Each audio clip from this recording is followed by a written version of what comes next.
This is the elemental test at the Royal Magic Academy, the examination that determines each student's elemental ability and how well they can wield it. The test begins, and the Emperor's daughter herself reveals a light elemental ability of 52%. Next is Seth, one of the Academy's best students. His result shows an elemental control of sand at 71%. But when Cyan's turn comes, everyone freezes in shock. He possesses the rare element of darkness, and at an astonishing 92%. Even the greatest student in the Academy's history only achieved 88% upon graduation. After the test, Cyan quietly returns to his room. But in the hallway, two senior students are waiting. They want to test how strong he really is, and to bully him, of course. What they don't know is that Cyan has been expecting them. Before they realize what's happening, it's already too late. With a single kick, Cyan sends one of them crashing into the wall. And you may wonder, what kind of mage has such physical strength and speed? The answer is simple. He was a deadly assassin in his past life. Despite facing the continent's most talented squad of knights, Cyan Vert refuses to give up. He is the bastard son of a duke, and the most feared assassin on the entire continent. For as long as he can remember, his father tasked him with supporting his legitimate brother from another mother and protecting the honor of their clan. In doing so, he became the hidden catalyst behind Vert's rise to power. He carried out every order without hesitation, taking on all the dirty work, whether it was aiding Ashel in the imperial succession struggle,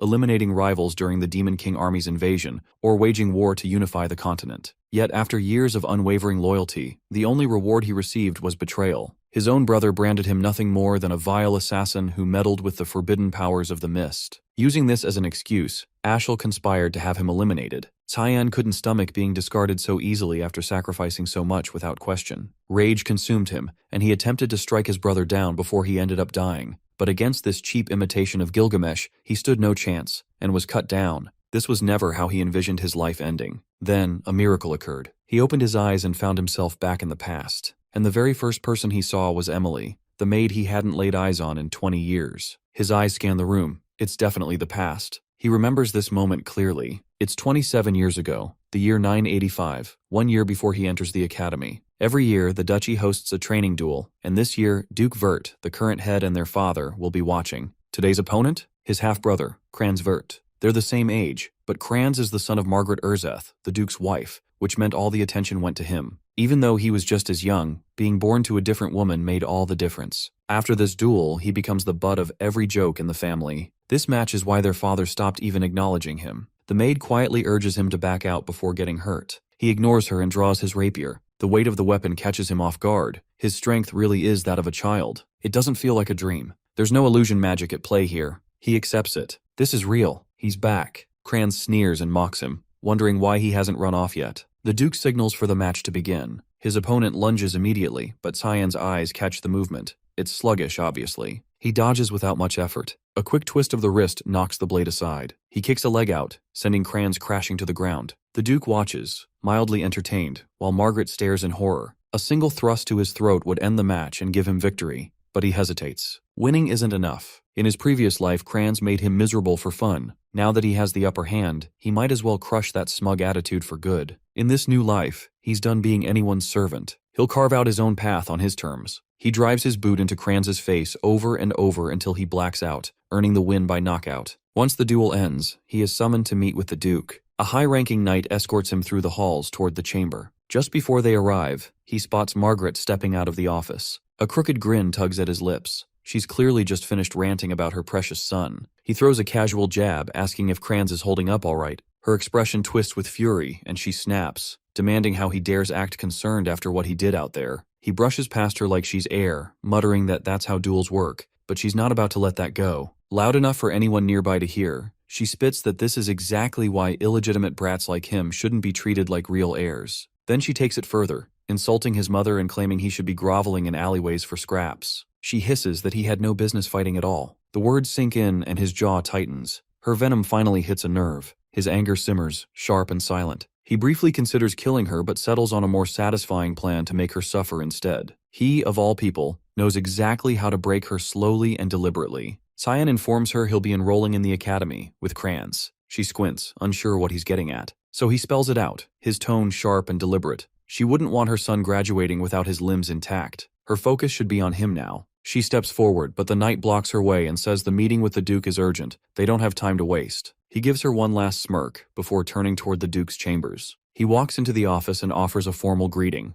Memories flicker, his father's face, and it's been 15 years since they last met in person. The man, Duke Willius Vert, the mighty feudal lord of Velius, defined by many titles, the continent's shield, the hero who held back the demon onslaught for years with sheer magical might. He carried that burden to his last breath during the demon raid. All he ever wanted was peace across the continent. But Cyan sees him differently. A man who chose to live his entire life as a servant of duty, when he had the freedom not to, is nothing but a fool. The Duke skips past greetings and gets straight to business, telling him that the moment Kranz charged, he locked onto the sword's trajectory and dodged. Then he asks how long he's known how to wield a blade like that. Our protagonist replies that he trained on his own every night. The Duke clearly doubts him and says he's never shown the slightest interest in swordsmanship, so why hide such skill? He answers that he didn't want to attract attention. The man finds it odd that he didn't hold back against Kranz and questions whether that level of aggression was really necessary. Cyan says he needed to prove something, that he's better than Kranz, despite their shared bloodline.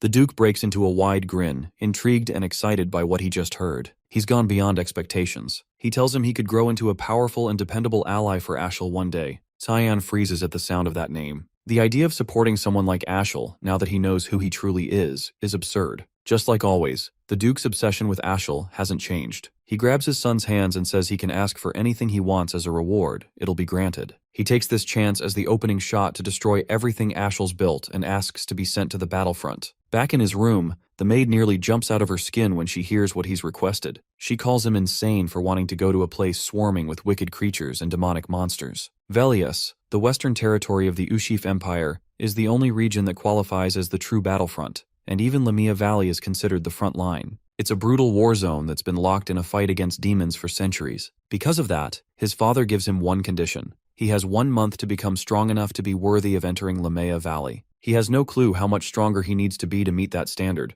but he knows he has to raise his physical capabilities as high as possible in the meantime. He's still weaker than most kids his age. What he does have is combat intuition carried over from his past life and a faint trace of magic within himself. If he can build up his body, he might actually put it to use, so the training starts now. Alice storms into the room calling his name with fire in her voice. She's already heard the news about his plan to head to the battlefront. She lays into him, accusing him of letting his win against Kranz get to his head. Then she tells him to meet her on the rooftop. She wants to test him, and if he can hold his own against her for 3 minutes, she won't stop him from going. He tries to talk her down, saying there's no reason for them to fight over this, but she shuts him down cold and asks if he's just chasing after her family's legacy. That's when it clicks. He gets why she's so aggressive. But he doesn't give a damn about her family name. His duel with Kranz wasn't even a full day ago, so his body is still wrecked. But she doesn't hold back. She comes at him hard with her broadsword. He reacts just in time, managing to block her strike. She pulls back, taken aback that he defended himself. A 10-year-old with a rapier just deflected her greatsword. She shrugs it off as pure luck and unleashes a flurry of fast attacks. He barely holds them off and takes some hits, but he sees a weak spot in her guard and turns the tables. He parries, slips inside her defense and counters, his blade aiming for her neck. She doesn't have time to dodge the counter, but Cyan twists his blade at the last second, giving her a window to escape. If he hadn't done that, she would have dropped dead on the spot. The Mist's sword technique wasn't built for mercy. Most of its fog-based forms are made for killing, which makes it hard to hold back, especially when his physical strength is still lacking. But now he's starting to burn out. To make up for what his body can't handle, he's been forcing mana through his sword, and he's just about hit the wall. He catches her mid-chant, blending earth and wind into her blade, and shifts into stance. The determination on her face says she's going all in, so he braces for impact, knowing damn well that trying to block that hit could send him flying out of the castle. He charges, hoping pure adrenaline and blind faith will unlock his magic mid-run. But before their blades connect, the knight Ulkin drops in and shuts the whole thing down, blocking them both. He scolds her for going too far on someone younger. Reality hits fast. She blinks, then suddenly pulls him into a hug, trembling and apologizing for snapping. She just wanted to stop him from throwing himself into the battlefield. He gets it. He knows how she is, how she gives everything she has to everything. His sister, the prodigy who scored top marks across every subject at the Royal Academy, her looks alone had people calling her a child blessed by the gods. She'd trained with the sword since she could walk. She once matched Ashel blow for blow in their fight for the title of Continent's Guardian, but then it all collapsed. She joined the Knights of Light and got killed. He clutches her tight and swears to himself. This time, he'll protect her. In the middle of their moment, she turns to Ulkin and narrows her eyes. Wasn't he the Duke's personal knight? What's he doing here if the Duke already left for war? The knight says he's just acting under orders, to guard Cyan while the Duke's away. It's supposed to be a quiet mission, no one's meant to know. The younger man had already sensed him back in the Duke's office, but still finds it odd that his father wanted this whole thing kept under wraps. Mid-thought, fatigue hits like a truck and he knocks out in her arms. She smiles softly, thinking to herself, he really is still just a kid. The next morning, she heads back to the academy. He gets to work training his body. He can barely crank out 10 push-ups, still weak, and the need to grow stronger is getting louder every day. For the past 2 weeks, he's been grinding through strength training. No results. He misses the strength he used to have. He needs anything that works. While he's sinking into that pit, the maid walks in with a message. A package from his sister has arrived. Inside is a bottle of hellhound blood, something he'd asked her for, a rare material from Lamea Valley. The blood of a demonic beast, notorious for its horrible stench and burning taste. People say it's poisonous, but from experience he knows better. It gives a permanent boost to mana and physical power. The maid looks horrified and asks if he's really about to drink that stuff. He shrugs and tells her that after surviving her cooking, this is basically tea, then downs the whole thing in one go. The heat and rush of power spread through his system, then he says he's heading out for a walk. He goes to a spot he remembers clearly from his past life. He's been waiting for 2 weeks to do this, specifically for a moment when Ilkin isn't around to report back. Years ago, Ashel received a divine revelation from Lumendel, the god of light. It spoke of an ancient temple hidden in the mountains. He hadn't believed it then, but the place turned out to be real, a zone where mana gathers in heavy concentration. In this timeline, though, that prophecy hasn't happened yet. He's the only one who knows it exists. He crouches, feeling along the earth, searching for the exact spot where the mana thickens. Then he channels his magic, and the entrance to the temple begins to open. He steps inside the temple and instantly realizes something's off. It doesn't look quite the same as it did before. This place, once a shrine devoted to the god of light Lumendel, had its history erased during the demon god war that wiped everything clean 3 centuries ago. He moves deeper into the ruins, eyes locking onto a glow pulsing from a sword, the temple's core. Back in 999, BF, before Foundation, humanity had finally driven the Demon King's forces out of Velius. The demons had power far beyond human capabilities, but humans found salvation in ancient relics called the God's Weaponry, artifacts that turned the tide. Among them was Duran Dark, a sacred blade personally blessed by Lumendel. This sword was credited as the key that let humanity win the war, and it will also be the weapon that ends his life someday, when it's in the hands of Vert Ashel. He places a hand on it. As expected, it doesn't react. He walks away, not even surprised. There's an old legend. After stepping beyond the blade's glow, a strange shadow appears. It looks like the sword's cast at first glance, but it's not a shadow. Where there's light, darkness follows, and this darkness is actually a concealed passage, hidden beyond the altar, leading to a secret chamber. He follows it in and finds a sword resting dead center in the room. His eyes soften. It's like reuniting with an old friend, the same blade from his past life. He steps forward, grips the handle, and speaks its name, Karam. The sword submits instantly. He gives it a few swings, but the magic that once pulsed through it isn't responding. It must still be deep in hibernation. Even so, the rush of finding it again fills him with something close to joy. Then, out of nowhere, a voice echoes through the chamber, asking if he really feels no fear, whether he understands what it means to awaken the demon sealed in that sword. She says it's too late to back out now and lunges, aiming to take his body. But he grabs her by the throat before she can get close. He says she's acting way too reckless and wasn't like this before. The demon looks shaken. How can a kid touch her? He calmly reminds her that the blade belongs to him. She tries to push back, then freezes. She senses something, asks if he's the successor. Why does he carry Eru's presence? He repeats himself. He owns this sword. He inherited Eru's legacy, and she should kneel to her new master. She doesn't buy it, calls bullshit, and attacks. He sighs, realizing words won't work. The will of a demonic weapon always ends with it trying to claim the user's body. So he cuts the conversation short, flicks a finger, and slams her skull into the temple floor. He warns that if she doesn't submit now, things will get uglier. She growls, enraged, so he doubles down, pressing her even deeper into the ground to make his point. The pressure works. She breaks and finally calls him master. With that done, he figures it's time to head back. He's already been away too long. Karam practically hums with excitement, eager to breathe open air again after so long underground. She asks his name, curious. When he tells her, she raises an eyebrow. Out of everyone, why would Eru pick a kid she's never even heard of? He answers that he was chosen in a past life. He's already died once. As they walk, he passes Duran Dark, staring at it. He says it'll need to sit tight. Its real owner won't show up for another 2 decades. Karam still isn't convinced about the whole reincarnation thing, so he cuts the hilt off the sacred blade. She asks what the hell he's planning with that. He says it'll make the future a hell of a lot more fun. As the cart finally reaches its destination, our MC finally steps off the vehicle. Still can't believe the moment has actually come. The Duke is already there waiting, flanked by his knights. His father approaches and asks him straight if he's truly set on entering the battlefront, that if he wants to turn back now, he won't stop him. He gives a firm nod, saying he's confident in the path he's chosen. The Duke turns to Ilkin and commands him to activate the scroll. The knight tosses it out, magic flares, and a hellhound emerges from the summoned light. It's the trial meant to judge his worth. These creatures are low-tier demonic beasts straight out of Lamia Valley. He immediately shifts into stance, eyes locked on the enemy. From a distance, his father reminds him, his actions come with weight. If he wants this, he has to prove his strength and take responsibility by passing the test. A few days earlier, he had gone to Ulkin with a request for a duel. He needed something real. Training by swinging at air wasn't cutting it anymore. He wanted to know what a proper fight felt like. The knight told him he should be sparring with kids his own age, someone like Kranz, but every time he showed up, Kranz bolted. Still, Ulkin wasn't sold. He had doubts, but eventually agreed, on one condition. He would fight using only the sheath and stick strictly to defense. He agreed to the terms and added one more request. No matter what happened that day, the knight wasn't allowed to tell the Duke. Before he could say a word, our MC charged in with full force. The strike was blocked, but the weight behind it caught Ulkin off guard. He didn't expect a 10-year-old's blade to hit that hard.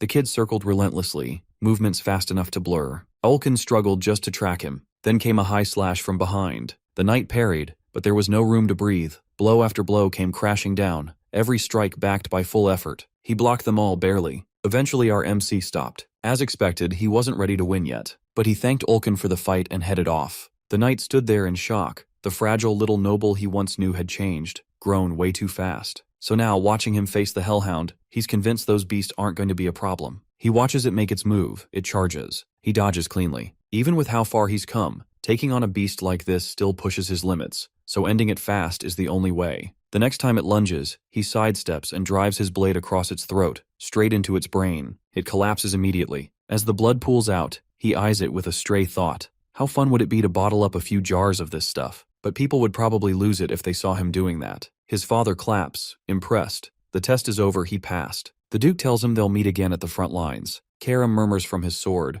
asking why he didn't use her to finish the beast. She needs blood if she's going to wake fully. He reassures her. Soon enough, he'll use her to his heart's content. At the battlefront, a massive ogre is tearing through the front ranks. The Duke gives a sharp command for the soldiers to fortify the defense line and eliminate the ogre immediately. A barrage of magical attacks is hurled at the creature. Binding spells tighten around it, locking its movement with arcane chains. While the beast is immobilized, he charges in with the main force to finish it off. From a distance, Cyan and his maid quietly observe. She breaks down in tears and asks why he insists on being in a place like this. He feels no fear. In fact, he admits the place almost feels nostalgic. The Duke approaches and asks how it feels to stand on the front lines for the first time. Cyan replies that he feels a little nervous. In response, his father reminds him that death can strike anywhere and any time, so staying sharp is non-negotiable. He nods, thanking him for the warning, but he's already aware that scenes like this are typical out here. There are usually 3 or 4 full-scale battles each day, and each one comes with a precise protocol designed to help them defeat the demons. With the advanced knights forming the backbone of the force, they handle any monsters trying to breach the line.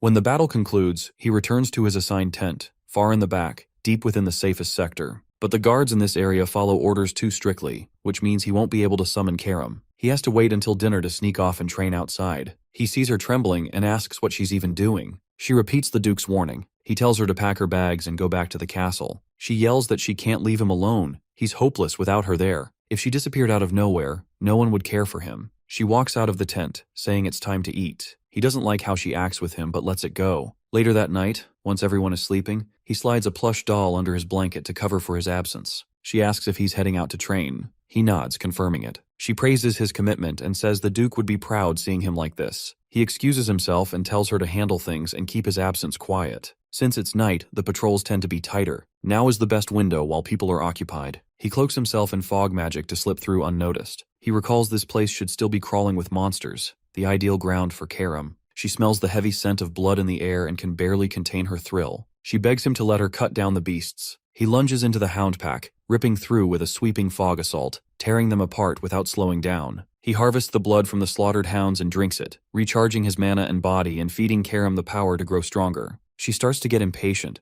wondering how many more beasts they'll need to kill to reach their goal. He tells her they'll stay and train here all night. The area will keep drawing in more monsters. Elsewhere, across the front lines, a group of knights is escorting a royal convoy through the mountain paths. The maid seated in the cart tells the young girl inside that heading to the battlefield is too dangerous and turning back would be safer. The child, with her gloomy look and smug tone, warns the woman to quit treating her like a kid before she pisses her off. She's supposedly the next heir to an empire. The maid apologizes for overstepping and brings up something she heard. The Duke of Vert has brought his youngest son to the front lines, and apparently, he's around the same age as her. The girl reacts with surprise at the Duke's decision. Why would he send someone that young into war? The maid clarifies that the Duke didn't make him go. He volunteered on his own. She repeats that he's probably her age and suggests they should get along if they ever cross paths. The girl flips into full tsundere mode and insists she's not interested in meeting him. The maid apologizes again, but the girl finally relaxes a bit and asks for his name. She tells her he's called Cyan Vert.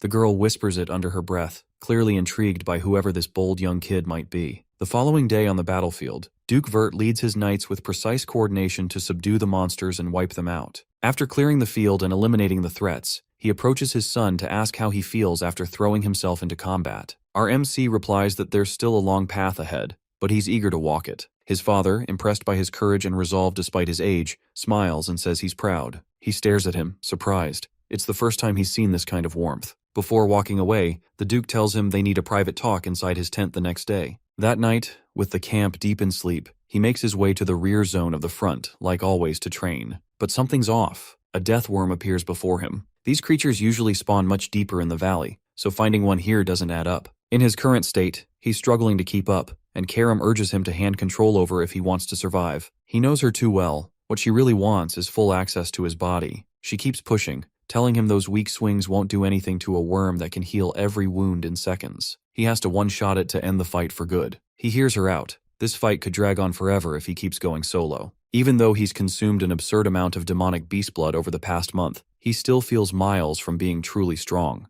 Letting her take over might be his only option. He steps forward, allowing it. With the 9th form of thick fog, demonic sword manifestation, she unleashes her full speed and strength, slicing the worm into pieces with almost no effort. Meanwhile, the Duke, accompanied by several of his royal trainees, passes through the area and spots the scattered corpses of hounds that were slain earlier. They immediately pick up on the dense mana lingering in the space, and it raises suspicion that a demon might be responsible. He orders the group to search the scene and get it secured quickly. This kind of thing can't be left unchecked, especially if there's demonic activity. As he studies the cuts and marks on the bodies, he notices they resemble his son's fighting style, but shakes the thought off. They sweep the area and end up finding a massive dead deathworm. A new question is raised. Who could have taken down that many beasts solo? He starts forming a theory. Some kind of secret organization might be behind these incidents. Back in his tent, our MC lies on his bed, thinking back on the last time he used the demonic sword manifestation. It's the technique that lets Karam fully take over and unleash her powers with no restraints. But the risk is steep. If he slips, she could remain in control permanently. That's why he can't use it on weaker monsters. The cost is too high. Fatigue sets in. His body's sore and heavy. If he hadn't been drinking all that demon blood during his stay here, he'd have collapsed long ago. As he's trying to rest, she appears, telling him she finally understands something. On the inside, he's clearly mature, but his body's still stuck in a kid's form. His instincts, awareness, and fighting skills don't match his age at all. He moves through Lamia Valley like someone who's trained for decades, and the way he uses a sword only adds to that. It's almost like he's had 30 years of experience. And after hearing what he said before about dying, she's now fully convinced. He must have come back from the future. He gives her a tired look and tells her it should have been obvious from the start. She, being the loud beast she is, yells in frustration. But once she calms down, she begins digging into the details of his past death. It must have taken someone damn strong to kill him. Her theory? He was taken down by the wielder of the Duran Dark, either lost in a duel or was betrayed by someone close. She leans toward the second one. He asks how she's so sure. She explains that earlier, she saw him looking at that sword like it meant something to him, like it carried a past. And if that's the case, he's probably out for payback. Her tone shifts, and she growls that if he ever dies or gets defeated again, she'll devour him whole. He knocks her on the head and reminds her who's actually in control, but inside, he's quietly relieved. She hasn't changed a bit since the day they met in his previous life. Later that day, something feels off. People are acting jumpy for no clear reason. He heads out to figure out what's going on and runs into Emily. She tells him that news just came in. High-ranking monster corpses were discovered in the valley near the rear camp, the same area he's been staying in. He instantly realizes she's talking about the creatures he's been taking out every night. He asks if any other rumors have started spreading, but before she can say more, Yulkin interrupts, saying the Duke wants to speak with him. He knows he's screwed. He handled the corpses just last night. He walks into his father's tent and greets him like always. There's hesitation in his chest. If the topic comes up, he doesn't know what excuse to give. His father would immediately recognize his attack pattern. The Duke gestures for him to sit down, and without any build-up or delay, Father immediately addresses the reason Father summoned him. Father questions where he was last night. With no hesitation and a straight face, he lies, claiming he went to bed early. Suspicion flickers. Those markings they discovered yesterday bear an uncanny resemblance to the cuts left by his sword style. But after a moment, the Duke tempers his thoughts, pushing the suspicion aside. There's no way a kid could have taken down something as massive and dangerous as a death worm. Father asks why he's being questioned. The tone shifts, more serious now, as Father brings up the monster corpses found near the camp. They need to look into it thoroughly, but the one theory Father keeps circling back to is that it might be tied to an old assassin organization known as the Mist. He plays dumb like he's never heard the name before, but the explanation continues. Supposedly, the Mist has existed for centuries. No one knows their motive or ultimate purpose, but they've left a trail of dead nobles in their wake. Their signature? Every kill site is shrouded in black fog. Then one day they just vanished. The last known sighting was 300 years ago. But the troubling part is, the monsters found yesterday were surrounded by that same black fog, the kind linked to Eru, the god of darkness. He's the source of the organization's power and the deity they worship. Based on that alone, the Duke assumes the Mist is behind the Deathworm's slaying and the other recent monster kills. Hearing this, our MC can't help but admire the sharp intuition. Even with the organization having disappeared for centuries, his father pinned the fog back to them instantly. The Duke admits they don't yet understand why the Mist has suddenly reappeared, but regardless, the Empire's higher-ups must be informed. He feels slightly relieved. His father didn't suspect a thing and believed the lie. From that perspective, it makes zero sense for someone his age to be tied to a legendary underground group. The topic shifts. Does he know about the guests arriving later today? He does. The Emperor is set to visit the front. The older man nods, then says he wants a small favor. Meanwhile, the Emperor reaches the battlefield, welcomed respectfully by the knights. The Duke bows on one knee to greet his sovereign, but the Emperor quickly dismounts and tells him there's no need for ceremony. They've been friends for years. He then spots our MC nearby and introduces him as the youngest member of the Vert family. The Emperor seems genuinely pleased to see someone so young surviving in the brutal environment of the front lines. He finds it astonishing.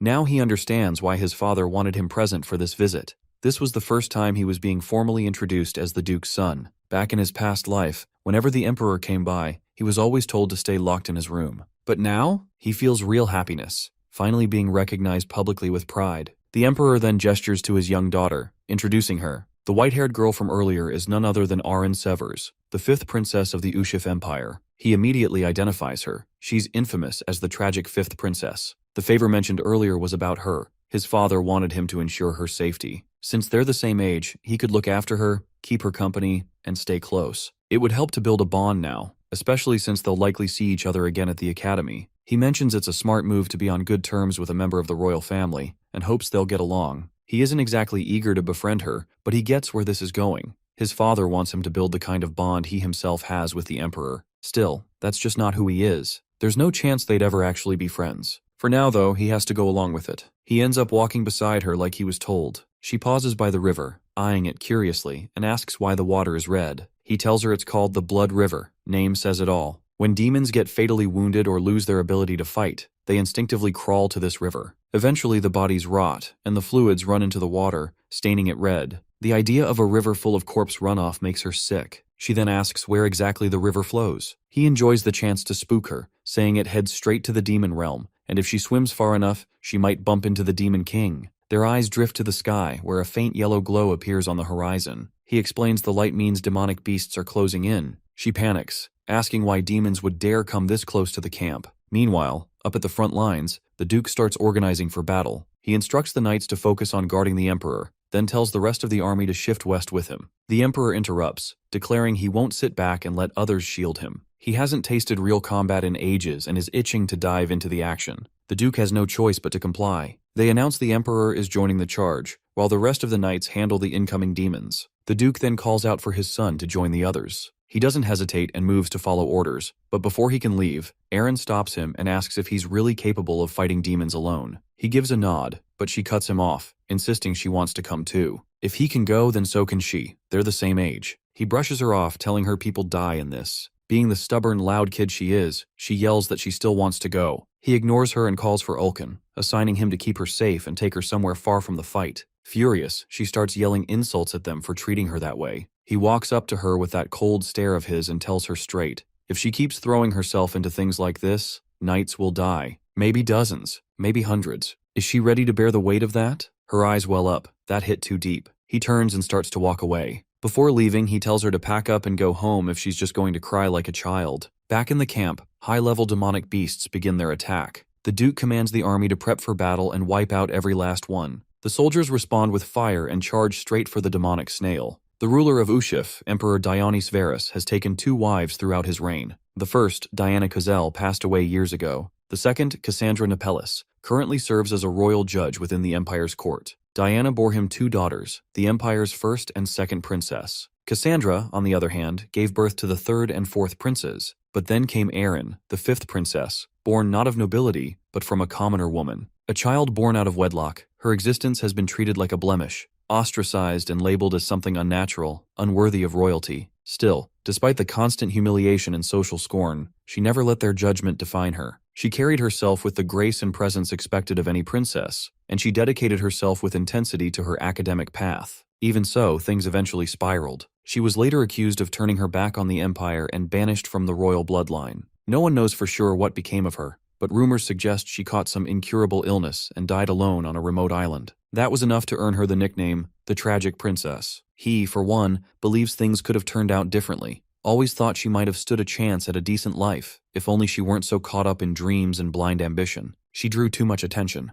Karam constantly teases him, claiming her story practically mirrors his. Meanwhile, far across the war zone, the Emperor and the Duke have been making significant progress wiping out the monster swarms. Dion channels raw lightning through his body, slicing through the stragglers like they're nothing. He might hold the throne, but he's also earned a reputation as a terrifyingly skilled magic wielder. Creatures like these barely slow him down. Once the area is cleared, the 2 duck inside the command tent to rest. The Emperor pours himself a drink and offers one too, just to reminisce about the old days. The offer is declined. There's no room for Buzz's judgment on the front, so he shrugs and drinks solo. As the quiet stretches between them, he casually brings up a troubling matter. Several nobles have been killed lately, and word is spreading fast, unsettling both citizens and soldiers. The Duke immediately asks whether there's any link between the deaths. Patterns. Strange signs. Diani tells him the common thread is corruption. Every noble taken out so far had a dirty record, and more importantly, every corpse showed signs of black fog residue. That makes his companion pause. He says he noticed the same kind of fog behind the camp just yesterday, which leads him to suspect that the black fog users have resurfaced. The Emperor agrees.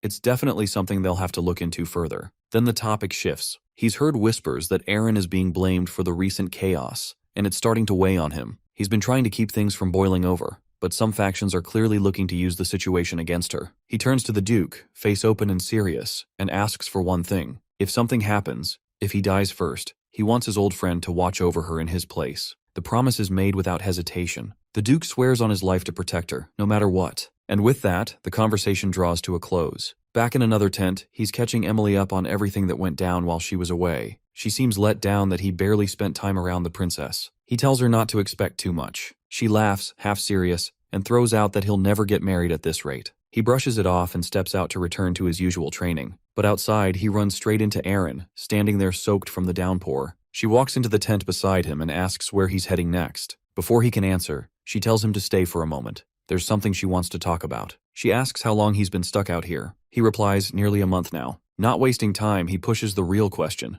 Why did she come all the way here just to find him? But whatever she wants to say, she holds back. Emily's intense, almost unhinged gaze behind them makes her too uncomfortable to speak freely. He tells her to give them some space so they can talk privately, but she replies with a sarcastic grin, joking that they should all just have fun together. Once she's out of the way, Erin begins by apologizing, admitting she hasn't been behaving like she should, hasn't lived up to what's expected of her. He accepts it without hesitation and admits he might have gone too hard on her earlier. Her voice lowers, weighed down by emotion. She says he's well liked by everyone, that he carries himself with more maturity than she does. He instantly notices the shift in her demeanor. She brings up the fact that he's probably heading back to the academy soon, but he stops her before she can finish. He already knows where she's going with this. She wants to ask if they can be friends once they're there, but he cuts it off. Looking her straight in the eye, he tells her if she came here looking for friendship, she's wasting her time and should walk away. Trying to hold it together, she says she wasn't looking for that, just hoping to be on good terms, and says he's being unnecessarily cruel. With tears starting to fall, she says he probably sees her like everyone else does,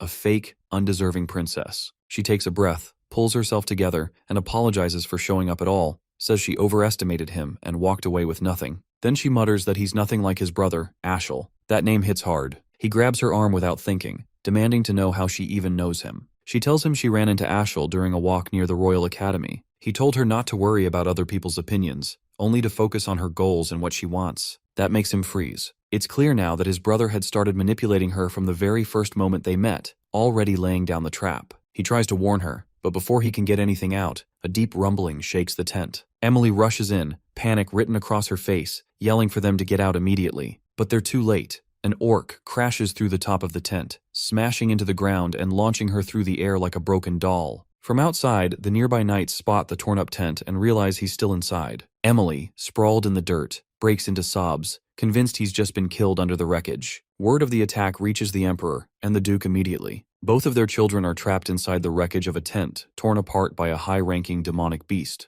Without pausing, Gyani commands the entire military force to head straight to the scene and secure his daughter's life. Meanwhile, panic floods his mind. He can't wrap his head around why powerful monsters keep showing up this far behind enemy lines. They're supposed to stay deep within the valley. Something feels seriously wrong, and he's starting to suspect he might be the reason behind it. Tears well in her eyes when she sees him alive, after genuinely believing the orc had killed him. But he managed to get out before the structure collapsed. There's no way he'd let an orc finish him off when he's slain demon kings in a past life. Beside him, she asks if the knights stationed at the camp are all right. Then she breaks down, overcome with guilt for coming here at all, knowing they would have followed her straight into danger. The knights approach and reassure her that protecting her is their sworn duty, and they're ready to die if that's what it takes. But the words are cut short when the orc storms back into the scene, grabbing one of them, crushing his body in a single grip, and hurling him across the field like nothing. Without hesitation, he steps in front of her, standing between her and any incoming strike. The orc immediately locks eyes on him, confirming the suspicion.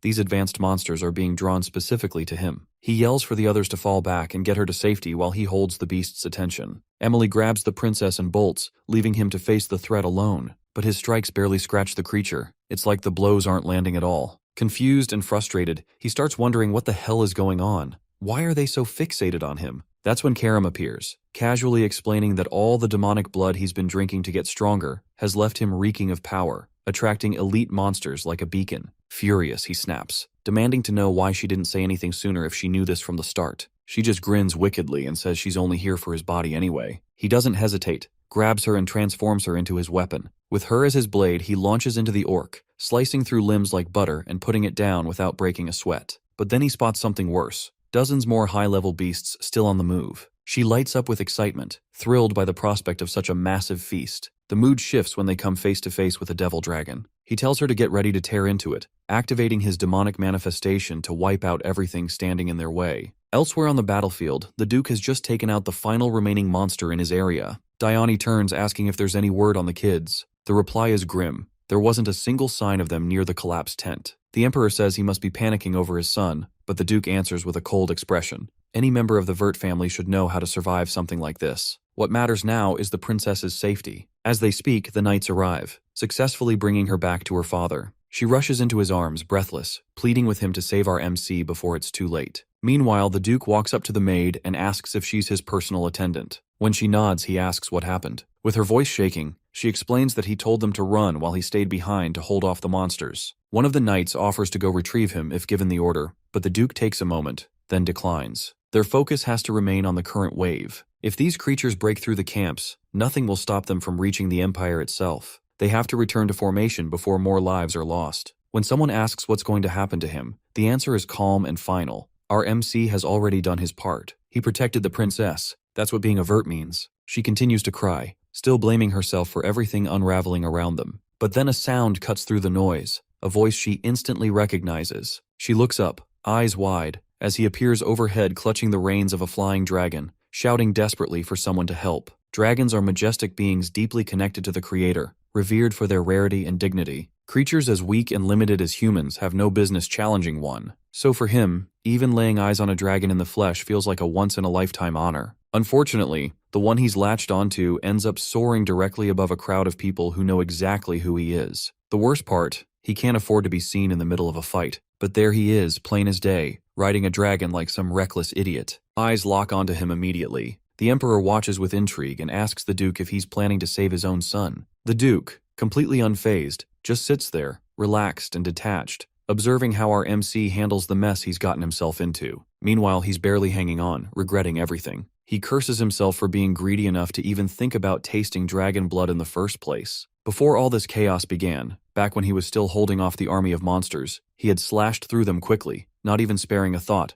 until all that remained was the dragon. Seeing it up close had him practically vibrating with excitement, staring at the mythical beast with wide, awe-filled eyes. But the moment didn't last. It went aggressive fast, blasting a column of fire his way. He dodged and scrambled for the high ground, launching a flurry of attacks in return, but each strike only pissed it off more. Then came the tail swipe, hard and fast, smacking him through the air like a rag doll. Before it could follow up, he switched to martial arts, pounding it with heavy, rapid blows across its body. Still, it wasn't enough to bring the beast down. As he prepped for his next move, something unexpected happened. It stopped. Then it simply turned and flew away. But of course, being the impulsive little gremlin he is, he leapt after it without thinking, grabbing onto its side like a maniac just to steal a taste of its blood. That's how he ended up stuck, clinging to its back, powerless and exposed. She demands to know why he hasn't used her to fight back. At this rate, he's going to get himself killed. He screams back that if anyone sees him use his powers now, he'll be fried alive. He can't let that secret get out. While they're still arguing, they spot the Duke beginning to cast a massive, high-level magic spell,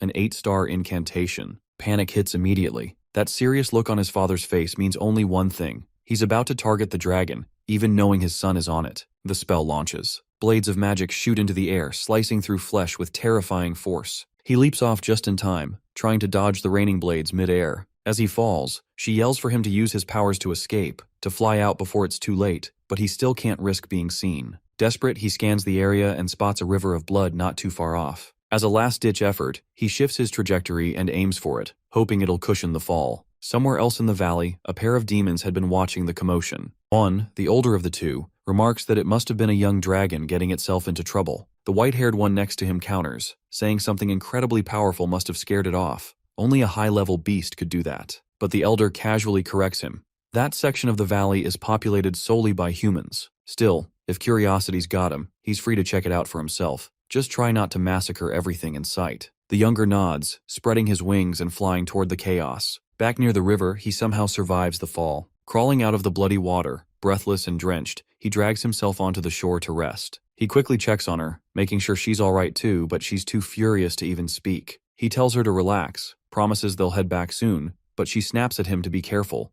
Right now, they're standing in the middle of demon territory. He laughs it off, saying there's no way their luck is that bad. Not enough to run into a powerful demon this late in the day. But right on cue, fate slaps him across the face with a voice he knows far too well. A voice burned into his memory for years. The voice of Valkyrian, the Demon King. In the past, everyone who had ever laid eyes on him said it felt like staring directly at the personification of darkness itself. That very presence now looms before Kyan. Instinctively, he shifts into a defensive stance. With a furious tone, Valkyrian demands to know if he is a human. Too tense and hyper-focused to respond, he keeps his silence. In an instant, the Demon King blinks toward him, clearly extending an invitation to fight. Cyan reacts immediately, slashing with Karam, but only manages to shear off a bit of his hair. Valkyrian appears intrigued, impressed even, by the speed of his movement. Karam quickly asks who the hell he's trying to fight, and Cyan answers with a weighty pause. It's the Demon King. That alone sends her into a panic. She says there's no way he can beat someone of that caliber at his current strength. Now stuck in a dire situation,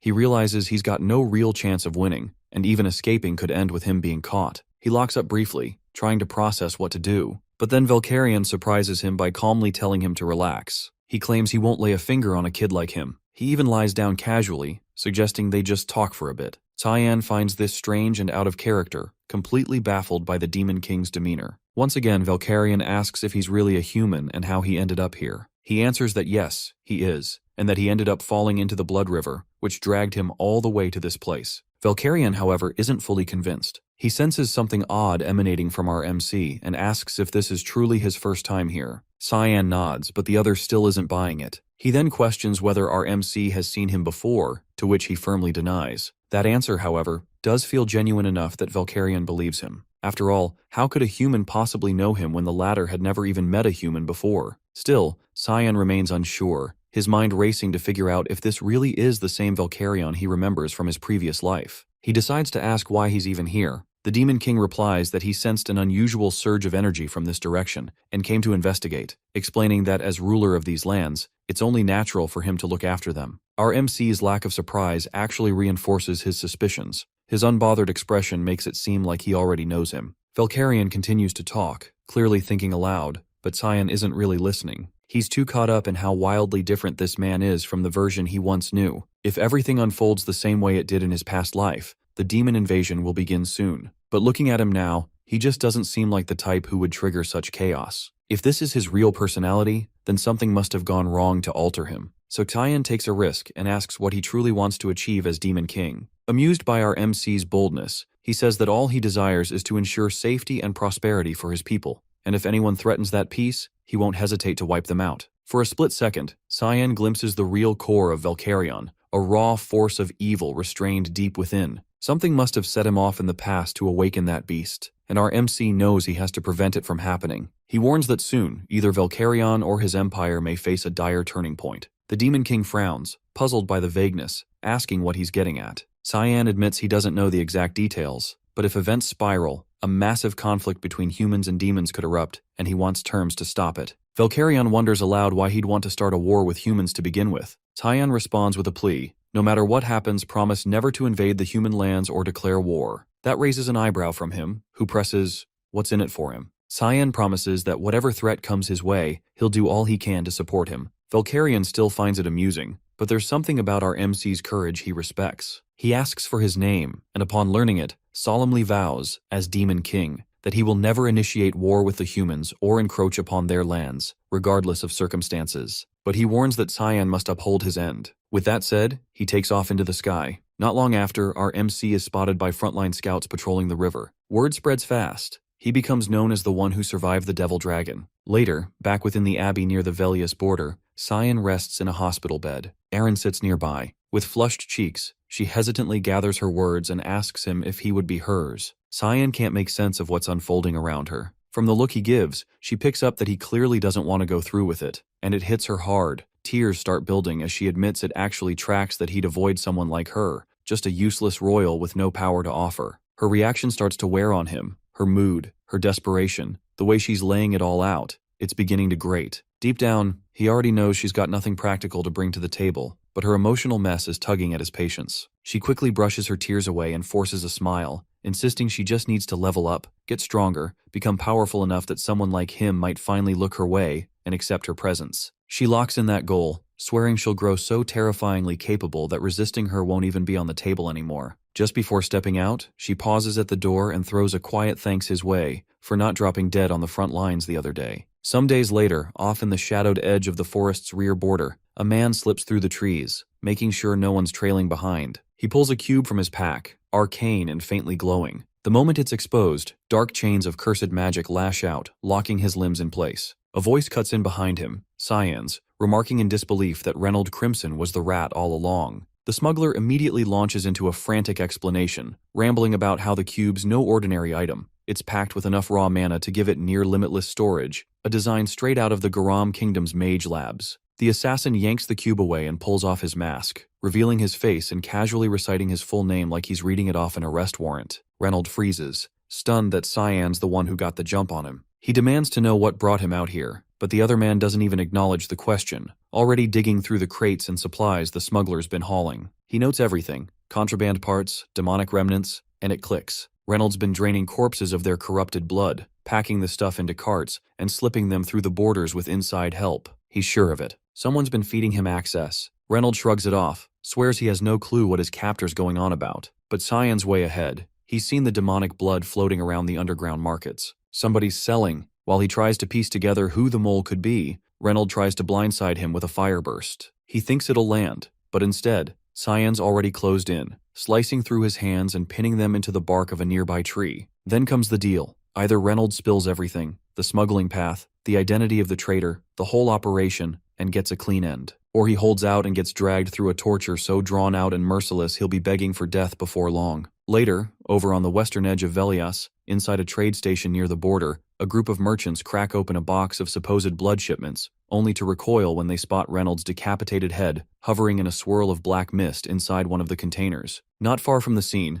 Cyan keeps watch from a concealed vantage point, monitoring quietly as his plan unfolds. Karam, standing beside him, questions why he's letting these traitors walk free. He replies flatly, "They just need something to shake them." A warning. He remembers all of this from his last life. Reynold Crimson, deep in bed with Garam's government, had been trafficking corrupted blood right under everyone's nose. Every shipment led back to Garam's mage society, the same people fanatically obsessed with unraveling magic's source and stretching its limits beyond reason. Right now, they're still focused on creating handy tools like the Dimension Cube. But he knows what comes next. Soon they'll push further, start crafting horrors with that blood, twisting magic into something far worse, and he's dead set on stopping that spiral. Karam throws in a jab, mocking him for suddenly doing the Empire a solid after swearing he was done with all that, said he'd live for himself this time. Back in one of the estates owned by the Ushif, Ashel lounges in a room, having just wrapped up some private time with a woman. His attention perks up when she mentions something. Cyan apparently went off to the front lines, and he took their father with him.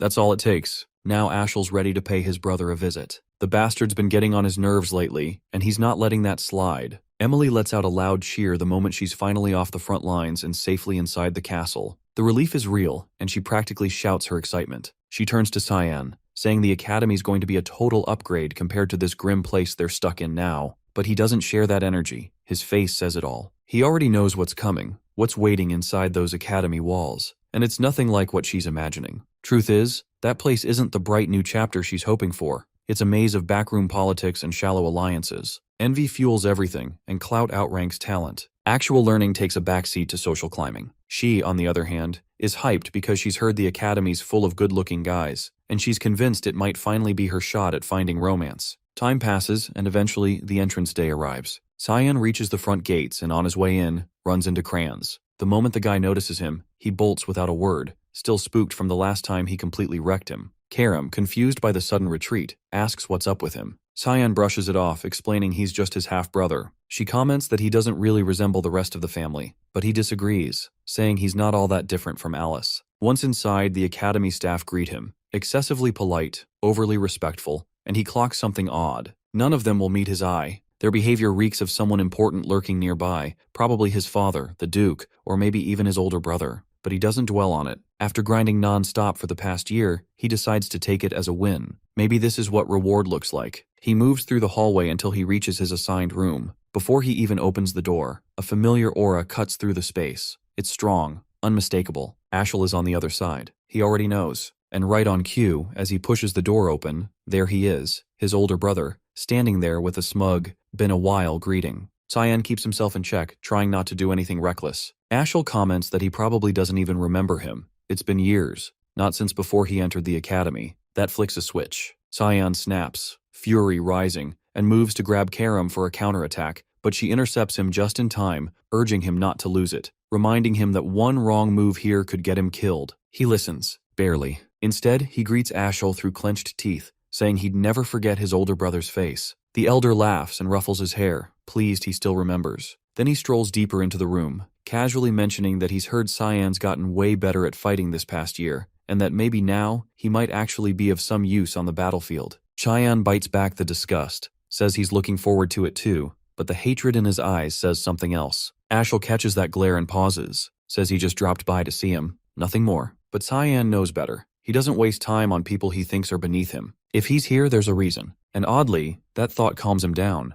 Meanwhile, just down the hallway, Emily's lugging his stuff toward the room. She yells out, pissed he didn't come help carry it. But as she approaches, she freezes. Ashel walks out instead. He brushes right past her, telling her not to mind him and to just get back to work. Once he's gone, she vents her frustration, demanding to know why the hell Cyan didn't warn her he'd be here today. He doesn't respond, just tells her to leave him alone for a bit. He locks himself in the bathroom, leans over the sink, and throws up. The pressure, the tension, it all hits him at once. When he steadies himself, he turns to Karam, demanding to know why she stopped him earlier. To him, it made no sense. It was the perfect opening. She could have taken over his body right then. She shuts that down, says she didn't hold back because she was being soft. She just wants his rage to keep growing. The more twisted it gets, the better he'll taste. Cyan smirks, says he prefers her this way. Over in Ashel's private room, a butler enters with an update. As ordered, he's been tracking the second princess, and now he's found her. She's deep in the northern region of the White Elves' territory, Fruina. Ashel raises an eyebrow.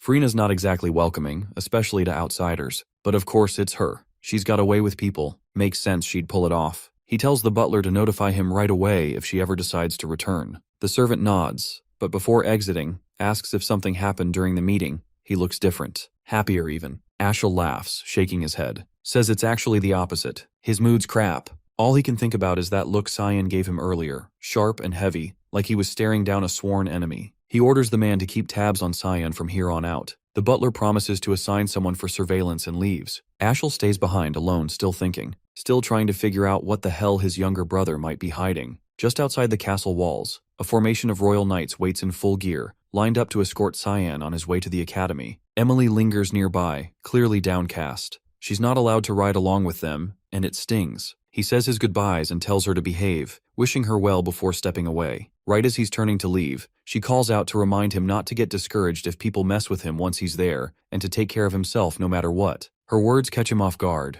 not because of what she says, but because it proves she hasn't changed at all since his last life. Still the same, still kind, still exactly as she was back then. Like that one time when he was 8, down with a brutal fever, blacking out again and again with no one around to even notice. No one but her. She'd picked him up and carried him on her back, running all the way to the closest doctor. Stayed up through the night beside him, watching over him the entire time. If not for her, he'd probably have died somewhere in a forgotten corner of the castle. Leaning his head out from the cart, he yells back at her, half joking, telling her she better behave, or she'll be punished when he returns. She waves after him, eyes glossy with tears but smiling wide. To him, she's never just been a maid. She's someone he holds close, someone who genuinely matters. Once back inside the cart, something starts to feel off. The escort, 6 nights for one person? It doesn't sit right. He starts to suspect there's more to this than a routine trip. Whatever they're planning, it probably won't wait until he reaches the academy. Hours pass before they pull over. One of the knights tells him they'll be camping here for the night. Curious, he asks where exactly they are. They respond vaguely, claiming it's a location in the center of Saffron, and that they should be arriving at the city by morning. But he knows better. The landscape doesn't match, not even close. No forest like this exists near Saffron. Judging from the surroundings, they've dragged him somewhere isolated, deliberately out of reach. He climbs out of the cart and right away the group closes in, surrounded. Calmly, he asks the only thing that matters. Who's pulling the strings? Who's behind this setup? They don't answer. One of them simply tells him the only thing he needs to know is that he's dying today. A knight steps forward and moves to swing at his neck. He sidesteps effortlessly, then takes the man's head clean off in a single counter. Raising his sword, he levels it at the rest and repeats the question. They rush him all at once, but they don't last long. Within seconds, he cuts through them like dead weight, limbs and armor crashing to the ground. He leaves just one alive. The last knight, staring up in sheer terror, finally understands how he managed to walk away from a demon dragon encounter. The moment they accepted this mission, they were already screwed. He walks over, weapon still drawn, and asks again, "Who ordered this?" No dodging, no delay. Panicking, the knight blurts it out. It was Mrs. Margaret. She's the one who issued the kill order. He doesn't kill him. Instead, they both return to the cart and resume the ride toward the academy. Along the way, the knight offers another piece of the puzzle. Apparently, Kranz had gone to Margaret and asked her for a favor. This hit job? Most likely his request. He grits his teeth. That's enough. He vows to settle things with Kranz later. The knight, looking dejected, asks quietly what's going to happen to him now. He responds flatly. He's useful for the time being. So for now, he can drive. Not long after, the outline of the academy finally comes into view in the distance. They've reached their destination. Back at the estate, Margaret completely loses it when word hits that the mission's gone sideways. News spreads that most of their men were found dead near the road, their corpses discarded like trash. Yet somehow Cyan survived, and worse, made it to the academy. Her nerves spike, disbelief setting in. None of this tracks. The butler calmly suggests they may have misjudged his abilities, but the idea that a kid pulled this off doesn't sit right with either of them. He figures there has to be a hidden hand orchestrating this mess. He floats the idea of sending a cleaner to the academy to finish the job. She cuts him off before he can finish. If they try that, he'll go straight for Kranz. She orders a full blackout. No retaliation, no leaks, no word of today's incident. The servant bows out and leaves, but outside the room, Ashel's butler has been eavesdropping the entire time, undetected. It's been 10 days since Kyan and Brian rode out from Saffron. By now, they've probably figured out he's still breathing. That means the road to the Royal Academy is finally safe. But now he has to figure out what the hell to do with Brian after this. Not long after, as he lounges in the back of the cart, soaking in the quiet, the escort gives him the heads up. They've arrived. He glances out and spots the academy building. Nostalgia hits hard. A flood of memories comes rushing in, some good, most crap. He walks in and hands over his credentials at the front desk. A wave of whispers follows. People stunned to hear the name Cyan Vert. He's instructed to head to his dorm and wait there. In 2 days, he's expected to attend the entrance ceremony and elemental assessment. The staff hands him an ornate key paired with a sealed letter. He gives both a once-over, baffled, then stunned when he learns he's been assigned a royal hall, all to himself. No one in his bloodline has ever gotten that honor, so clearly someone's pulling strings. Brian steps inside with him, still trailing along.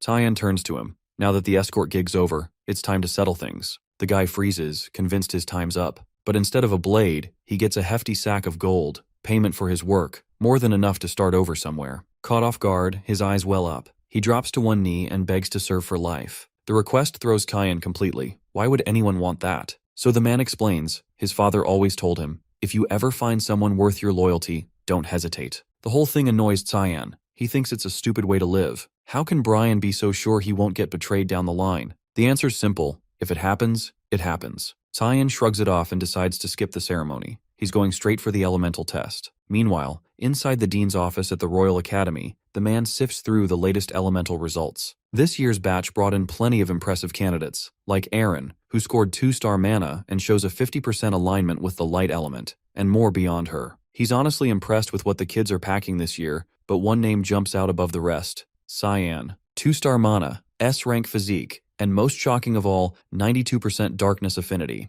Not even his sister Alive Ver, the so-called child of God, hit those numbers. She only scored 88 in water when she graduated. He admits it's wild. None of the other prodigies match up to her little brother. Instructor Sarika points out that his element is still darkness. He knows, but she should also know that he was granted a royal hall on direct order from the Emperor. The kid earned it after saving Aaron from a monster attack at the front lines. Now the Emperor's thinking about marrying them off. He asks Sarika what she thinks would happen if the overlooked 5th princess married into the Vert family, known for churning out elite talents. The answer's obvious. Succession drama, empire-wide chaos, maybe even civil war. She cautions that pushing things too far could shatter the realm. But he brushes it off. No need to get ahead of things. He wants to see how this plays out, whether Cyan becomes the empire's savior or its downfall. Elsewhere, Cyan paces the halls, going over his elemental results in his head. He's still stunned by the numbers. He only had 80 in his past life. He figures guzzling all that demonic blood must have given him a boost to 92. Out of nowhere, he runs into Kranz, who looks like he's seen a ghost. The guy clearly thought he was dead. Right next to him is a chubby jerk from back in the day, Popper Panarin, another asshole who used to make his life hell, just like Kranz. Cyan practically lights up at the chance to deal with him early. Popper charges forward trying to start something, but doesn't even get the words out. Cyan slams him into the wall with one clean kick before the guy can make a sound. He leaves Popper knocked out cold on the floor, then turns to Kranz, asking for a quick talk. Stepping in close, voice low and smile unsettling, he says flat out, he doesn't give a damn what schemes the guy runs behind the scenes, but if he lays eyes on him again, he's leaving the academy in a wheelchair. Kranz's legs give out. He drops, eyes watering, completely broken. Cyan walks off grinning wide, pride practically spilling out of him. Sarika, still lingering on the dean's words, replays the whole conversation in her head. She's now convinced she needs to keep tabs on him, tight ones. Just as she goes to pull a book from the shelf, she notices it's gone. Behind her, his voice breaks the silence. He's holding it, asking if she was searching for this. She whirls around, caught off guard. She didn't sense him get that close. She reminds him students aren't allowed in here and tells him to hand over the book. The second she gets it back, she strikes. Black fog lashes out. He narrowly sidesteps the hit and calls her out as the hall master of the assassin group, Mist. That throws her. She has no idea how he knows that. In his past life, their first meeting had felt completely normal. She'd casually asked about his day, assumed he wanted to be done with counseling fast, but insisted it was for his own development. Back then, it made zero sense. What growth was she expecting from someone constantly humiliated by his own brother in front of the whole school? She'd admitted she found him intriguing. Not every day someone shows up with an 84% darkness element, but he'd always been told darkness wasn't worth much. She disagreed, said that was just because humanity barely understands it. His potential, she claimed, was limitless, and she was looking forward to seeing what he became. Her sweet tone and soft smile had fooled him completely. The whole instructor act? Just a cover. She's hiding out in the academy, smack in the middle of royalty and nobles, while working as a real assassin. Her demeanor shifts. She tells him they'll continue this in her lab. He's a bit thrown off by how calm she is. Inside, it's just like he remembers. He takes a sip from the tea she pours and instantly knows she laced it. She laughs it off, but he shrugs.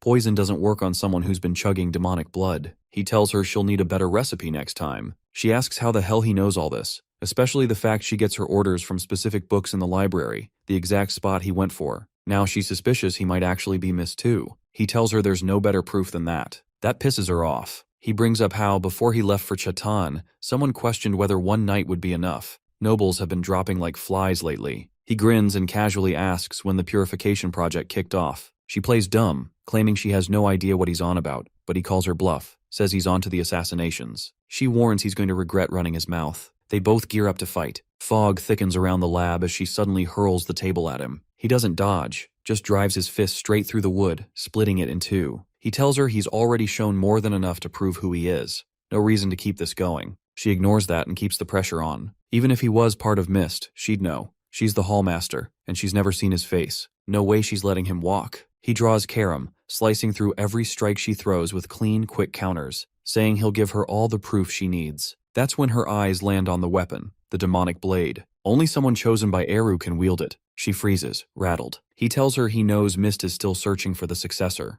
They can stop. He's standing right in front of her, and he wants her to take him to Eru. In a shadowy valley tucked somewhere deep in Lewin, Sarika pushes open a hidden basement door, revealing a tunnel that dives far beneath the surface. She finds it odd that Cyan doesn't seem remotely surprised that Mist's base turns out to be in such a grim, back-alley place. From this point on, she tells him, he's on his own. He'll have to walk to the altar alone, just like he wanted. He steps through the doorway, letting it shut firmly behind him. What lies ahead isn't ordinary space. It's a constructed realm formed from the god of fog's power, which makes the interior stretch far beyond what the entrance suggests. He already knows what time each group of Mist operatives appears. 2 show up at 4 p.m., 3 more at 11. As he walks down the dim path, a barrage of flying daggers comes at him out of nowhere. With a sharp swing, he bats them away cleanly. Honestly, this kind of violent greeting is exactly the sort of thing Mist would pull for new arrivals, though this might be a little much, even for them. A cluster of masked assassins leap from above to catch him off guard, but all they land on is his afterimage. He's already out of range.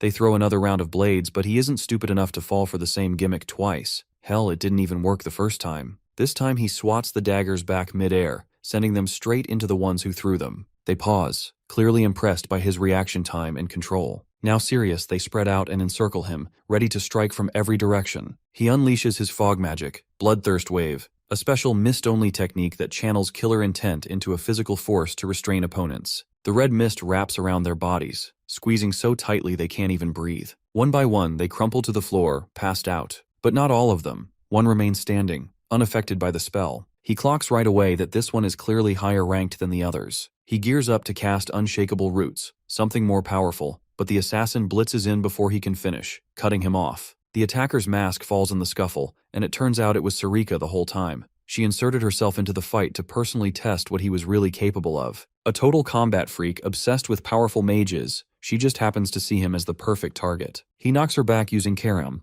but she's still too hyped up to quit. While she keeps rambling about how skilled he is and how badly she wants to keep going, he abruptly takes off. He already knows what kind of lunatic she is, someone who fights for the thrill and doesn't stop until either she or her opponent drops. Only people who've faced her firsthand would understand. She's the kind that chases until one of you is dead. She sprints after him, casting a speed-enhancing spell to close the gap and launching an attack that he parries without much effort. Still, he has zero interest in throwing down with her right now. She slows and says he doesn't need to worry about people outside detecting his magic. This whole zone is sealed off, built by Eru himself. The outside world doesn't even know this place exists, which means he can go all out and use whatever he has in his arsenal without restraint. But she also warns that if he does, she might not walk out alive. Before he can respond, his legs give out, and he collapses right in front of her without warning. Then Karam materializes into her physical form, stepping between them. Sarika instantly recognizes her and bows in respect. The spirit demands an answer. Why the hell was she attacking Eru's chosen successor? Sarika casually replies it was all just a little test to see if he really was who he claimed to be. Karam is not amused. She's pissed and threatens to take over the fight herself. Before she makes a move, they both notice him on the floor, bleeding out and unconscious. When Karam enters her true form, it drains the life force of the host, and right now his body isn't built to handle that kind of load. She cradles him in her arms, yelling at him like this is the last thing he needed added to his plate. Sarika, still grinning in that weird, creepy way, interrupts to say she's not going to reject the duel that was offered. He forces himself upright, barely holding steady, and asks why the hell she manifested without warning.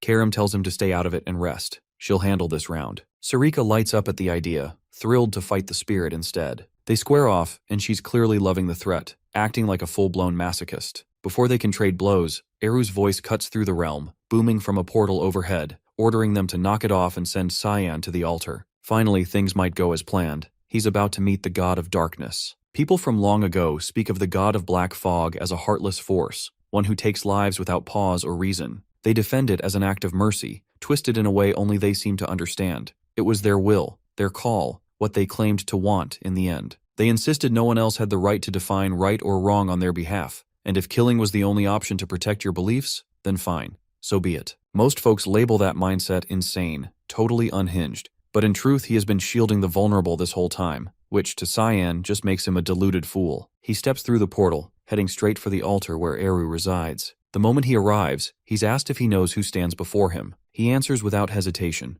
Eru, the god of black fog. Even though he's technically the chosen successor, the god has never heard his name before and wants proof, something solid to back the claim. But the fog energy already pulsing inside him says enough on its own. There are only two paths to becoming a successor. Either Eru handpicks you, or the Mist Stone does. Since the god doesn't recognize him, it can only mean the stone chose on its own, especially considering it vanished completely last year, which lines up even more with his identity as the next in line. Eru is honestly impressed that he managed to awaken Karam, let alone control her with such ease. And those eyes, sharp, focused, nothing like a kid's, tell him immediately this boy is from a time and place far removed from his own. Cyan once suspected the god had meddled in his trip through time, but Eru isn't the all-powerful being he used to be. His divine power has been long gone, and Cyan already knows that. Still, he came here hoping for better answers. Eru shrugs it off, saying it's actually worked out well. Less effort for him now that the successor found his own way here. Lazy as ever, just like Cyan remembers. But jokes aside, the god notices something off. His guest didn't come empty-handed. He can feel it, an object giving off a nasty aura. It's the hilt of the holy sword. He questions him. Wasn't the power of the demonic sword enough? Now he wants both? But Cyan has no intention of doing anything with it for now. He just doesn't want the world to remember the blade exists.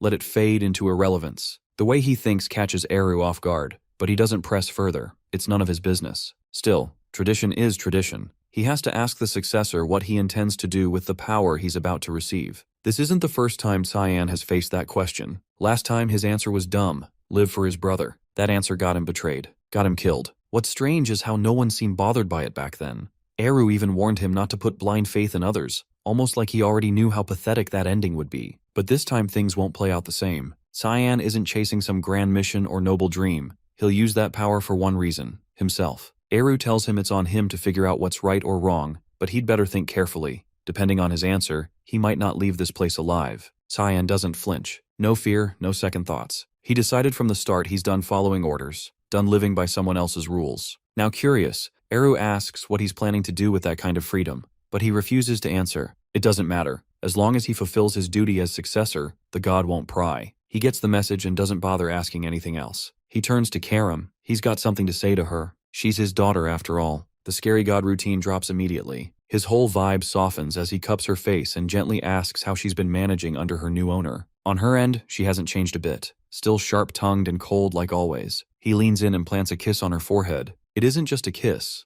That touch snaps her into her true form, and it doesn't drain any of Cyan's mana this time because Eru gives her a portion of his own life force, allowing her to maintain that body without wearing him out. Then he jokes that she'll need a body if she wants to get freaky with her master. She absolutely loses it, yelling and tearing into him for saying something so disgusting. Honestly, they're kind of perfect for each other. Same chaotic energy. The following day, inside the royal hall, Brian asks what the hell is going on, but Cyan is just as lost, watching it all unfold. At the center of the room, Sarika and Karam stand face to face, tension building with every glare. The sword spirit tries to rile her up, saying it's suspicious how close the constructor and Cyan must be if she's sneaking into his room early in the morning. Sarika doesn't react. She just gives a calm smile and lets it slide. Still, the air thickens like two wild animals sizing each other up before a brawl. Midway through the awkward standoff, he dips, saying he's going for a walk, and leaves Brian stuck between them, right before things finally boil over. Outside, though still within academy grounds, Cyan perches high on a rooftop, quietly observing the students down below. No one can see him. It's his go-to escape spot. His peace doesn't last. The metallic tang of blood hits his nose. Down below, a group of older students are ganging up on a younger kid, beating the hell out of him. One of them brings up doing a little experiment, and the others go along without question. The blonde one forms a glowing sphere of mana and yanks the kid's mouth open. They're about to force-feed it to him. Before he can shove it in, a voice cuts through the air, sharp and clear, telling them to back off. Princess Aaron steps forward, aura flaring, calling them out. How could nobles stoop so low and attack the helpless? The ringleader straightens up and introduces himself as Barrett Louis Mill, eldest son of a duke from the Garam kingdom, then asks who the hell she is. She hardens her expression and gives her name with full authority, Aaron, 5th princess of the Ushif Empire. Barrett doesn't seem all that fazed by the princess title or the fact she's the emperor's daughter. He already knows she's the youngest of the imperial bunch. Puffing up his chest, he steps closer, clearly trying to intimidate her. She refuses to shake his hand and warns she'll report everything to the academy. In a sloppy attempt to defuse things, he spins around and points to the kid they were beating. He insists it's all just one big misunderstanding, claims they weren't bullying anyone. Turns out the kid's a girl, and according to him, there's no harm being done. He offers to let her speak for herself. The girl stands, trembling and bruised, eyes dulled with resignation. She quietly tells Aaron nothing's wrong, they weren't hurting her, and it's best if she just walks away. He bursts into laughter, the kind that screams villain reveal, but she doesn't buy a single word. It's painfully obvious the girl's lying out of fear. Before she can lead the girl away, he grabs Aaron's arm to stop her. He tells her it's already too late. Leximus made her choice. Right as things are about to spiral, Cyan steps in, sweeping his legs out from under him and sending him crashing flat to the ground. The inflated aura vanishes instantly. One glance is all it takes for Cyan to recognize Leximus. Hard to forget someone you had a brutal deathmatch with in a past life. She was the continent's top swordswoman, born in the Ushif Empire, but after messy events post-graduation, defected to Count Klein's house in Garam. That duel had been long and savage. He was ordered to assassinate her. Instead, he challenged her formally. He didn't gain a damn thing from doing it that way, but she'd earned it. She never used mana and still held the title of best sword user alive, so he faced her head on. No tricks, no sneak attacks. Back on his feet, Barrett dusts himself off and locks eyes with Cyan. He knows who he's dealing with. Word spread about a battlefield survivor who even stood toe-to-toe with a dragon. Rather than start a fight, he offers a spot in their game. It's called Mana Marbles, a twisted pastime where you jam mana orbs down someone's throat until their internal mana tears itself apart. They're no threat to Cyan, but he's not in the mood for a fight either, so he cooks up a scare tactic, forming a mana marble in his hand and building it until it balloons to the size of a damn cow, then calmly threatening to force-feed it right back. They take Leximus to the dorms to get checked out. She looks okay on the surface, but she'll need to rest a few days to let her internal injuries mend. Aaron stands beside the bed, proud and unshaken, telling her to take it easy. She assures her this was something they had to do and she doesn't owe them a thing, then teases how those cowards bolted the second Cyan showed up. At the far end of the room, he stays quiet, remembering how tough she really was. Cracked ribs, a concussion, still pushing forward. Exactly what you'd expect from the best swordswoman the continent would ever see. She catches him staring and asks if they've met before. He apologizes, saying no, but it's a lie. Aaron asks where her room is. She wants to walk her back so those guys don't mess with her again. Leximus mentions she lives in the commoner hall. That throws Aaron off. She didn't expect that. She blurts out, "Wait, you're a peasant?" Leximus nods. She got into the academy thanks to instructor Veltain, who promised to cover her fees, but after getting dismissed with no explanation, she's left without support. Cyan suggests she withdraw from the academy entirely. Things aren't going to get better here. Aaron, clearly upset, watches his face. He changes tone, telling her to take Leximus in as a servant, train under her, learn swordsmanship along the way. Leximus blinks, confused. Wait, why is he calling her a girl? She'd thought he didn't know. Turns out no one ever told him. She apologizes for the misunderstanding. She dresses in boyish clothes, keeps her hair short. It's easy to see why people assumed wrong. Aaron is embarrassed but shakes it off. She actually likes the idea. Having Leximus under her wing means no one will dare mess with her again. She can stay in school, study, live comfortably, and train in peace. Leximus thanks her and swears to grow into someone worthy of that protection. She turns to thank Cyan too, but he's already gone, slipped out without a word. He's done enough. Aaron can handle what comes next. And now he finally understands why Leximus abandoned the Empire and defected to its enemy. It was because of Barrett. He was the reason she lost her mana, but now she hasn't lost it. So the question is, how powerful could she become with both sword skill and mana? Maybe strong enough to give even him a hard time. Still, that's a concern for another day. He's just been given his first mission as a member of the Mist. Earlier that morning, Hallmaster Sarika handed him the target. A new assassination awaits. She'd already given him a hell of a first mission to start with. He's already stressing out, wondering how much worse it'll get from here. As he moves through the corridor, a sudden crash rips through the silence and part of the wall explodes outward. A massive figure steps out from the debris, towering and broad-shouldered. His first thought is that some kind of demon creature has broken into the academy. The guy calls out, asking if he's Cyan Vert, the famous one with an S-rank body type, also the youngest in the Vert bloodline. Turns out he's not a beast at all, just another 11-year-old, Seth Chaharkin. Apparently, he's heard the stories, the kid who walked off the battlefield after fighting a dragon and lived to tell it. But the thing that really got his attention? The S-rank physique, a level even he couldn't reach. So now he's shown up just to throw hands and see how he measures up. Cyan finally spots the emblem pinned to his uniform and clocks where he's from. The Sparnia Empire, a desert-based nation tucked on the eastern edge of the continent. Back in his previous life, that place gave even the Ushif army trouble because of its brutal military, led by none other than Seth himself. But for all its might, it still crumbled after the prince suddenly dropped dead from illness. Dude had built himself into a walking tank, but forgot to take care of the basics, like not dying. And now, here that same guy is, standing in front of him way earlier than expected. The timeline doesn't match. They weren't supposed to meet this soon. Fighting random children isn't on Cyan's to-do list today, so he shuts it down. He says the academy doesn't allow street fights. If you want a duel, file it properly with the main office. Muscle mass clearly doesn't equal brain power, because Seth bolts off in the completely wrong direction. Cyan just watches him disappear and lets out a breath, glad he won't have to deal with that walking dumbbell for a while. He's got a mission to focus on anyway. Out behind the academy, tucked away in a shadowy corner, two men are speaking. One's a knight, confirming that everything's ready to go. The other gives him the order to move, deliver it to the buyer immediately. This man is Zickerman Albus, one of the richest 3 on the continent. On the surface, he looks like a saint, donating to charities and handing out cash like a hero. But in reality, the man's a monster, the kingpin behind the slave trade. He runs it, manages it,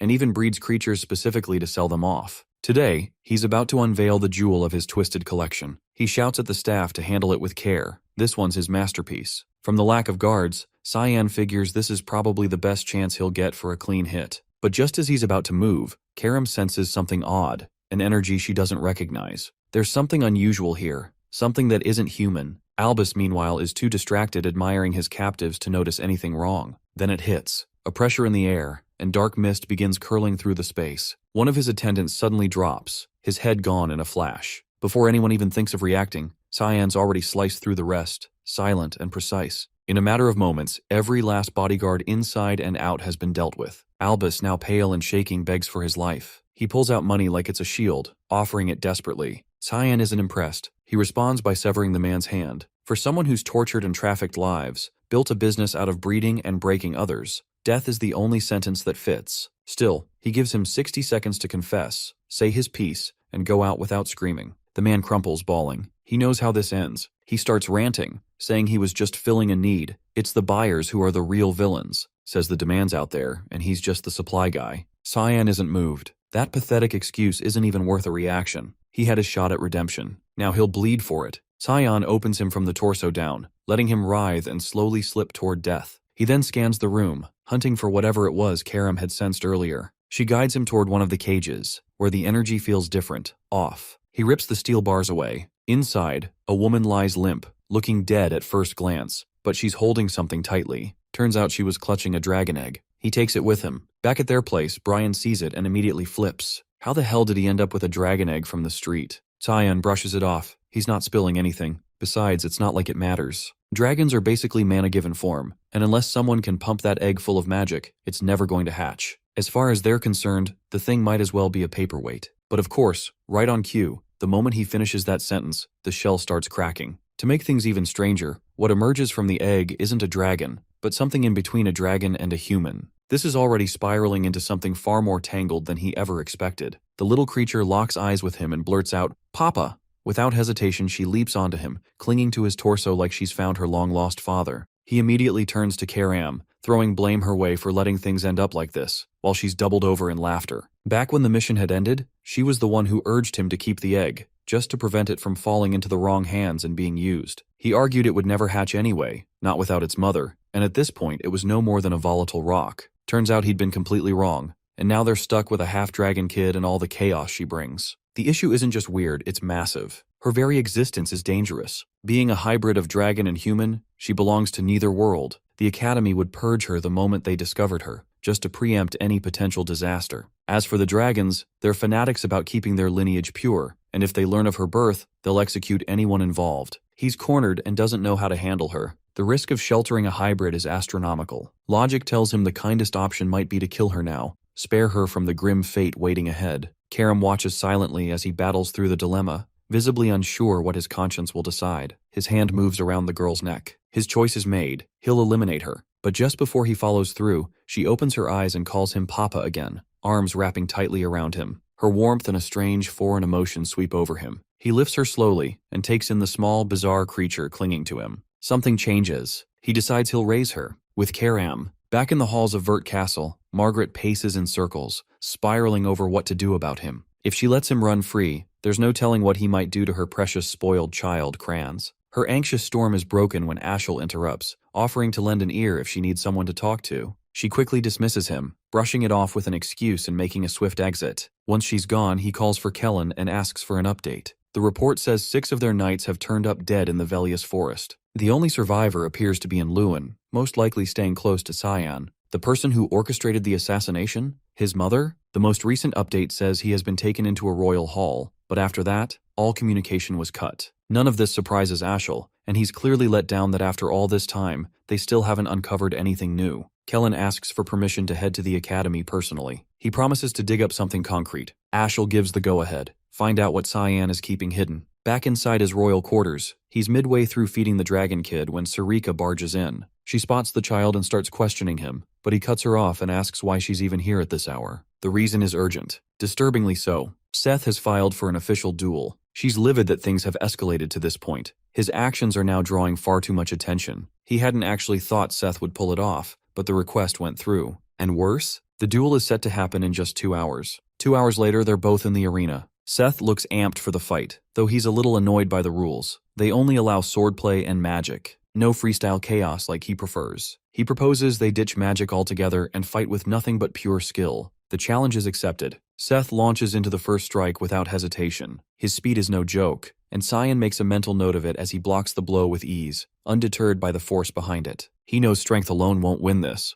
What he needs is precision, clean movement, and speed to dodge and counter everything coming at him. Seth pours everything he has into the barrage, but he can't land a single hit. Even though his opponent is only using a rapier, every strike is parried with tight, controlled movements. In one last desperate move, Seth speeds behind him to try and land a sneak attack, but Cyan doesn't even raise his sword. He flips the match in an instant, grabbing Seth's leg without him noticing and slamming him into the ground. Right before he hits the ground, he jerks himself upright and lashes out with a kick to break Cyan's grip. That quick recovery finally manages to catch his attention. The audience is absolutely locked in, watching what feels like a duel to the death. Seth rises, admitting he's lost the edge when it comes to swordplay. Now he's going all in. Whatever he's got left, he's throwing it. He shifts into stance, readying a high-tier spell. Off in the distance, the dean observes in silence, clearly invested in how this match unfolds. There's a glint in his eye, waiting to see how Cyan reacts to the next move. Cyan may hold an A rank in physical ability, but his opponent sits 1 tier higher, an S rank. If this were only about raw stats, the outcome would already be written. But Seth carries an ace. His mana rank's a rare 3-star, the highest among any student here. Sarika watches from the sidelines, holding back the urge to yell at Cyan for dragging things this far. Seth summons a magical fist, ready to strike. Cyan barely shifts, dodging it takes no effort. The spell is redirected mid-air, forced to track him, yet he still evades with ease, not even breaking focus. He's studying the way the caster works, and it's starting to click. This guy might actually be channeling above his level, possibly a 4-star spell. Pissed, Seth accuses him of cowardice for refusing to meet the blow head-on. He decides to up the ante, this time no dodging. A 4-star sandstorm tears toward him. Cyan, ever the aura cultivator, plants his feet and takes it full on. Elsewhere, Brian is busy keeping the dragon girl occupied. He's had plenty of practice raising his younger siblings, and that experience is suddenly paying off. But before he can process it, she shoots up in size, now able to stand on her own 2 feet. Back at the duel, the advanced spell hits dead center on Cyan. The barrier around the arena strains under the pressure, nearly coming apart. Spectators shout for the dean to step in. It's clearly gone too far. He waves them off, insisting they wait. Cyan activates a technique, siphoning the attack into a single point, the Void Sphere. Within seconds, the entire storm is gone, absorbed completely. Gasps echo. No one expected that, not even the dean. Sarika watches with rising anxiety, worried that move might have blown his cover wide open. A stunned silence falls over the crowd.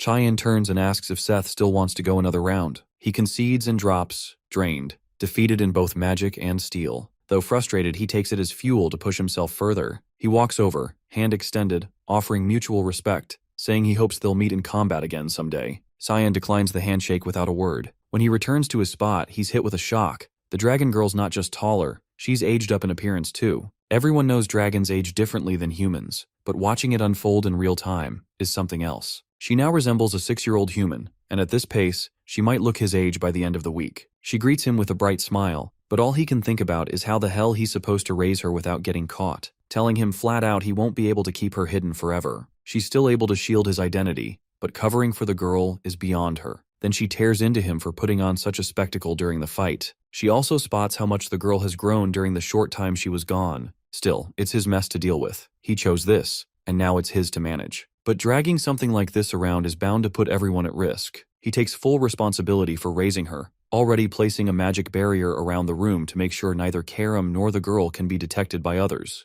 That setup is solid enough to ease Sarika's concerns. Before heading out, she hands him a crimson envelope and warns him not to pull this kind of stunt again. Inside is a formal reprimand for causing trouble during the duel, and a threat that he could be expelled over it. The girl looks up at him, asking innocently if they'll end up living on the streets now. He reassures her with calm certainty. Nothing bad's going to happen. He'll sort things out with the school. He already knows the dean sent it personally, not the admin office, which likely means it's more of a summons than a punishment. In his previous life, he had once gone to that same dean to request entry into the Knights of Light. He had finally decided to follow his father's wishes, surrendering to his brother's commands. The dean hadn't supported the choice. He knew it wasn't a good fit, but he hadn't been able to stop him either. Right before granting entry, the dean had given him a warning, one that proved to be true. Nothing worthwhile would come from chasing that path. Whether he faced consequences or a miserable ending, either way, he'd come out empty. That's the reality of living like someone else's puppet. No matter how things turned out, the resentment would always circle back to his brother. That's what the dean told him the last time they spoke. But now, the situation's changed, and whatever the dean thinks this time, he's about to find out. Brian brings up a suggestion.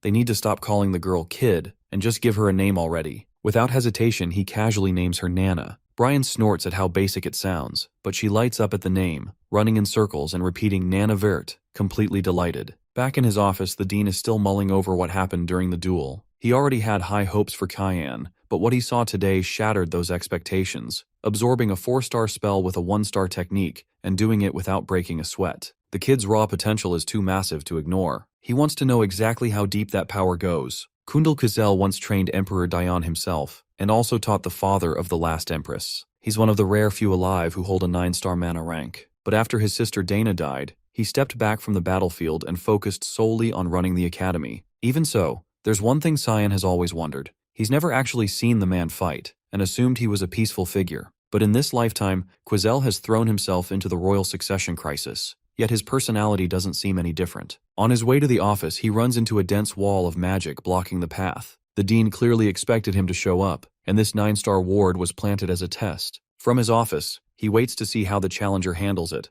Only a capable mage could break through. He acknowledges the challenge, but instead of forcing the barrier, he circles around the building and hops in through a rear window. He introduces himself face to face and says he's here to formally complain about the warning letter. The dean accepts the confrontation and asks what the issue is. Cyan points out that the letter came straight from him, but after seeing the tomb, he's certain now it was just bait to test him. The dean doesn't deny it. He admits the trial was excessive, but Cyan passed it, no question. Still, the warning stays. He repeats it. He's not retracting the warning. Cheyenne insists on asking something first. Does the dean want to expand the empire, or protect his family's legacy? The older man replies, calling it a gutsy question, but claims he doesn't care about either. Cyan isn't buying it. He presses further. If Emperor Dayan dies and the 3rd or 4th prince makes a play for the throne over the 1st, wouldn't the dean pick a side? The dean's tone sharpens. He's clearly pissed, and calls him arrogant for pushing the question. He says Cayenne was a pawn for Ashel, but from where he stands, the dean isn't any better. In his previous life, he had been just another puppet for Ezreal,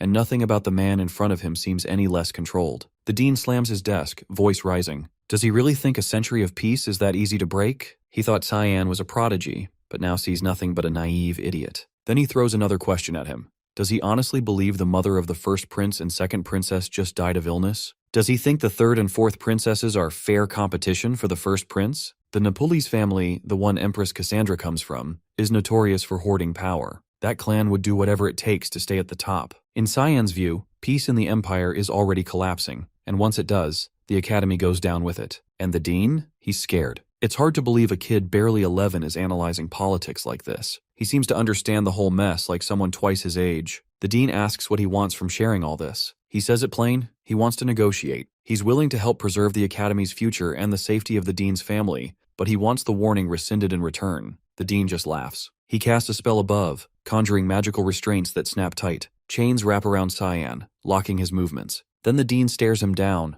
wanting to know what kind of power he thinks he holds to even dream of offering a deal like that, because now he's going to learn what it means to screw up. The Dean activates his spell, latching Cyan in place with his chains of judgment. Magic coils around him, restricting movement entirely. He looks confident, convinced the protagonist won't be breaking free from a 9-star spell like the Chain of the Tower. He quietly wonders if he might have given him too much credit. But that thought doesn't hold for long. Cyan calls on the Void Sphere. To his shock, the supposedly weak 1-star spell starts pulling in the high-rank magic. Cyan meets his gaze, asking if he still seems useless now. The Dean admits it. He's impressed. And yeah, he'll revoke the warning. But that can't be the only thing the kid wants from this, right? Meanwhile, Brian has stepped out to grab food for Nana. He ends up buying a random collection of sweets, already picturing how happy she'll be devouring them. But something's off. The streets are unusually quiet for this time of day. He brushes it off, assuming it's nothing. That is, until he feels something strange coming from a shadowed alley. He calls out, telling whoever's hiding to show themselves. When they do, his eyes go wide. He recognizes them instantly. Before he can react, they take him. Back at the academy, after wrapping up his talk with the dean, Cyan decides to attend his final class of the day. He's there, but mentally, completely checked out.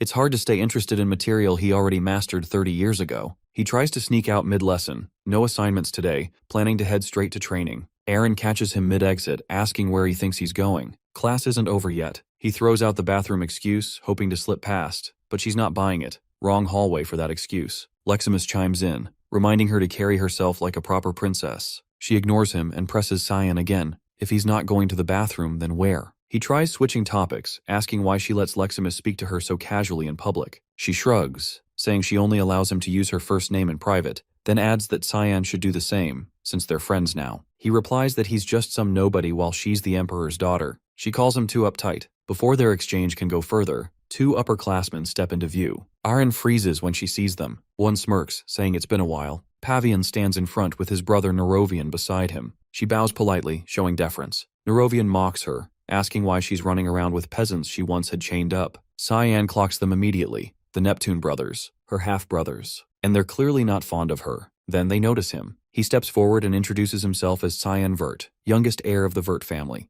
They nod, saying they'd recognize a duke's son anywhere, and mention they caught his duel earlier. It left an impression. They tell him next time there's a gathering, he should come. Might even become friends. Then Pavian turns back to Aaron, telling her flat out to stay in her lane, drop the arrogance, and remember her place. With that, they leave, dragging her pride along. Leximus looks over, confused, asking if those two were really her brothers, and what the hell's wrong with them. She keeps her voice calm, saying they're still family. She can't just abandon blood ties. Cyan disagrees. To them, he says, she's beneath dirt, less than a stranger. Blood or water, it means nothing without power. That's why they treat her like that, because deep down, they're afraid of her. This is just their way of keeping her in check. So she has no reason to hang her head. The words hit harder than she expected. She goes bright red, clearly moved, unable to believe he'd say something that kind to her. He returns to the royal hall and immediately notices something's off. No one's around except Nana. He calls out for Karam and Brian. Only Karam responds. He notices she's in fireball form, hovering. When he asks why, she says it helps conceal her energy whenever she needs to stay hidden, then asks what's so urgent. He says he needs her to track Brian. She pauses, focuses, then says she can smell blood, and it's coming from the direction he went. Elsewhere, Brian is getting slammed around by a group of thugs clearly working under Barrett. The man crouches nearby, sneering that Brian should have listened when they were still playing nice. But now they're done holding back. They're going to cut him up and mail the pieces to Cyan like a present, all because he dared act bold in front of him. Brian just laughs, unshaken, telling him he's still got nothing. That's the last straw. Barrett loses it and gives the order, kill him. Now, they raise their swords, ready to strike, but Cyan cuts in with a sharp question. What exactly do they think they're doing? Barrett freezes the moment he hears that voice. He knows who it belongs to. The S-rank mage turns his attention to Brian, who looks absolutely wrecked, barely able to speak. The eldest Louis Miles sees the moment as perfect. This might be his shot at payback. He growls out a threat, saying he'll rip out Cyan's organs. The other boy cracks a smile, welcoming the fight, then unleashes Thick Fog, 8th form, Assault, slicing the knights into bloody fragments in an instant. Barrett stands stunned, speechless as every mercenary he brought drops dead in seconds. There's no chance he can beat someone like that. It's beyond what his brain can process. Cyan's strength is too unreal. He tries casting a spell in desperation, only to get cut off by a brutal kick to the gut that sends him flying. The mage glares down at him, asking if picking on weaker people is what he calls fun. The would-be noble coughs and laughs it off, saying it's just one of his hobbies. He wants to know if Cyan's really going to kill him over that. Barrett, the eldest heir to the Lewis-Mile family, is effectively the shadow ruler of the Garum Kingdom. His reputation for being twisted is well known. Beating people up was the least of his crimes. He once set a small animal on fire just for fun. Then came the moment he crossed the line entirely. He murdered a female classmate. His excuse? She was simply practicing magic. Eventually, the Mist issued a purification order against him. When Cyan broke into the Lewis-Mile residence after the exile, he discovered piles of corpses, dead servants stuffed into the basement. He hadn't planned a quick death. He intended to make him suffer first. But then the criminal laughed, telling him to skip the drama and just get it over with. He claimed he didn't mind dying, said he'd already wrung all the pleasure out of life. Now thinking back on it, Cyan realizes that killing him like that wouldn't have been punishment. It would have been mercy. Barrett already got what he wanted out of life before dying. Just dying won't ever come close to repaying what he's done. The mage grabs him, pries his mouth open, and begins forming a marble of mana. The Louis-Mile heir recognizes what's coming and suddenly panics, begging him to stop. He throws out threats, warning what'll happen if Cyan dares hurt someone from the Garum Kingdom's most powerful bloodline. But before he can finish, the sphere is jammed down his throat and swallowed. The victor tells him it's fine if he wants to hate him, talk trash, curse him, whatever. But there's one thing he better not forget. Never lay a hand on someone under his protection. Barrett writhes in agony as the mana marble detonates inside him, permanently shattering his internal mana flow. From a nearby rooftop, Ashel's butler has been watching everything. He's stunned. Cyan's power far exceeds what he expected. He realizes he has to report back to his master immediately, before the mage ruins everything. But he doesn't even get the chance. A cold blade presses against his neck. It's Sarika. She's finally tracked down the stalker who's been tailing her student for days. Meanwhile, Cyan heads over to Brian, checking him for injuries. The injured man apologizes, saying he didn't expect them to gang up on him like that. The mage straightens up and asks if he truly sees himself as a subordinate. Then why the hell was he fighting a losing battle? He says charging into a hopeless fight might be noble, but it's still dumb. A dead loyalist is useless to him. He cuts the scolding short, telling him they'll finish this conversation back home. He then calls out, demanding Sarika reveal herself. A group of mist assassins appear, with the woman leading them. She's impressed. He noticed them despite their perfect concealment. She drops down, dragging the butler with her, saying she brought him a present. But Cyan already knows the guy's been shadowing him for a week. The assassin acknowledges his growing capabilities, outclassing a mist assassin, outwitting the dean, and handling a demonic sword without losing his mind. He checks all the boxes of an ideal successor. Still, she warns him, it can't go on like this. More people are getting suspicious. He promises to be more discreet, but he has no plans to keep playing the idiot who takes abuse from others. He makes it clear, if anyone touches one of his people again, he'll destroy them. No exceptions. Sarika gets it. She respects that he wants to protect his own and prepares to leave. Before she goes, she tells him to deal with the butler and that she'll handle the situation with Barrett. The captive has been listening to every word. He thinks he's about to die, but Cyan has something different in mind. He asks if the man is Ashel's top subordinate. He clearly never leaves his master's side. The mage used to envy that loyalty in his past life. He could kill him here, but there's a better use for him. Cyan casts a shadow personality spell. The butler screams as the dark energy pours into his body, taking control from the inside. Leximus and Aaron are sparring nearby, using their match as part of their training routine. She struggles to keep pace with his speed and precision. Eventually, he slips behind her, gently placing the blade near her head and declaring the match in her favor, still addressing her formally as Your Highness. She yields, accepting the loss, but insists he should drop the title and just use her actual name instead. Elsewhere, they hear Brian groaning through clenched teeth as he trains with Cyan, who's been running him into the ground. He's taking hit after hit but holding up thanks to his high stamina and brute strength. Cyan's already considering he might be a decent asset down the line. He checks if Brian wants to pause for a break. The other boy brushes off the pain, pretending he's still fine and ready to continue. Not that it would have mattered. Cyan would have kept going regardless. He knows there's no telling when someone like Barrett might strike again. Brian needs to be prepared to hold his own. Brian brings up Kellen, asking if he's really alright after the spell was used on him. Cyan tells him not to stress about it. Kellen's with them now. He explains the spell. It hijacks a person's personality and puts them under external control. He's only used it once before, back in his previous life. Cyan questions Kellen directly, asking who he is now. The knight answers without hesitation. He's Kellen Diego, a guardian from Velias, assigned to monitor Cyan. He pushes further, asking who his master is at the moment. Kellen says it used to be Ashel, but that's changed. He wants to serve Cyan now, and asks to stay under his command. Cheyenne gives a sly smile and tells him to deliver his next message exactly as dictated, word for word. Kellen nods, fully on board. Back on the field, Aaron asks if Cheyenne's here to train. He gives a nod and returns the question. She says she trains here every weekend with Leximus. Lately, she figures it's a smart move, especially after last week's chaos. Barrett had been found collapsed outside the infirmary, completely unhinged and covered in bruises. No one's been able to get a word out of him about what went down or who was responsible. Thing is, it's not that he's unwilling to talk. Sarika straight up erased his memory, and just to twist the knife, he's now permanently blocked from using any form of magic. Still, what throws Cyan off is Leximus's reaction to hearing all this. He expected her to be satisfied, but something in her expression says otherwise. His thoughts are interrupted when Nana drops from the sky, screaming his name. Apparently, Karam left her unsupervised again. The little half-dragon crash lands straight into Aaron's arms, still shouting Papa, while staring at Cyan. Aaron stares at the kid, baffled, and asks what the hell is going on. He gives her the whole backstory, start to finish. Once she understands, she's clearly relieved.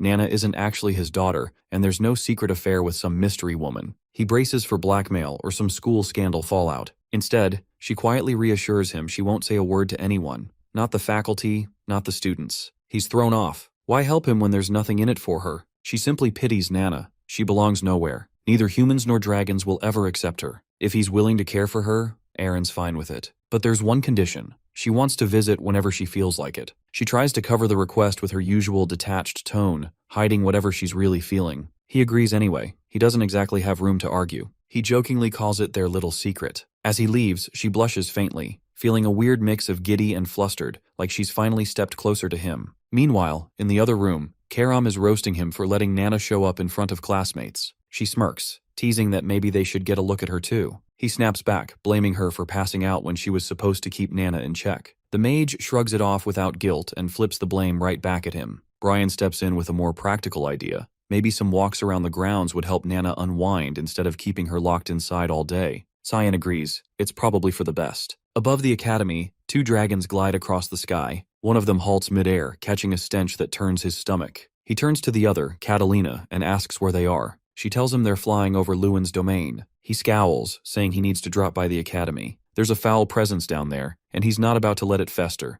Brian and Cyan head out together late at night, bringing Nana along for a walk in hopes of shifting the atmosphere a little. During the outing, she figures out how to use her wings and speak clearly, now zipping around wildly through the air without any control. She seems completely drawn to wide open spaces, darting from one spot to another without slowing down. He watches her with a quiet grin, clearly enjoying the sight of her having so much fun. He's brought her to a secluded area far away from the academy grounds so she can move freely without drawing attention. Karam notices the unusually big smile stretched across his face and throws in a sarcastic comment, telling him he might as well go get Aaron as her mom since he already looks the part of a dad. Their moment of peace doesn't last very long though. An intense, powerful presence suddenly cuts through the air toward them. Brian quickly reacts, bolting forward to intercept Nana and yanks her away from a fast-approaching attack, barely managing to save her. All three duck behind Cyan as two hostile figures make their appearance known. Two dragons, clearly of high rank, step into view, Lucian and Catalina. Lucian's eyes land on Nana, filled with pure revulsion, as both stare at her like she's an abomination. They demand to know if Cyan is her father, having recognized the demonic blade he's carrying. Karam doesn't appreciate the implication and immediately snaps back, only for them to fire off more insults, looking down on the group as if they're dirt. The tension spikes, and they're seconds away from fighting until Lucian signals Catalina to hold back. He says he's not interested in wasting energy on creatures beneath him, and there's no need to fight if they just hand the child over. Cyan doesn't flinch and fires back by calling him a lizard-faced piece of trash, which instantly pisses the dragon off. He blasts a beam of raw mana toward the swordsman, but it's sidestepped in an instant before he activates his demonic transformation. They both instantly recognize the aura.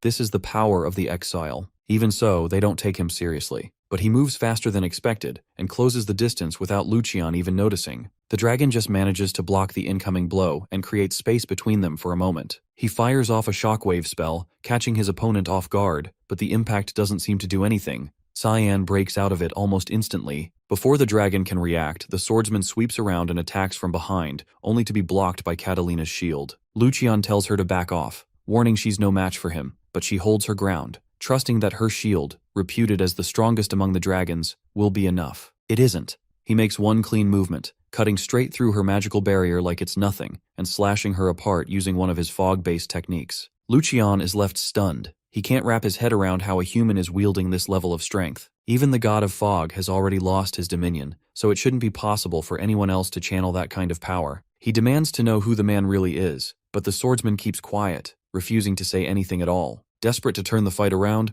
Lucian activates his polymorph, transforming into his full dragon form in one last effort to win. The opponent stays composed, not shaken in the slightest, and charges directly toward him. He knows this is when the dragon is most exposed. Lucian doesn't see it as a problem. He doubts a human would know anything about a dragon's weaknesses, but the swordsman leaps and lands a hit right at the center of his forehead, the core vulnerability. The dragon tries to escape into the air, but fog chains latch onto him and drag him down, sealing his fate. Once the dust settles, Brian runs over to check on things, only to stop in shock as he sees his friend standing there over the defeated dragons, already eating them. Kellen steps into Ashel's quarters and informs him that an unknown force seems to be backing his brother. He also suspects the scouts they sent have likely been eliminated by the same group. Ashel narrows his eyes and asks if that's all he's discovered. Kellen apologizes, admitting he doesn't have anything else to report. But something feels different. Ashel senses a shift in his demeanor. The desperation he showed before leaving for the academy isn't there anymore. He seems like a completely altered man, and that immediately sets off alarm bells. To be sure, Ashel decides to test him with a question. Kellen catches on right away that he's being evaluated, so he bows deeply and begins reciting holy blessings to Lumendel in a show of unwavering devotion. Ashel chuckles and tells him not to be so dramatic. It's just part of standard procedure, nothing personal. He waves a hand, dismissing him from the room. Kellen exits, quietly noting to himself that he'll need to tread more carefully next time. If suspicion grows even slightly, he won't be walking away so easily again. Just as he opens the door, he almost bumps into a young girl. He instantly recognizes her. She's Cyan's personal maid. Curious, he asks what business brings her here. Before she can respond, Ashel appears behind him and places a hand on his shoulder, saying that he's the one who summoned her. He flashes a polite smile and gently requests her help with something. She looks puzzled at first, but agrees, ready to assist however she can. Elsewhere, the dragons hold a private emergency meeting. They've realized that Catalina and Lucian have gone completely off the grid. The last trace of their presence was a massive divine power surge recorded near Lewin's borders. After that, nothing, just total silence. What's alarming is that both were above 8-star rank, and their mana cores were shattered. All that remains of the battle site is raw destruction. No bodies, no clear evidence, just overwhelming magical residue. Whoever killed them went through the trouble of wiping every trace clean with magic. That suggests a dark element caster was involved. The only one they know of who could kill both is Kundal Kazeli. But Kundal doesn't possess dark affinity, which leads them to one conclusion. There's someone out there with dark element powers they haven't identified. They already know of Cyan, who's enrolled at the Royal Academy. To them, he's just a teenage boy who happens to wield dark element mana. But now the rumors are piling up. Apparently he survived a clash with a devil dragon. They also suspect he might be tied to the deaths of Reynold and Zykerman, two major players in the slave trade. Both men had been supplying the dragons with human test subjects and magical materials. The leader of the meeting decides they need more information about Cyan. He turns to his granddaughter and tells her to start getting close to him. Back inside the royal dorms, Aaron arrives carrying a pile of sweets for Nana. Cyan stays seated off to the side, watching quietly as the two interact. Despite the peaceful scene, he can't help but stay on edge, worried other dragons might sense Nana again if they aren't careful. He's determined not to let anyone mess with those he considers under his protection. He's already made up his mind to live for himself this time around, and to wreck whatever schemes Ashel has planned. Aaron notices the soft, unguarded smile that crosses his face as he watches them laugh together. She pauses but writes it off as him simply enjoying the moment. Meanwhile, over at the Vert residence garden, Lenal Severus, the first prince, sits with Ashen for a private conversation. It's been some time since they last saw each other. Lenal leans back and asks how long he plans to stay cooped up, wasting away out here in the middle of nowhere. He's also heard rumors that Alice left on some kind of journey. Ashen confesses that he's genuinely worried about her, but admits he has no idea where she's gone or what she's up to. Lenal smirks and teases him, suggesting that maybe he's more concerned about his influence and position than he is about Alice herself. Ashen warns him not to discuss sensitive topics out in public, but the prince shrugs that off, saying they're close friends. It's fine to be honest with each other. He then asks if Ashen's brother is named Cyan. Apparently, the Emperor is starting to take an interest in the protagonist. He's even been thinking about arranging an engagement between Cyan and Aaron, the fifth princess. Lenal admits he's not sure why the Emperor is so adamant about it. Maybe it's his way of trying to shield his daughter. Ashen advises him not to act impulsively. He believes the more attention Aaron gets, the more her value and influence will rise, and the more useful she'll be to them. Lenal raises an eyebrow and chuckles, clearly entertained by his calculated approach. A butler arrives with drinks, offering them politely. Ashel, who's now joined them, glances over and asks who this knight is, as he doesn't recognize the man. Lionel replies that he's a rare find, a real gem he discovered while scouting through the slums. Ashel nods, commenting that he certainly looks like an impressive specimen. The butler introduces himself formally as Burris Lahallam,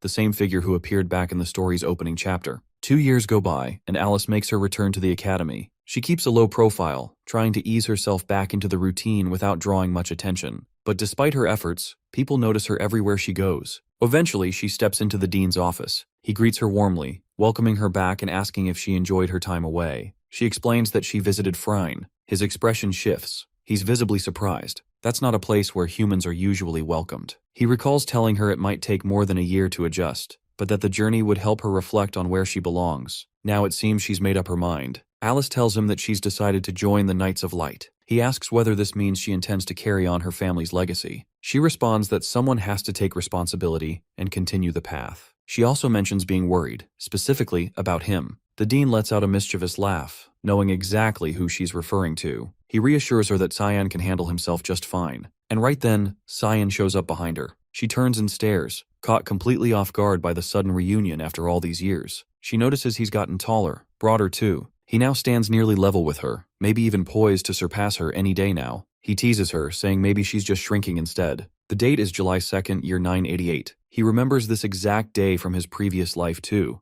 That was the final time he saw his sister alive. She asks if he's planning to return home for summer break. He tells her no one back home would even bother welcoming him, except for her. She's caught off guard by that. She asks if that's why he's avoided coming home for 2 years. The truth is, his reasons for staying away run much deeper. Ashel is one of those reasons, and the Duke's wife has been hunting him down, grasping at every opportunity to end his life. And their father? He does absolutely nothing about it. Going back would be no different than signing his own death warrant. He's made up his mind to stay away until graduation. She then asks if he's gotten close to Crans. He replies that there's no chance of that, at least not right now. She reacts with visible surprise. He explains it's because the guy has been nothing but hostile, even tried to kill him once. She freezes in disbelief, shocked silent. Brian steps forward then, ready to confirm every word. She asks who the man is. He introduces himself plainly. Brian Kendrick, a guardian knight. Cyan walks her through everything, how things played out between him, Crans, and their mother. Her expression twists with a mix of emotions,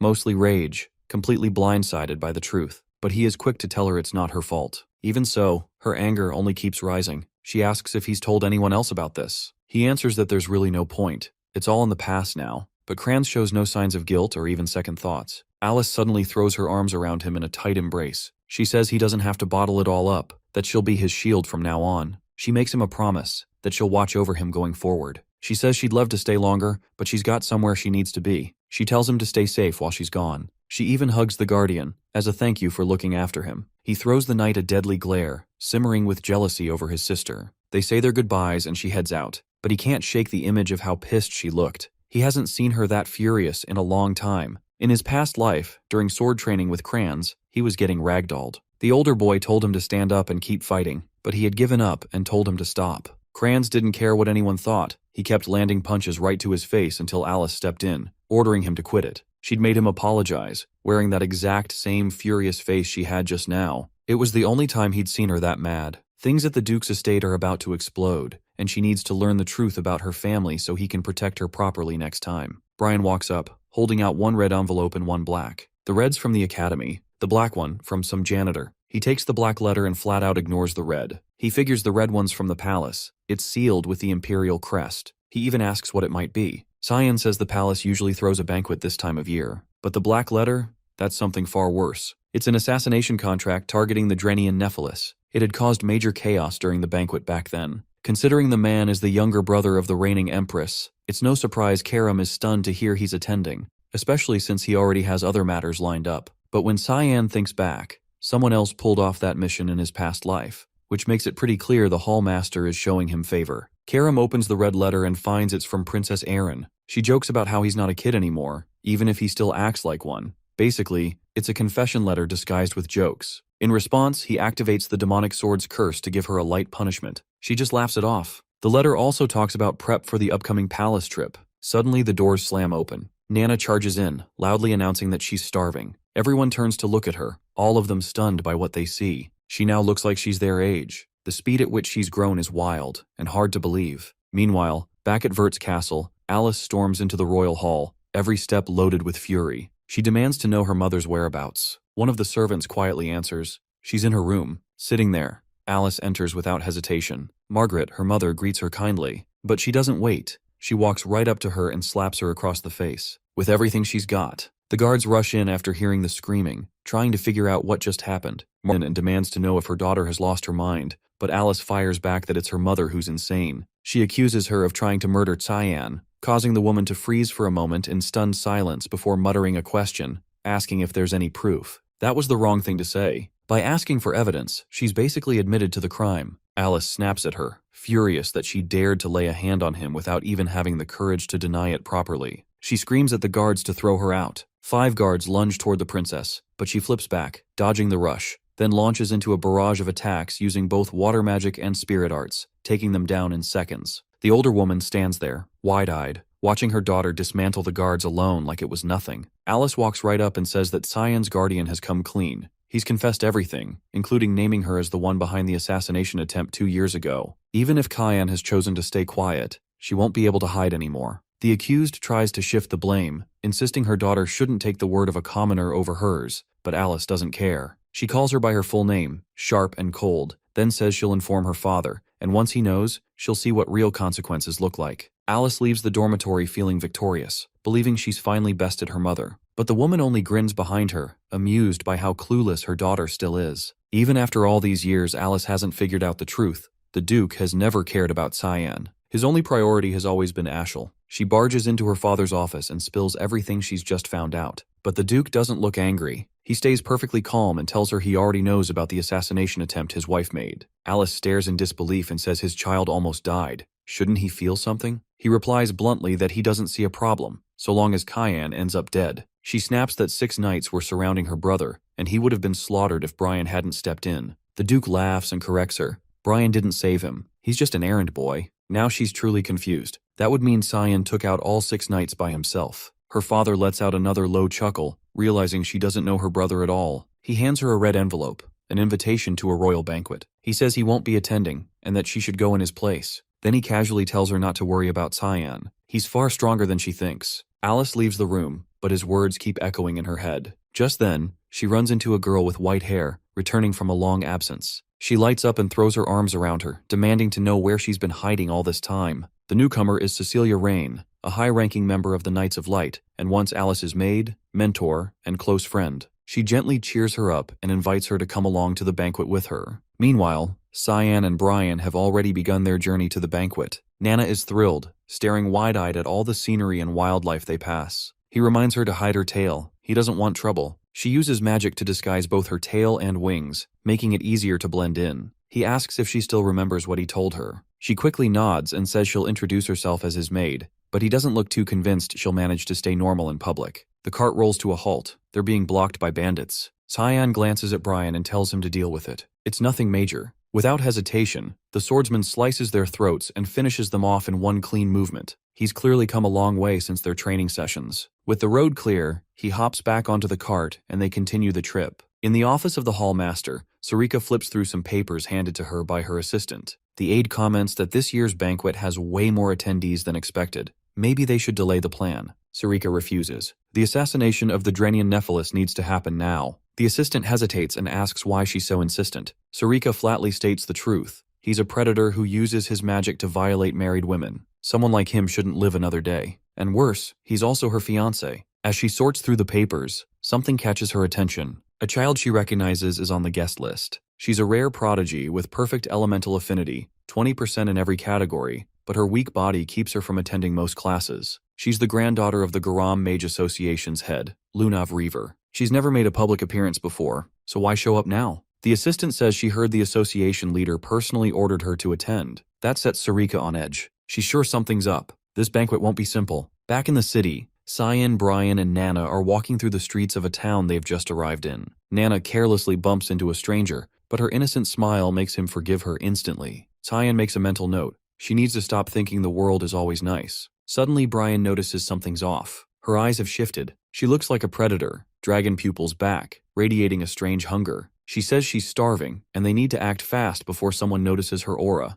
Cyan tells Brian to take her to the nearest restaurant. A few hours and countless dishes later, she's back to her sweet self. Good thing he brought enough money to handle her appetite. Just as he's relaxing, he senses an unfamiliar mana approaching from behind. A voice calls out, asking if he's really Cyan Vert. Cyan reels for a second. She knows his name. That alone puts him on edge. He keeps his tone guarded and asks her location. She doesn't answer. Instead, she casually takes a seat right beside him. He repeats the question slower this time. Eventually, she responds and introduces herself as Lunav, explaining that she attends the same school and is currently in her second year. The name rings a bell. He swears he's heard it before. Still, something about her doesn't sit right. Why the hell is she being this friendly? He coldly replies that he doesn't waste time on underclassmen. She shrugs and says that's fine. Compared to him, she's practically invisible anyway. Brian and Nana both pick up on the interaction. The maid leans in and asks if that girl is one of his friends. The knight, squinting, admits he has no idea who she is, but she sure doesn't seem like one. The girl comments on how close the knight and maid appear to him. With a playful edge, she notes that he feels warmer than the rumors make him out to be. He tries to brush it off, but the way she just complimented him out of nowhere only spikes his suspicions. She asks if he came to the capital because of the banquets. He nods, then immediately questions how she knew that. She answers flatly, there's no other reason he'd bother showing up in this city unless it's for those events. With a flirty little grin, she tells him they'll be seeing each other again at the venue, since she's been invited too. He figures that if she's attending, she must belong to nobility. All of a sudden, she rises and says she's heading out. Time to wrap up the introductions. She tosses him a wish, don't forget her. Then she drops her full name, Donald Rayner. And just like that, it clicks. He remembers her from before, granddaughter of the Gun Major Association president in Rain River. That man must have sent her here. In his former life, she died while studying at the academy. He can't tell if her death was from illness or the grotesque experiments the association had been running. This is uncharted territory. People he hadn't encountered in his past life are suddenly entering his path now, which means the future is in constant motion. And to top it all off, this is happening on Banquet Day, the day history will later remember as the Banquet of Blood. Elsewhere, Erin gets dressed for the occasion. She glances at Luxemius and asks if she looks okay. He reassures her. She looks stunning, more beautiful than ever. Even so, she's not convinced about the outfit and switches into a new dress. Luxemius grins, teasing that Cyan's going to love it. Her cheeks light up, her whole face flushing red, completely flustered. It surprises her that he'll be there tonight, even though she's the one who sent the damn invitation. A maid enters holding an ornate box and presents it to her. It's a necklace, sent by her brother, Lionel, who insists she look her best for her future wedding. She blinks, caught off guard by the gesture, but doesn't dwell on it much. Finally, the banquet arrives. The atmosphere is lively. Crowds pack the place, laughter and chatter flooding the space. Cyan moves through the hall, eyes scanning for his target. So far, no luck. That's when he spots Kellen among the guests and quickly asks whether Ashel is here too. Kellen confirms he's currently with Prince Lewin. But before anything else, he has something urgent to say, urging Cyan to get out of there immediately. He pauses and checks what's going on. Kellen doesn't doubt the intel, but says that if Cyan stays, he and plenty of others could be at serious risk. Ashel had personally warned him to leave the palace before the event began, mentioning he was preparing something. Unexpected. That final piece falls into place.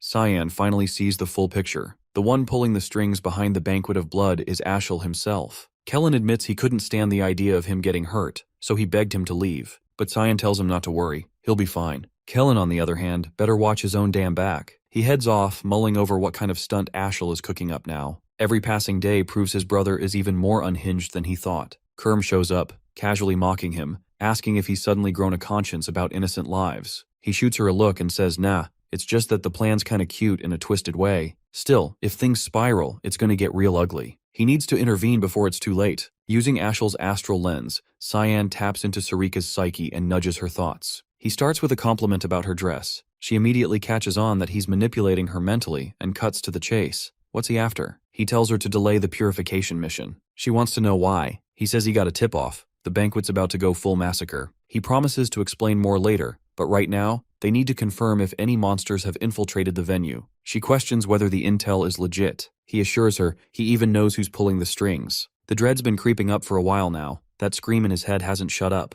He didn't have full confirmation until now. He tells her to forget the target for the moment. With a smug tone, he adds that her creepy fiancé is probably going to die in the chaos anyway. He walks off while she stares after him, clearly pissed. Alice sees her and calls out. Sarika hears the voice and turns. She didn't expect to see Alice here. This wasn't part of the plan they agreed on. Alice replies that she just wanted to step out and get some air. But this isn't good. Alice is about to get caught up in the shitstorm. Sarika grows anxious about the mission. Then another voice cuts in, addressing her as Miss Sarika and calling out to Alice too. His tone practically drips with sleaze. And just when things couldn't get more chaotic, the target makes his grand entrance. He introduces himself with a smirk, Drainian Nephilis. That grin says it all, trouble. Meanwhile, Cyan pulls Brian aside for something critical. The knight perks up, eager to jump in. Cyan can tell he's getting more into this protector role lately, probably the excess dragon blood. He gives him orders to check the palace's underground tunnels. Brian takes off, ready to go. But before Cyan can say anything else, he stops him with a reminder.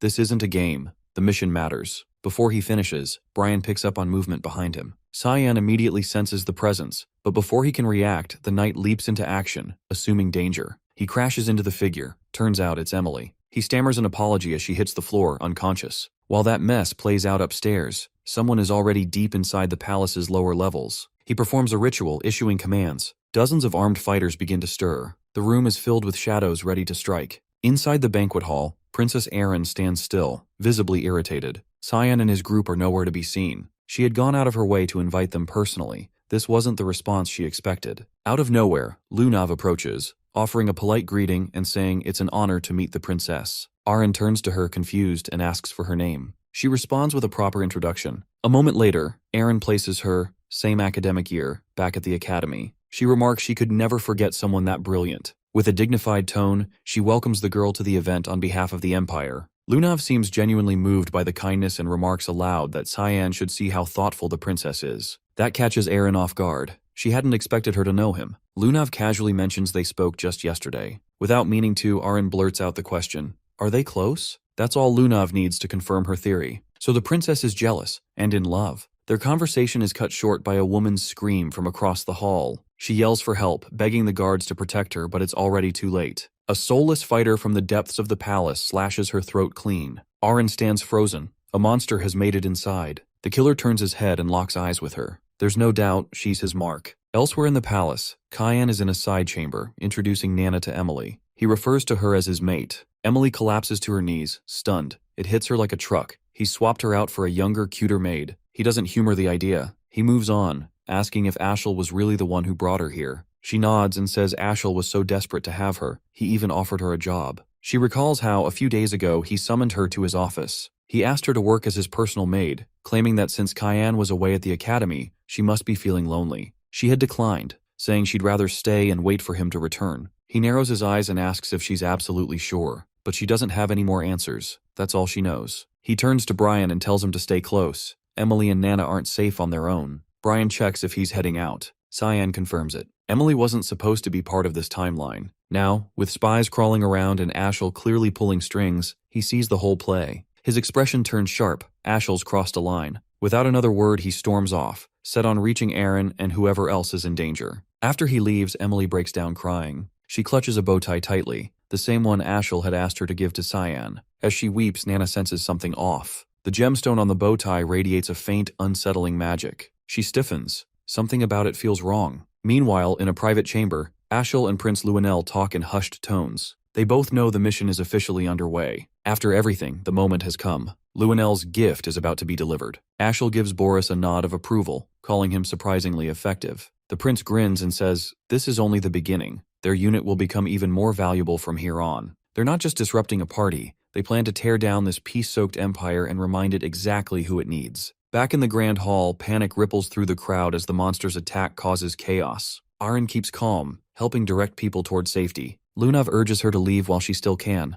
but she shakes her head. She won't leave until she's made sure everyone else is safe. She insists on staying to help. The creature overwhelms the frontline guards with ease. Then it splits. Identical copies spawn into the room. One clone grabs a guard and rips him apart before he can even scream. While everyone focuses on the copies, a demonic beast breaks through from behind. It tears through half the defense force in seconds. Despair sets in, but a new figure steps in, Sarika. She cuts down one of the beasts with expert precision, immediately commanding the remaining guards to focus on evacuating civilians. Then Alice appears, seamlessly entering the fight. Together, the two begin clearing out the enemies. The head guard tries to pull everyone into a coordinated retreat. Meanwhile, they hold their ground, preparing for the next strike. But to their shock, the creature doesn't even glance at them. Its focus is locked solely on Aaron. Just before its tentacle can reach her, a guard throws himself forward and slices it off. He dies instantly. A cluster of tentacles tears through the guard's body, killing him instantly. Aaron rushes to catch him, trying to keep him upright, but he's already gone. Tears run down her cheeks as guilt sinks in. She blames herself. Meanwhile, Lunav pushes back the advancing monsters, launching bursts of aqua blast mixed with gusts of wind. She turns over her shoulder and shouts for Aaron to get to safety. They'll handle things from here,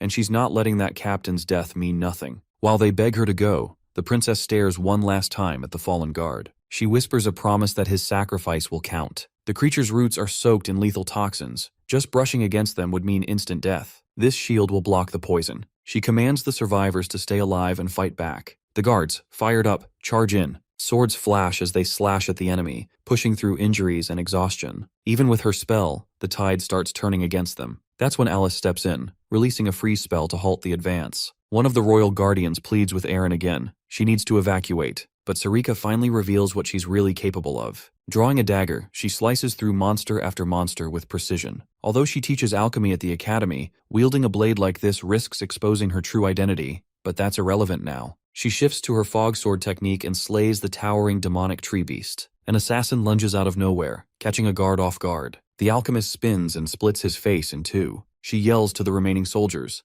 There are still more out there, and they can't lower their guard. Her plan is for Elise to get the princess out while they hold the line. But something itches at her. This still feels wrong. Alice and Aaron sprint down a hallway, escaping the chaos. The princess's thoughts swirl. If this girl really is one of the Verts, that would make her Cyan's sister. The thought snaps her back to him. Is he okay? Is he safe? Their train of thought shatters as a skeletal creature drops into their path. The thing doesn't seem lost. It knew exactly where to find them. Alice eyes the monster. Her gut tells her she can't handle it alone. It's a nightcrawler, a high-tier one. They team up, binding it in place with chains and coordination. Hope sparks as reinforcements leap in. Maybe they still have a shot. The nightcrawler swings with a brutal left hook. Lunav leaps in, throwing up a barrier that absorbs the hit. Alice seizes the moment, already on its back. With a smirk, she launches her attack, declaring her name and promising he'll regret ever showing up. The strike lands hard enough to finish him on the spot. Back in the banquet hall, Sarika brings down the last creature with a strike of fog-forged magic. Something nags at her. She walks over to one of the assassins and pulls off its mask. A chill runs through her. They're not living beings. They're corpses, puppets reanimated through dark magic. It's a twisted resurrection technique requiring ridiculous amounts of mana and setup. With this many, it couldn't have been a solo caster. Someone big is behind this. But the why is still a mystery. Elsewhere in the palace, a squad of marionette soldiers descends on the Emperor. He wipes them out easily, but his body gives out. Collapsing, drained, and gasping, he looks up to find Ashel and Luenel already in the room. The Emperor thanks them for their support, unaware they're the ones orchestrating the chaos. Ashel hurries to his side, swearing loyalty. It's all part of the setup to win his trust. Meanwhile, Elise cuts down one more creature and runs into the next chamber, but it's no better in there. More puppet assassins flood in, relentless. They just keep coming. Emily informs Brian that Ashel has given Cyan a bow tie, but he had already left before she could hand it over. Brian finds it odd that Ashel would give him a gift and admits he has a bad feeling about it. She asks if something is wrong.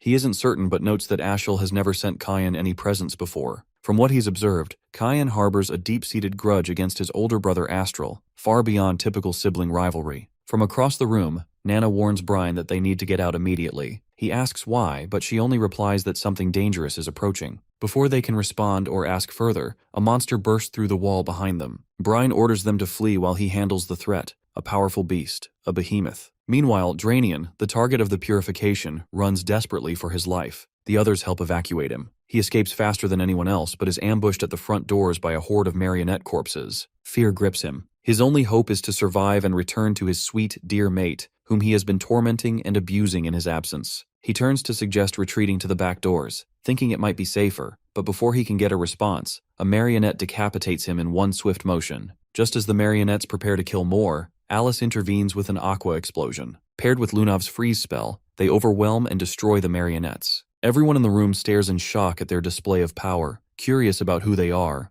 but there's no time for introductions. The mage warns that the danger isn't over, and urges them to protect Princess Erin. They turn their attention to the princess, checking if she's unharmed. She, however, is more concerned about Lunav's frail condition. Lunav reassures her not to worry and promises to recover quickly. She warns that the next assault will begin soon, and that Erin needs to evacuate. Despite that, the princess can't shake her concern for them. The guards step forward, pledging to shield her. Alice confronts the monsters directly and commands the guards to use their magic to defend the noble guests. They must hold the line until the battle ends. The Royal Knight's priority is the princess's safety, Alice promises to do everything in her power to stop the monsters, though inwardly she doubts her chances. No matter how many they eliminate, more keep showing up, as if tracking them constantly. It seems they are being tracked through the gemstone given to Aaron. Back to Brine, he faces off against the behemoth, doing his best to keep Emily safe and the monster at bay. For such a powerful creature to invade the palace, there must be a deeper plot. Until now, he had Cyan by his side to back him up,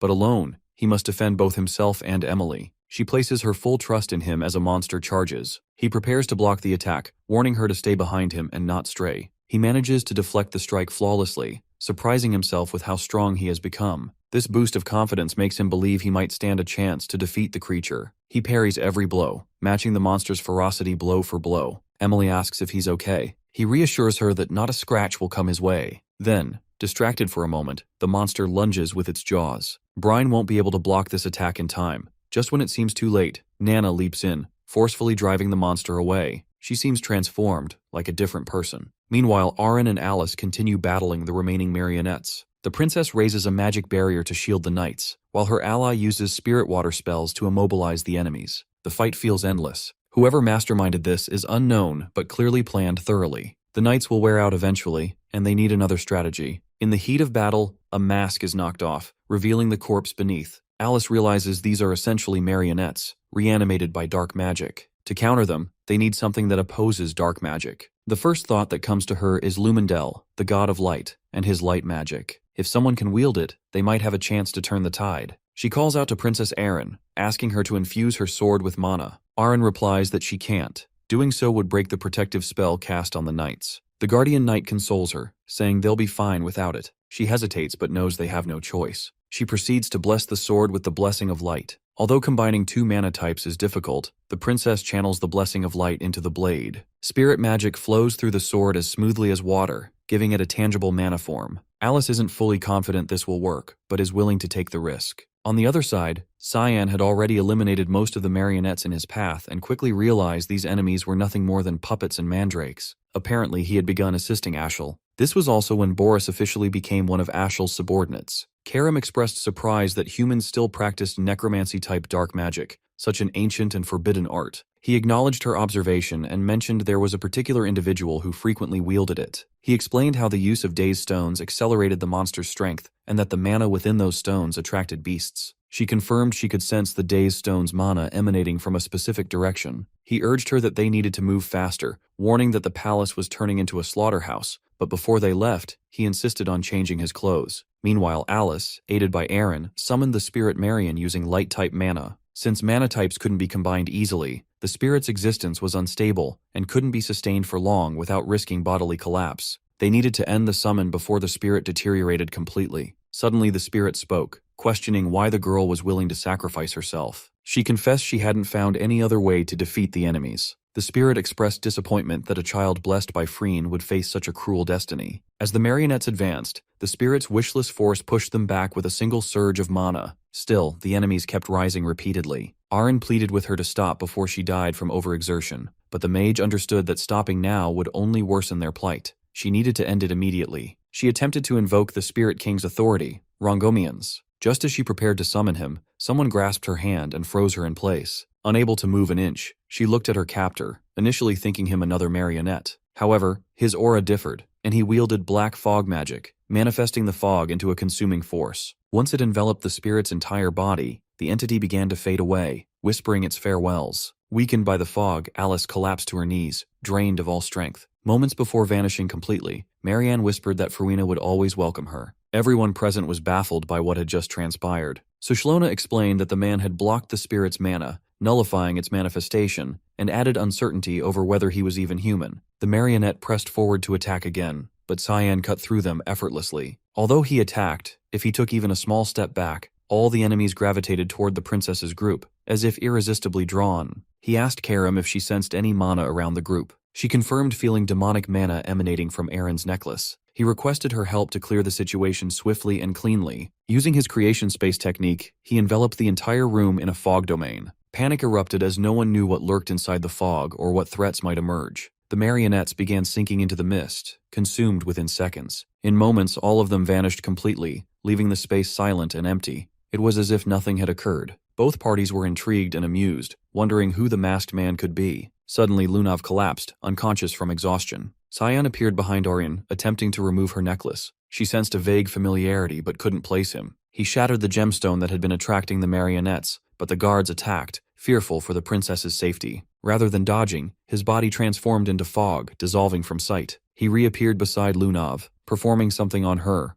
but Aryan counterattacked with her light stinger, also turning him to fog without harm. Employing psychological manipulation, he spoke, assuring them he meant no harm and was there to help. He had destroyed the druids, so the monsters should no longer be drawn to them. He urged them to exit through the front gates, assuring the path was cleared. The fog domain dissipated, revealing the original room. The guardians checked on the princess, but she told them not to worry about her and to assist Alice and Lunav. The mage confirmed she was fine and insisted they recover and leave through the front gate as Cyan advised. She silently resolved that ensuring the children's safety was her top priority, leaving the mystery of the masked man's identity for later. Lunav had sensed his mana and had concealed his presence. In a separate room where Emily and Brian fought the monster, Nana had already slain it and was now devouring its corpse piece by piece. Emily was horrified, questioning if the girl was really a maid. Brian shared her confusion, having never seen her act like this before. She had transformed into a small dragon, radiating a powerful aura. Rumors swirled around Cyan's past life about the banquet flood incident that claimed many lives. Whispers blamed the fifth princess of the empire, Erin Severs,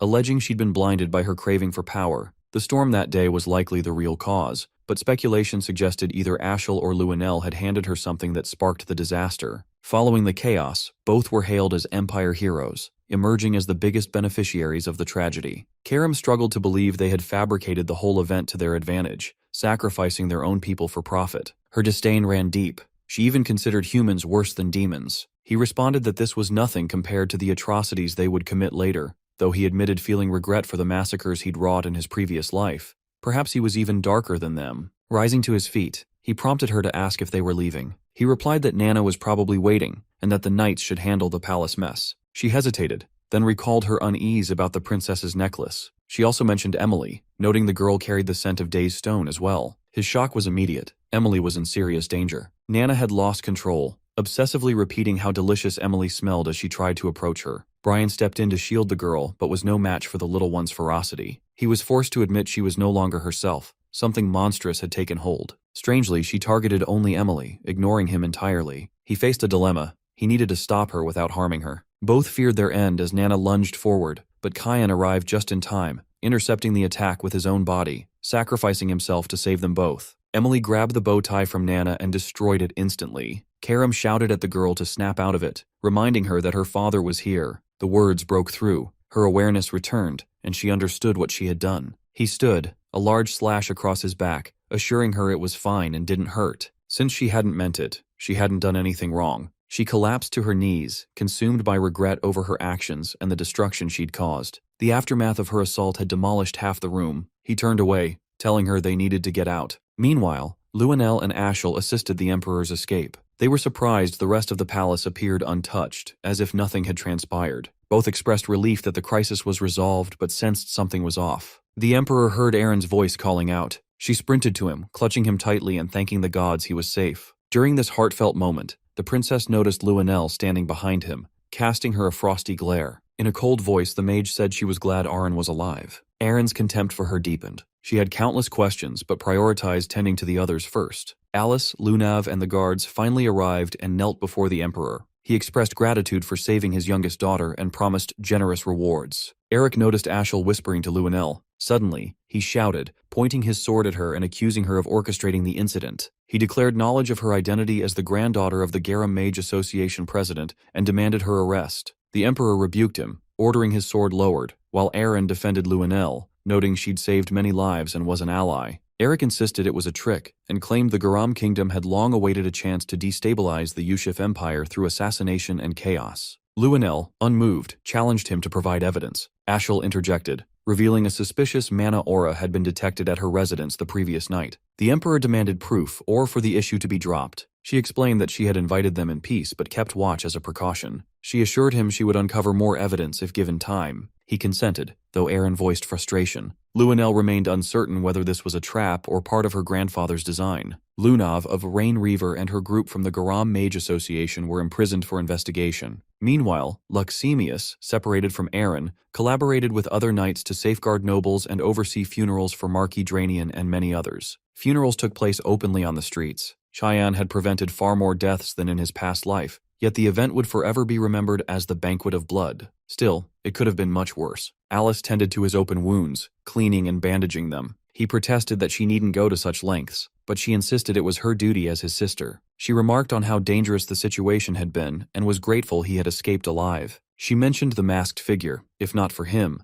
she would have perished. His identity remained unknown, but his height was close to Cyan's. Realizing how much fitter he'd become and noting the fresh scars from training, she reached out teasingly, but he shrugged her off and walked away. Then Ashel entered, his fake cheerfulness casting a darker shadow. Cyan's wariness grew. Alice noticed and suspected he knew of Ashel's cruel and vile nature. He inquired about the progress of the investigation. Ashel said he'd come to discuss it. He revealed that a bracelet containing a day's stone had been found in Lunav's room. She claimed it had been given to her. Cheyenne suggested whoever gave her the bracelet should be a suspect. Ashel nodded and asked if he recalled receiving anything during the banquet. Recognizing a trap, he denied knowing. He then asked if Ashel knew who had given Lunav the bracelet. The man replied that someone had died in the palace today, prompting the investigation. He repeated the question. Cheyenne understood this wasn't about the investigation. Ashel was setting him up as a scapegoat. This realization meant Emily was in grave danger. Cheyenne clocks it. It's a setup. Someone wants him dead. He slumps back, feigning dizziness, one hand brushing his forehead like the pain's real. Alice steps in without missing a beat, backing him up. She reminds Ashel how much he's already been through and adds that the doctor's advice was clear. He needs rest, not stress. Pressuring him like this isn't helping anyone. Ashel seems to buy it. The act is good enough to ease his suspicion. He suggests heading out, but before turning, Cyan finally gives a reply. He says he doesn't recall receiving anything, and even if someone had tried to send something, they probably didn't make it through that hell alive. Ashel gives a slow nod, acknowledging the answer. Something about it satisfies him, maybe because it means he no longer needs to take him out. Still, a part of him regrets it. This was his best chance to erase him. Cyan stays on alert even once he's gone. Alice forcibly pushes him to lie down, insisting he rest whether he likes it or not. Elsewhere, a maid runs through the halls in a panic, Boris not far behind. She keeps shouting that she did exactly what she was told. She gave the necklace to Aaron just like they ordered. She doesn't even know what the damn thing does. Her voice cracks as she begs for her life. Boris catches up and, almost calmly, tells her she didn't mess anything up. But there's still something he has to do. No choice. He slits her throat without hesitation. As she crumples, he quietly curses how all his careful planning just went to shit. Before leaving, he summons a demonic hound from the dark. It snarls, then starts tearing the body apart, erasing the evidence. Far out in a secluded forest, Emily and Brian lie low in a quiet wooden house, far from any eyes. He walks over with a handful of apples and offers her some. Dropping down beside her, they snack in silence before conversation picks up. She asks how long they're supposed to stay hidden out here. He says Cyan gave clear instructions. They're staying put until told otherwise. There's no timeline. It's open-ended. Back in the palace, just before their escape, she had handed him a gift, the bow tie Ashel meant for Cyan. He stared at it, then torched it to ash without hesitation. He told her plainly the palace and the Verd estate weren't safe for her anymore. She had to disappear, at least for now. He turned toward Brian and made it clear he had business to handle, so protecting Emily was now his job. Then Cyan crouched in front of Nana, gave her a small pat on the head. With a rare smile, he reassured her he wouldn't be gone for long. Even Brian blinked, caught off guard by the warmth in that smile. Now back on the forest bench, Emily glances over, asking if Nana's all right. He answers she's had a rough stretch, but she's looking better lately. Emily still can't wrap her head around it. She always thought that girl was just a maid. Turns out she's something else entirely. A dragonic hybrid. Emily knows she has to step up, do more. Their eyes meet, and something unspoken passes between them. Together, they quietly make a pact. They'll give Cyan everything they've got. Inside the castle, Luanel storms into the throne room, shouting. He rages at Emperor Dion for letting the suspects off so easily. Dion fires back, telling him to lower his damn voice. His decision is final. The prince snaps, dripping contempt. How's he supposed to rule the whole continent with that kind of weakness? What the hell is it about the Garam Empire that scares him so much? A flash of blinding light cuts the air just past his head, shutting him up. The emperor speaks coldly. Conquest sounds noble, sure. But the Ushif Empire borders more than just Garam. There's also the Demon Realm, Sparnia, and Fruina. If Garam becomes an enemy, they'll lose the only buffer keeping demonkind in check. That floodgate opens, the whole continent drowns in monsters. Even if they could seize power, the death toll would be unthinkable. Anyone who wants that kind of blood-soaked rule doesn't deserve the title of emperor. They're just a monster. Luenel tries to pivot, redirecting the topic back to the suspects. Dion cuts him off again, this time mentioning the day's stone. The prince stiffens. He didn't expect his father to know about that. His agents shouldn't have gotten that far in the investigation yet. Dion catches his expression. It says everything. He's known his son long enough to know that once he wants something, he doesn't let go. He looks at him, disappointment heavy in his gaze, and mutters that Aaron would make a far better emperor than Luenel ever could. And with that, he walks away, adding he has no desire to see him again. Hearing Aaron's name praised like that makes Luenel boil. He lashes out in anger and storms toward her dorm without wasting a second. He slams open her door with heavy, furious steps. Inside, Leximus immediately steps between them, warning him that Princess Aaron is resting. Luenel couldn't care less. He punches the guard straight in the face to shove him aside. Then he turns to his sister. She looks at him and asks, calm but wary, what reason he could possibly have for barging into her room. He gives a crooked, malicious smile. Says he just wants to have a little chat with his dear, sweet sister. Leximus steps forward, firmly reminding Luenel that if he keeps pulling this aggressive crap, the princess will have no choice but to act, even if he is royalty. He doesn't flinch. That same twisted grin spreads wider as he turns to her and casually threatens to wipe out her entire bloodline over a few reckless words. But before it escalates, Aaron interrupts, voice steady. She tells him to cut the nonsense and asks why he's really here. Tilting her head slightly, expression unreadable, she asks if there's something specific he's expecting to hear from her. He falters, picking up on the shift. She's not the shaky, submissive girl he used to push around. The silence drags and she answers before he can recover. She hasn't received anything from him. That shakes him more than he'd like to admit.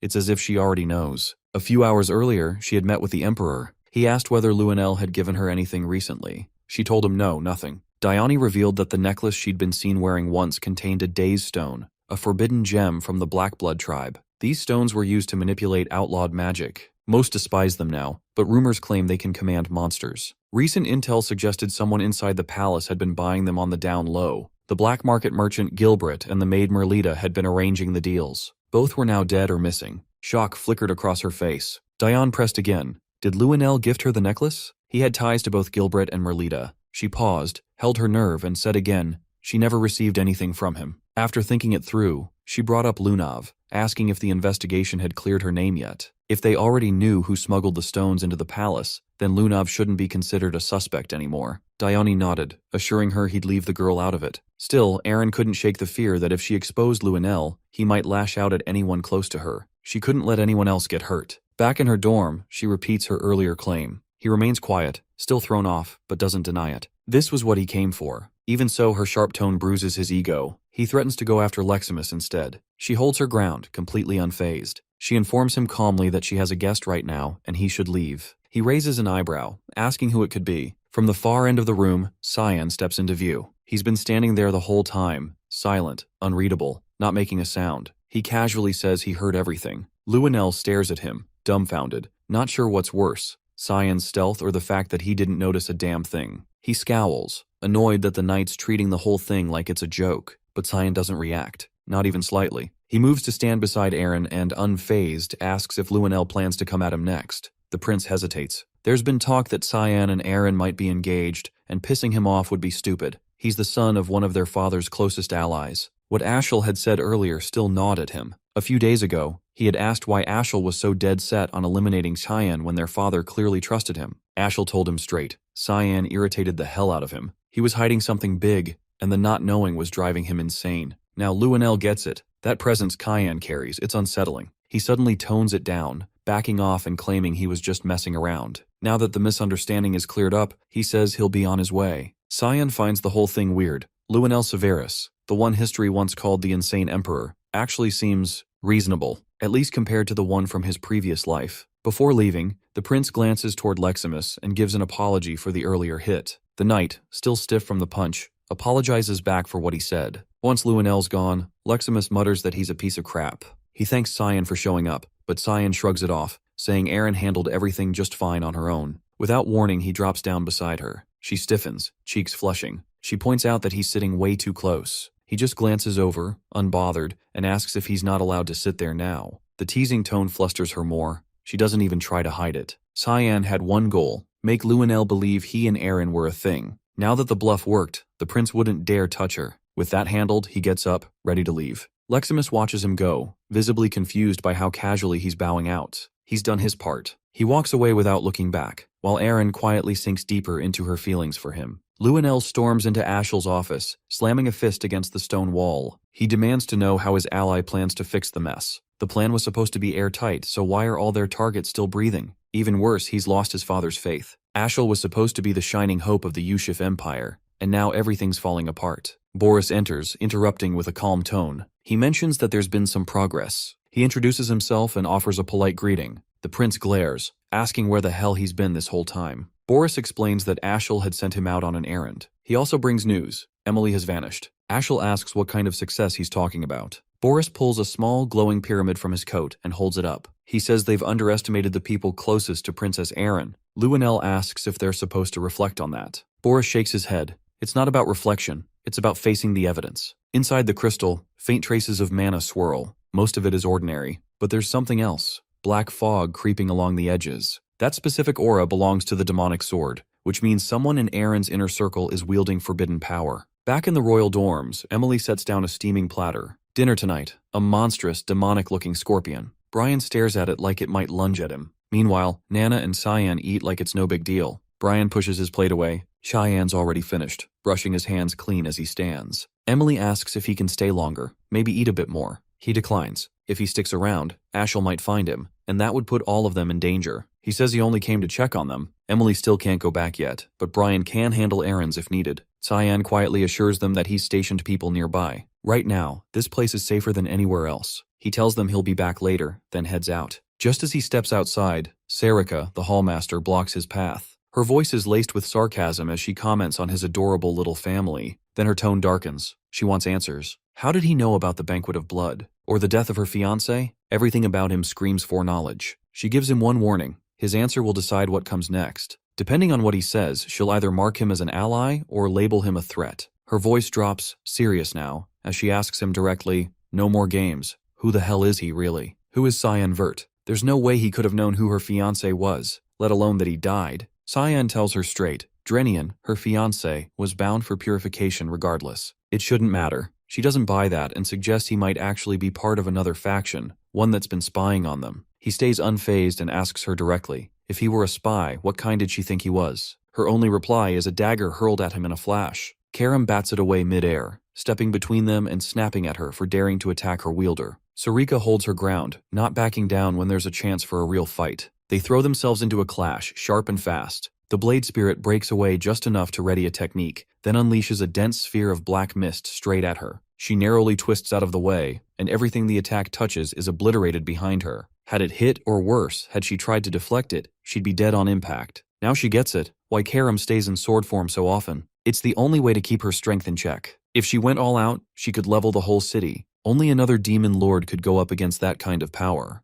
Their standoff resets, eyes locked, both poised to strike again, but Cyan cuts in first. He activates demonic control over Karam and shuts the whole thing down. He warns them both that this much noise is going to get them noticed. They've blown their cover, and now Emily and Brian need to relocate. He steps inside the small house, ready to tell them the plan, only to freeze at the sight of Lunav, sitting casually at the table with the others. She's bypassed the barrier completely, not even a ripple of detection. She's way more dangerous than he'd guessed. He questions how she found this place. She shrugs it off, says it's just one of her little talents, and assures him no one else knows. She came alone, only to thank him. He brushes that off. He doesn't think he's done anything worth thanks, but she insists. From the moment his energy entered her, she recognized it. Everyone turns to him, confused, none of them realizing she's talking about the day in the palace when his mana surged into her body. She explains she can manipulate all types of elemental magic, blend them, and shift them. She can even trace a person's unique mana signature, a gift passed down from her grandfather. He disagrees, calling it a curse.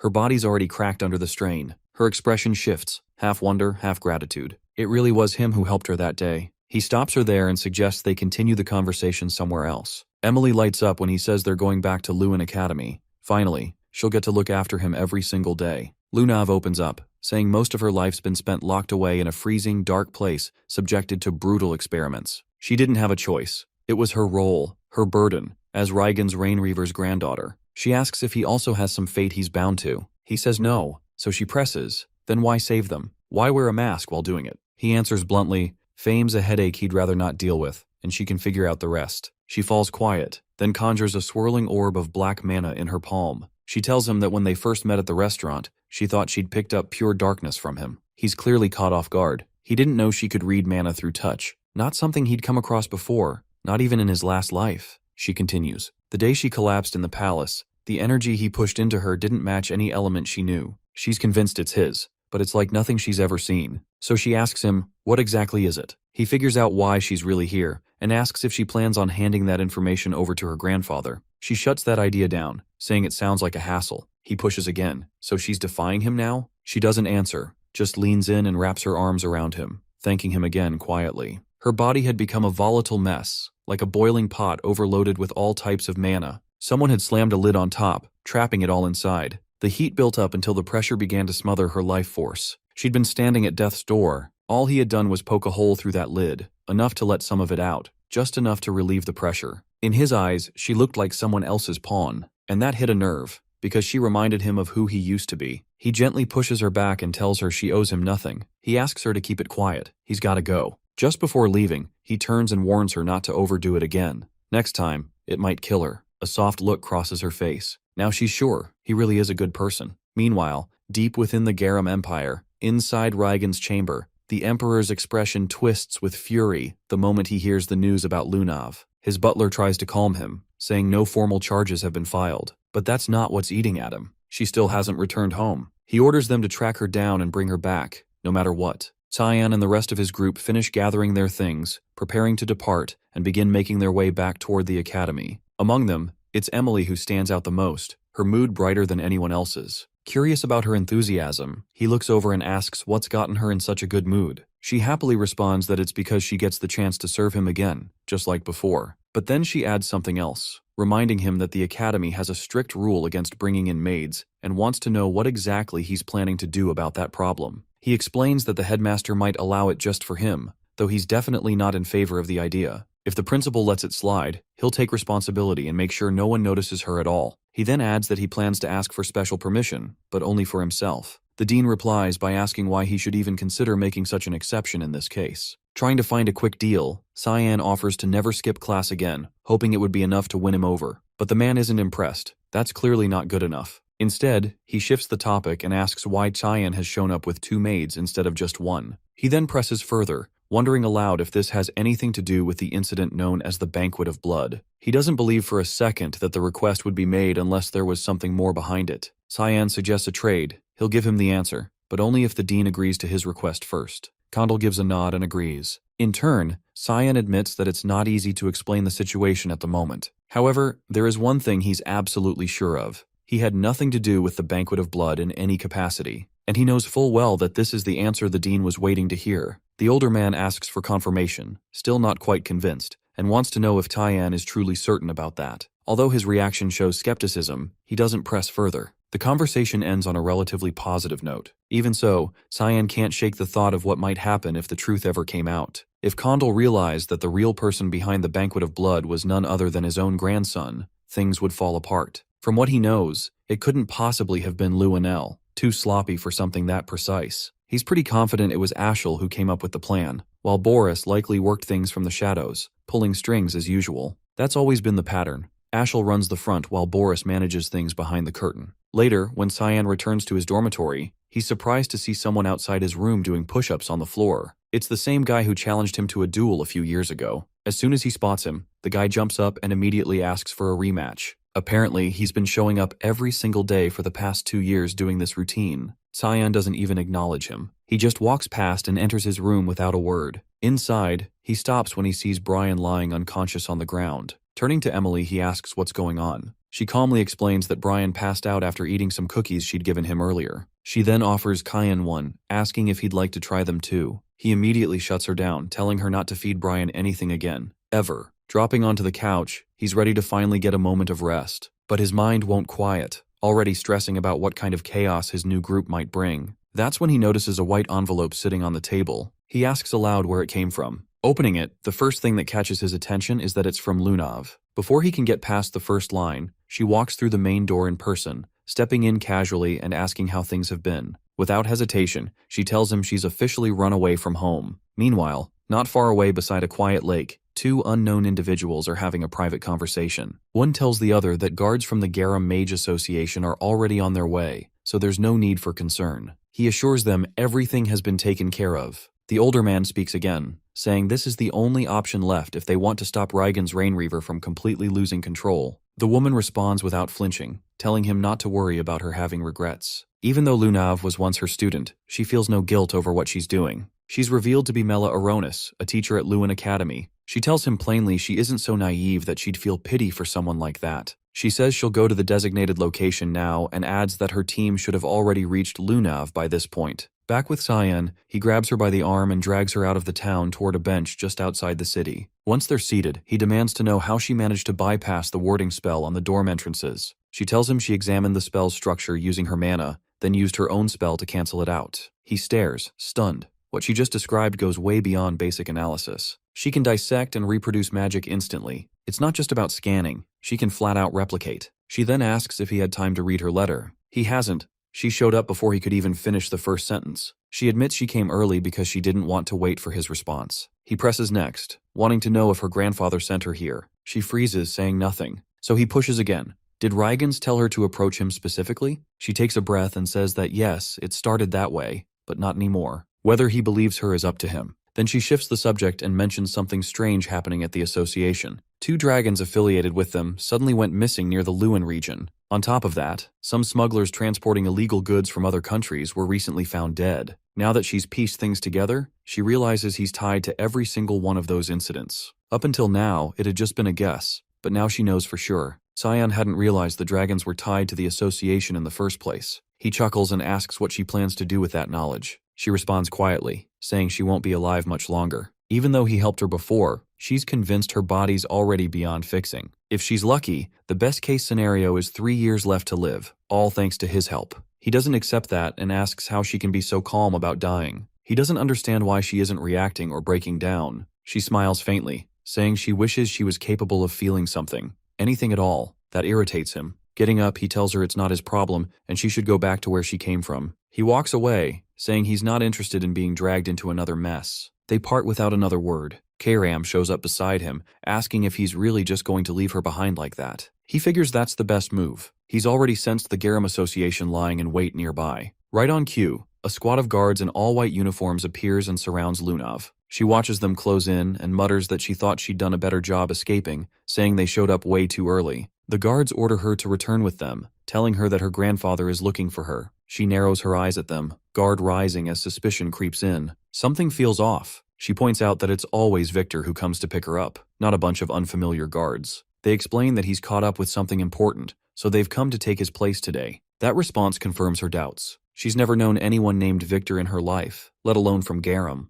Without hesitation, she unleashes a gust of wind, using the brief distraction to bolt away. She manages to break free from their grasp and slip out of sight, but a hand touches her shoulder, and just like that, she collapses unconscious. Her escape fails. The abduction has worked. One of them gives the order to carry her to the carriage and move out. Meanwhile, Karam glances at Cyan and quietly mentions she's picking up signs of fighting nearby, clearly referring to those fake guards. He tenses slightly, now genuinely concerned they might not be affiliated with the Garam Association after all. The group brings the unconscious girl to an abandoned chapel hidden in the outskirts. Once they arrive, one of them notifies their teacher that the mission was a success. She assures them with eerie calm that the girl will serve a greater purpose. While the kidnappers hang around just outside the church, lazily keeping watch, something unnatural starts to creep in. Thick black fog rolls over the area, and before they can react, blades slice through the mist. Screams erupt from the guards as they're cut down in seconds. The whales reach inside the chapel, and the teacher calls out, ordering Ralph to go out and eliminate whoever's responsible. Outside,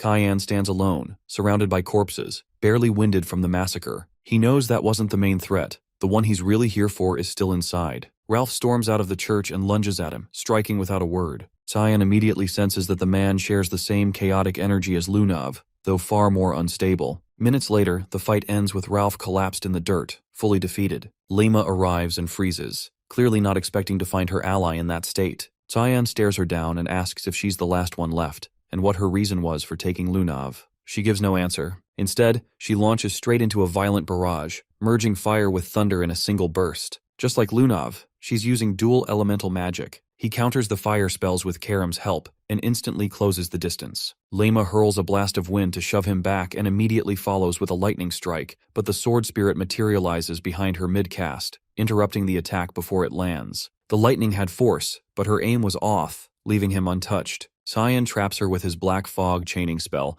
locking her in place so he can interrogate her directly. His first demand: who ordered the kidnapping, and how many more are involved? She breaks into a twisted laugh and tells him they'll come find him soon enough. Her skin begins to deteriorate, rotting as her body starts fading from view. Karam watches the strange decay for a moment, then deduces what's going on. It must be the effect of a heart curb. That's a special artifact that traps mana in the heart, preventing it from circulating. It would also explain Lunav's condition. She's likely under the same effect. Lema raises her brows, startled by how much they seem to know, and demands to know how they figured it out. Cyan, voice low and cruel, tells her she'll get her answer in hell. He drives his hand into her abdomen and tears out a stone pulsing with magic. In his past life, he once discovered an ancient tome locked away inside a Garam research lab. That book detailed everything about the heart curb, how to activate it, control it, and how to destroy it. Karam quietly asks what he plans to do with the artifact now. He tells her to bring Lunav to him. She carefully lays the girl on the ground, preparing for what comes next. Cyan takes the stone in his hand, crushes it, and lets the released mana pour into her chest. If she's been bound by the same artifact as the teacher, this should be enough to shatter it from within. Inside the main building of the Garam Mage Association, Lunav opens her eyes with an odd sensation running through her. Her body feels strangely light, like some invisible burden has been lifted off her shoulders. There's something different. She can channel more energy to Cyan than she ever could before. Across the rooftops, Cyan and Karam stand in silence. She turns toward him and questions what exactly he's planning. He responds plainly that he figured she might still be useful later on. Killing her would have been a waste. She scoffs at that, throwing it back at him. So what now? He's doing charity work? Then she hits him with a pointed question. What happens if she stabs him in the back? Funny, considering it's the same one trying to hijack his body. She waves it off like it's nothing, and he cuts the chat short, saying it's time to move out. There's nothing left for them here. Meanwhile, over in the Garam Kingdom, Rygans is boiling with anger after hearing what she had to say. She admits she remembers nothing after the moment she was snatched and later dropped somewhere near the royal grounds by some unknown figure. She stands by that explanation, but he doesn't look convinced. He tells her the kingdom's already in chaos. People are calling it the Banquet of Blood. She's being careless with her words, and the butler steps in, apologizing. He says he should have gone to find her sooner. Riggins shakes his head. It's not his fault. She just acts on her own whims. He walks closer, claps the man's shoulder, and remarks that things only work because of his granddaughter. Then something shifts. His palm ignites, searing into the man's skin. He glares at him, saying he's known for a long time that the butler was a traitor. Now, he won't let that betrayal slide, not after what happened to her. The man drops to his knees, pleading for his life, insisting it's all a mistake and begging for a second chance. But Riggins shuts that down cold. No more talking. Flames erupt inside his body, consuming him from the core outward until only ashes remain. Lunav just stands there, frozen, shocked. Riggins turns to her and explains that the butler was one of the people who ordered her capture. Then he asks something else. Did she learn anything about Cyan? She lies, saying there's nothing notable about the guy. It's a weak lie and she knows it. He isn't buying it. His eyes narrow, asking what she really means. She tells him she was up late that night to meet Cyan. Their conversation didn't reveal anything special. That was it. He places a hand on her shoulder and says that's exactly the kind of answer he wanted. But then he asks again, what is Cyan hiding? Riggins knows he's one of the Verts. That alone means he's got secrets or backup. With a straight face, she tells him he's just got a bodyguard and a useless maid at his side. Nothing that connects him to anything major. She pushes back, asking why he's so hell-bent on him in the first place. That question strikes a nerve. His mood shifts instantly, annoyed now. He says it confirms it. Cyan's definitely hiding something. Then he cuts off her questioning. She's a Rain Reaver by blood. She doesn't need reasons, just orders. He tells her to leave unless she has anything important to add, and that she's not allowed to step outside for now. She stays put, gaze stuck on the pile of ash where the butler once stood. She's had enough. She's not just family, she's supposed to be a consultant in this house. Back at No.1 Academy, some buff dude's been loitering on top of Cyan's dorm roof for a while. 0 classes, just standing there. Cyan catches sight of him and immediately turns away, not in the mood for whatever that is. As he passes by a few students, he overhears them gossiping. Apparently, classes have been canceled for days and one of the teachers is missing. Then he hears a familiar voice, Erica. She walks up behind him and casually mentions that instructor Nella Aronis has disappeared, and she's got a feeling he's involved. She confronts him directly, asking why he killed her. He looks confused and tells her he's never even met the woman. He doesn't go to his lessons anyway. Nella Aronis had a rep as a powerful mage from Garam. Not unusual for Garam mages to hang around neutral grounds like Lewin, but rumor had it she wasn't a fan of the Rain Reavers. That's why the Mist had eyes on her. Lunav's kidnapping wasn't part of her plan. They were about to make a move, but he handled everything before they could even act. Erica says she's the only one who knows any of this, so he doesn't need to stress. Instead, she hands him a new job. He'll need to lay low outside campus for a bit. He asks who'll take over Nella's spot while she's gone. She tells him the other instructors will rotate for now, but they're already scouting for a new mage. She figures the recruitment flyers are already out. Somewhere in the countryside, Boris is riding with a local farmer. He gazes out at the landscape and compliments the view. The farmer asks what brings him all the way out here. Boris says there's a position he's after. He heard it opened up recently, so he's rushing to apply. The farmer connects the dots quickly. He wants to be the new teacher at Lewin. Back in Cyan's upscale dorm, Emily is sprawled across the couch, practically dying from boredom. Karam isn't thrilled about the overcrowding and tells her to move off her favorite spot. They get into a spat, and she doesn't wait. She forcibly kicks her off the seat. Cyan steps into the room mid-chaos and calls her over. They've got a mission. Emily perks up, begging to go with him.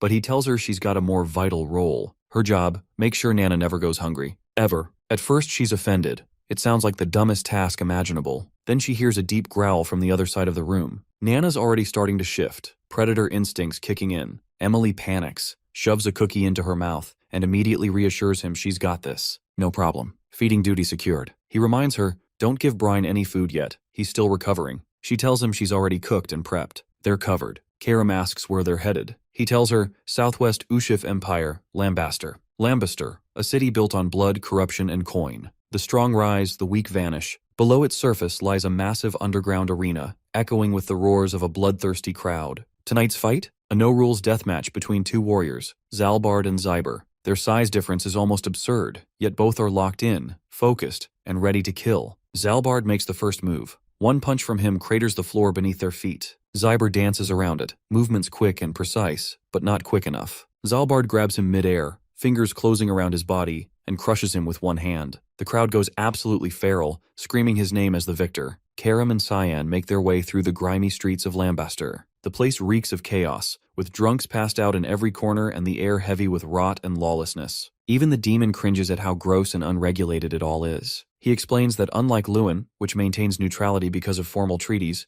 Lambaster is a different beast entirely. It's not neutral by diplomacy, it's just completely ungovernable. While they keep walking, a pack of sleazy men steps into their path, eyeing her and trying to flirt like it's going to go somewhere. It's clear now the city's flooded with lowlifes and criminals. They barely get a sentence out before he tells them to back off. Cut to moments later. Those same guys are face down in the dirt, groaning, already dealt with. They head into a bar attached to a hotel. He tosses a fat coin pouch onto the counter with a thud and asks for the best room they've got. The waitress raises a brow, shocked by how young he looks, and casually asks his age. He repeats the order, but this time his voice drops. No more kid energy, just cold authority. He tells her this isn't how you treat customers. That shuts her up. She straightens and gives him a proper welcome to the Lambaster cage. From the window upstairs, he spots a crew of shady-looking men heading off in formation. He knows immediately they're going down to the cage under the hotel. He needs to move fast. The waitress, Lisa, asks if there's anything else she can do. He says he wants access to the cage. She politely refuses.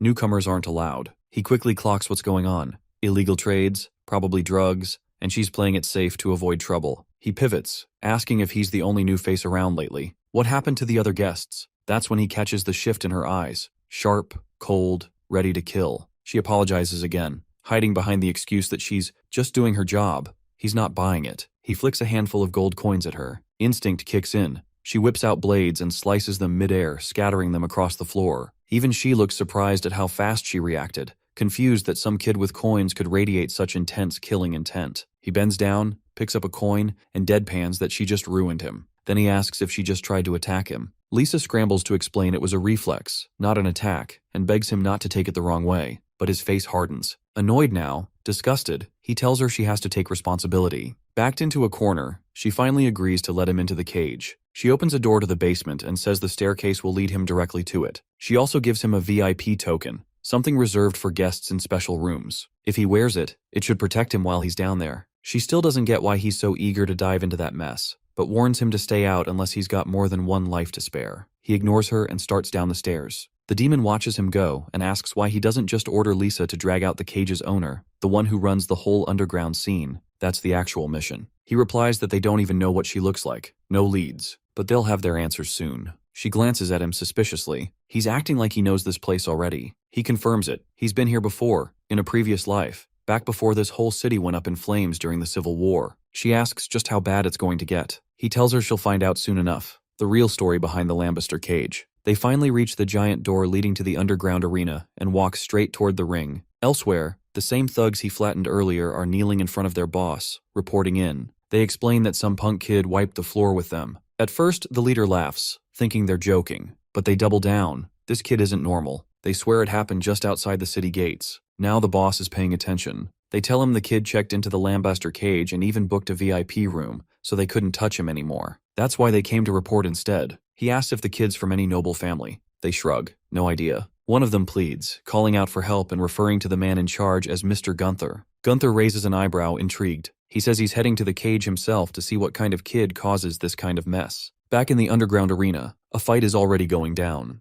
Linda Weasley stands victorious, having just finished off another opponent. He watches silently from the shadows. The demon now sees exactly what's wrong with this place. These brutal underground matches are what dragged the city into chaos. That's why he's here. If he can't approach Linda Mihalov directly, then he'll flip the script and make her come to him. Security around the ring spots him and walks up, warning that this isn't a playground. Perfect timing. He throws down, takes one out, then another, then the rest. When it's over, he dusts himself off and asks flatly where he can register, not as a spectator, as a fighter. The energy in the arena turns wild as the crowd catches sight of a kid, Cyan, stepping into the ring to square off against Zarbark. Laughter mixes with disbelief, the audience buzzing, hyped that someone actually greenlit a child to fight. Most assume it'll be a total wipeout. The brute's no joke, a walking boulder, half human, half ogre by the looks of him. He casually raises one thick finger to squash the kid like a bug. Cyan launches off the ground, lands right on it, and snaps the finger in half. Then he drives his fist straight into the giant's face, shattering his nose and caving in part of his skull.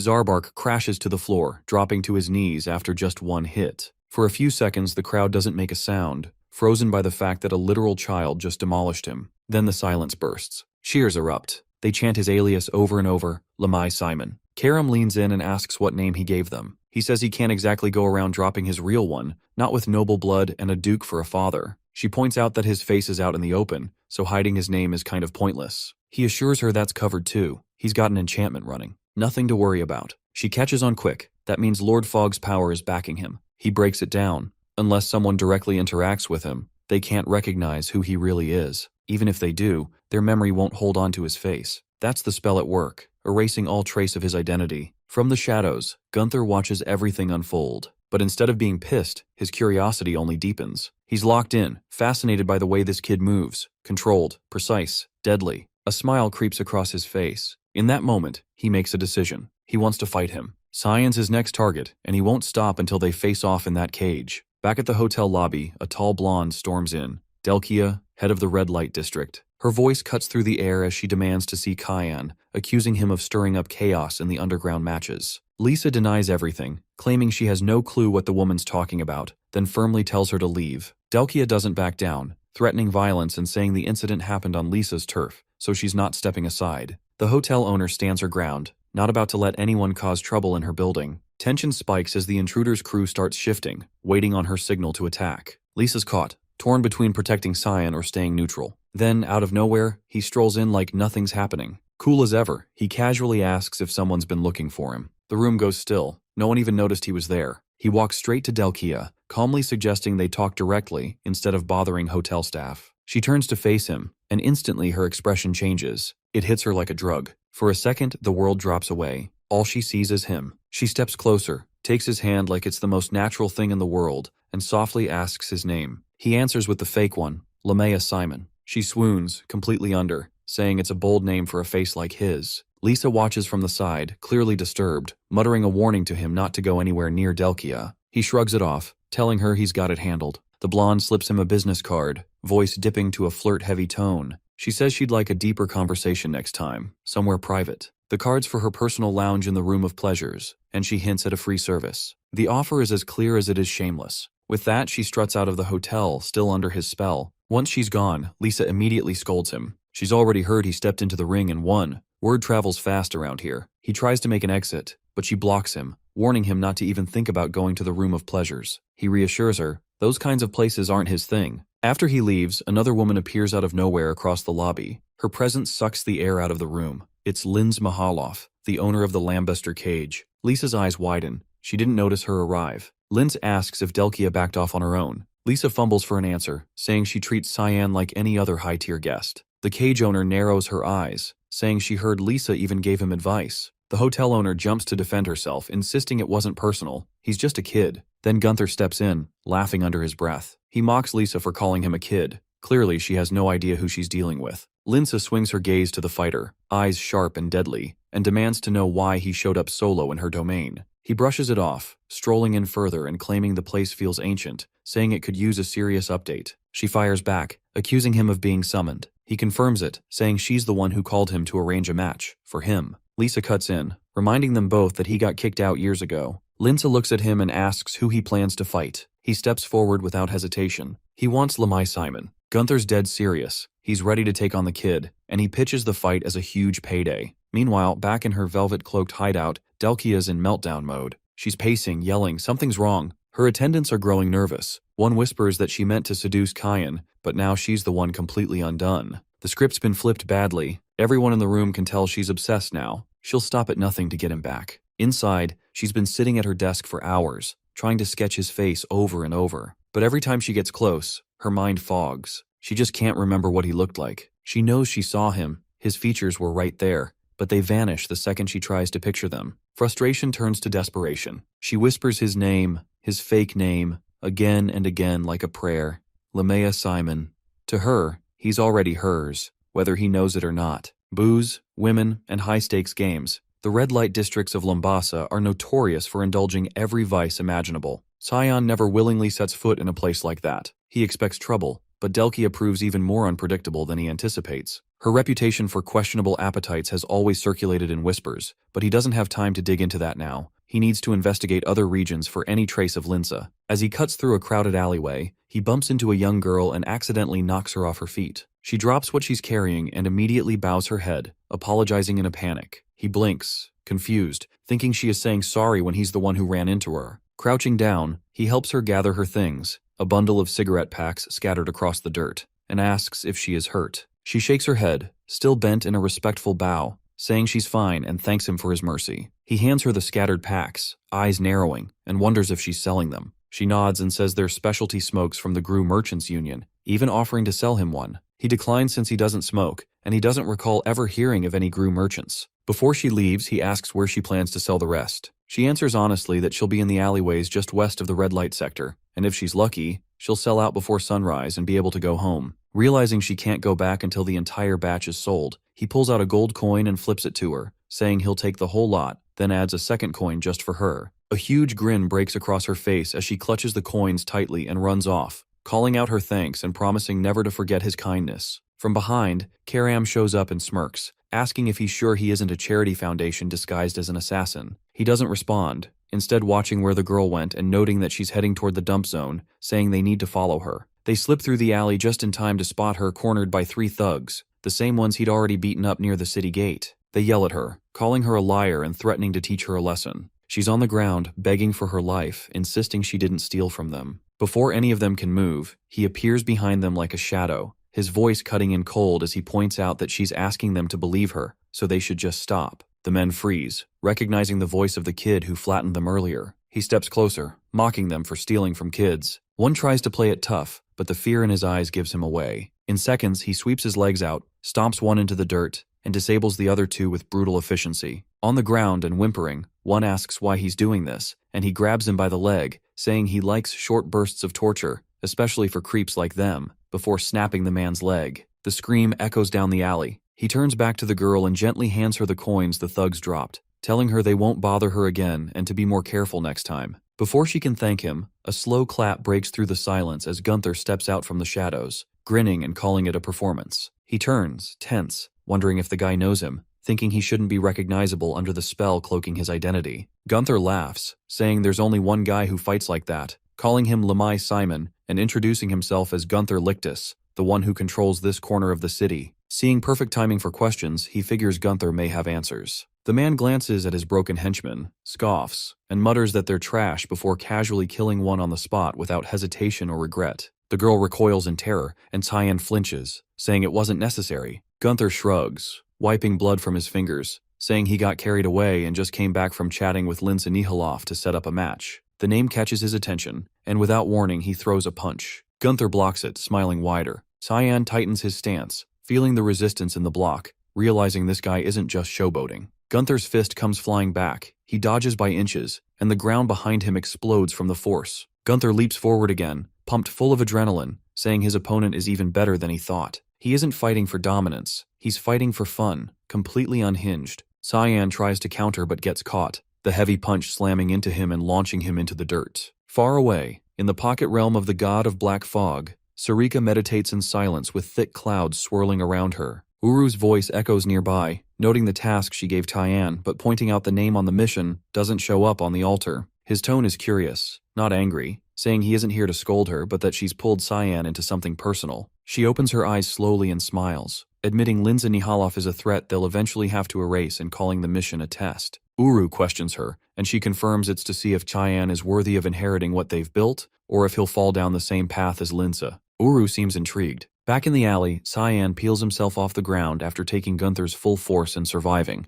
Gunther is impressed, saying his opponent is still standing and grinning wider as his thirst for battle grows, urging them to keep going. He slams a series of heavy blows into Gunther, each one packing more force than the last. The impact sends the man skidding backward again and again, barely able to hold his ground. Mid-combat, Tyan demands to know where Linsa Nihilov is, but the fighter deflects the question, clearly uninterested in discussing her right now. Trying to regain control, he reinforces his arm and launches a strike, but it's sidestepped effortlessly. In that brief exchange, Tyan catches something troubling. His attacks aren't leaving a mark. That arm is tanking the hits, and he's charging forward without even slowing down, ripping through anything in front of him. Tyan realizes he misjudged the guy. Gunther isn't just strong, he's something else entirely. He leaps high, using elevation to create distance, and scanning the man's movements from above. Before either can land the next blow, a voice cuts through the chaos. Lisa's arrived. She tells them both to stand down. Tyan brushes her off, stating it's personal, and she should stay out of it. She ignores him and tells Gunther to back off, saying he's fighting someone marked as a VIP guest. He tries to defend himself, claiming Tyan started it, but she isn't in the mood to entertain excuses. The two of them bicker like siblings caught fighting in the living room while Tyan stays silent, just watching them go back and forth. Eventually, Gunther gives in and walks away, but not without tossing a reminder that he hasn't forgotten about their fight. Once he's gone, Lisa turns to check if Tyan's okay. His expression says enough. He's far from pleased. She immediately apologizes for showing up late and for letting things spiral like that. He studies her for a second, then points out that she looks like someone about to ask for a favor. She's caught off guard, but he already knows. Gunther told him she arranged this fight behind the scenes, reaching out to the owner of the venue to make it happen. Tyan reassures her he doesn't mind fighting, but he wants something in return. The little girl from earlier should be given a job at the hotel. The news of the upcoming fight spreads fast, rumors flying as everyone wants to know how it'll go down. Over the next several days, he drifts around the area, occasionally stepping into a fight. He picks up some intel about the Lambaster cage. Turns out it's not lawless. There are ground rules, no weapons, stop if the opponent gives up. And the most important one? No killing allowed. That rule's about to be thrown out. Match day arrives, and a commentator runs down the details. Both Tyan and Gunther are informed there are no rules for this fight, the change made by personal request of the owner. Tyan blinks. This is the first he's hearing about it. Gunther, meanwhile, looks like a kid unwrapping a birthday present. He's practically vibrating with excitement. Tyan doesn't even get a chance to ask questions before the bell rings. The match begins, the crowd roaring louder with each passing second, the arena buzzing with tension. From a hidden spot in the shadows, Linsa Nihilov watches silently, waiting to see what Tyan is really capable of. Gunther calls out, mocking, saying if Tyan's scared, he can always pick up a weapon. Tyan doesn't bother replying. He doesn't need a blade to win. He shifts into a stance, surrounding himself with black fog magic. This is where the real fight begins.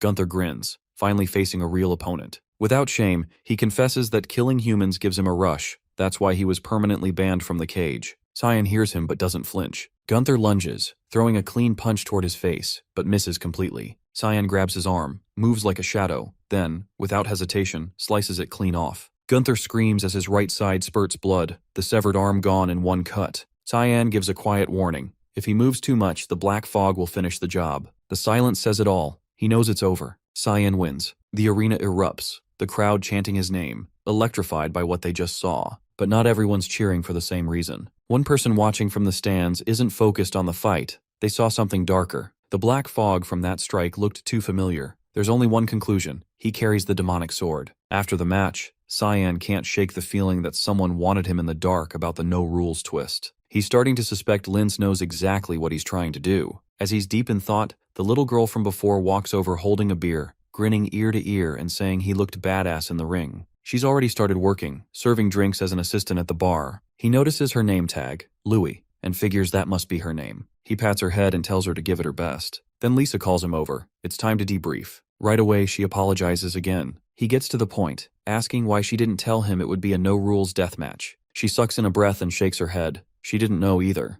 The change was kept between the owner and Gunther. Cyan exhales slowly. This approach won't work. He needs another route. As he turns to leave, he stops. An old man is standing in the doorway, the same one he spotted earlier in the crowd. The man introduces himself as Morris, representing the Gru Merchant Union, and wastes no time. He's here to ask one thing. That sword? Is it the demonic sword? And if so, would he be willing to sell it? He gives nothing away, brushing off Morris's comment with a flat denial, claiming not to know what he's talking about. The merchant isn't buying it, saying there's no reason to keep up the act and that all he's interested in is the sword. Leaning in slightly, voice smooth, he adds, there's no shame in wielding something demonic. If anything, it shows style. Cyan doesn't reply, just watches him, eyes narrowing. Unbothered, Morris grins and says they'll cross paths again very soon. With that, he turns and exits, security detail flanking him. Cyan's thoughts drift to the Gru Merchant Union. He remembers now, that group didn't exist until after he killed Zickerman Albus. Lewis approaches, eyes glossy, and shakily asks if he's okay. He gives her head a gentle pat and tells her there's nothing to worry about. Then he faces Lisa. His expression hardens, eyes sharp. He wants something and he doesn't ask. He demands. He wants to meet the owner immediately. She freezes, stunned by the sudden shift in him, unable to find the words. Elsewhere, deep in the rundown backstreets of the city, Gunther is unraveling. His rage spirals, smashing everything in reach, wrecking the alley as if that'll fix what happened in the ring. People nearby try to calm him down, telling him to stop moving before his injury tears open again. He ignores them and roars the name Simon into the air, vowing to kill him.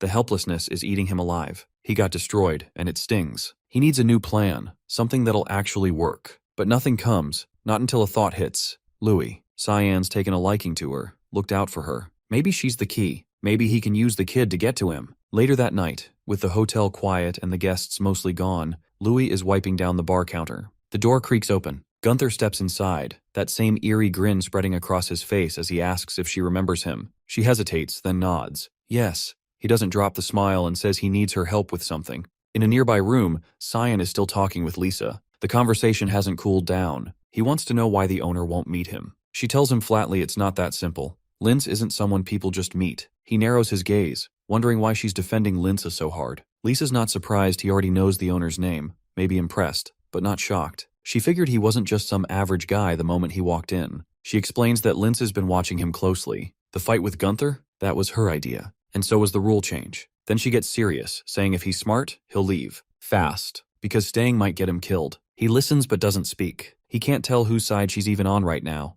Maybe none. Maybe she's just doing her job. Suddenly, a scream echoes from the main hall. Louie. They both bolt from the room. What they find is chaos. Tables flipped, walls cracked, and a massive hole blown through the side of the building. Neither can make sense of it immediately. Cyan studies the wreckage in silence before muttering that he might know who did this. Then he spots it. Lewis's name badge, tossed on the floor and streaked with blood. He turns to Lisa and tells her to stay put for a while. She protests, saying he doesn't even know who took her. He cuts her off, repeating the words but with ice behind them. He has a damn good idea who it was. Far from the hotel, in a private suite that hasn't seen sunlight in days, Delkia is slipping into madness. She's sprawled across her bed, sketch pads everywhere, each one covered in frantic drawings of Cyan's face. She stares up at the ceiling, face blank, whispering that she can't remember what he looks like anymore. Then a voice cuts through the silence, saying a woman's room shouldn't be this trashed. She shoots upright, demanding to know who entered without permission. It's Morris. He looks her over like she's something pathetic. She recognizes him instantly and asks what he wants. He says it's simple. He's a merchant,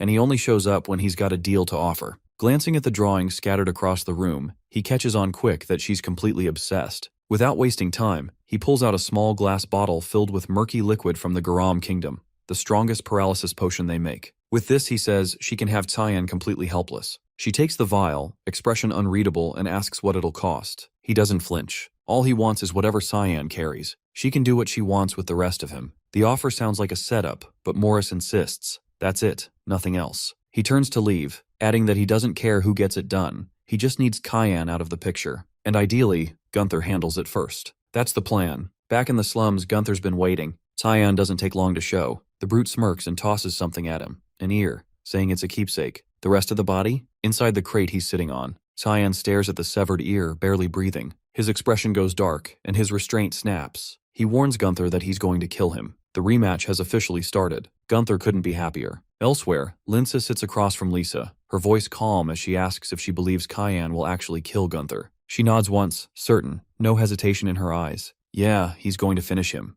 Linz tilts her head, curious, and wonders aloud if she's worried about him. Lisa's tone stays even, saying whatever connection she had to the fighter died out a long time ago. Then she pauses, something lingering on her mind, and finally asks why the obsession with Cyan. Linz chuckles under her breath and says, if she's that curious, she'll ease her mind. Then she asks something strange. Can Lisa remember his face? The question lands hard. She blinks, then blinks again. Slowly, she realizes she can't. She can picture the man, his movements, his voice, but no matter how hard she tries, his face won't come into focus. Linsa smiles and tells her it's a side effect of one of Eru's divine powers, one of the authorities of the god of fog. Lisa's eyes widen at the name, Eru. Linz laughs again, entertained, saying it seems fate's digging up old roots. She says it's funny how her past is circling back like this. Lisa's voice drops, quietly asking if she's in danger. The other woman waves it off, saying no, not danger. They're just about to receive a guest worth keeping, and she plans to treat him right. Back in the junk district, the fight is reaching its peak. Gunther stands amid the ruin, a manic glint in his eye. His arm, once torn off, is now reforged with raw mana, reinforced by scraps around him. He hurls it, sweeping destruction through the air, the swing crashing into Cyan.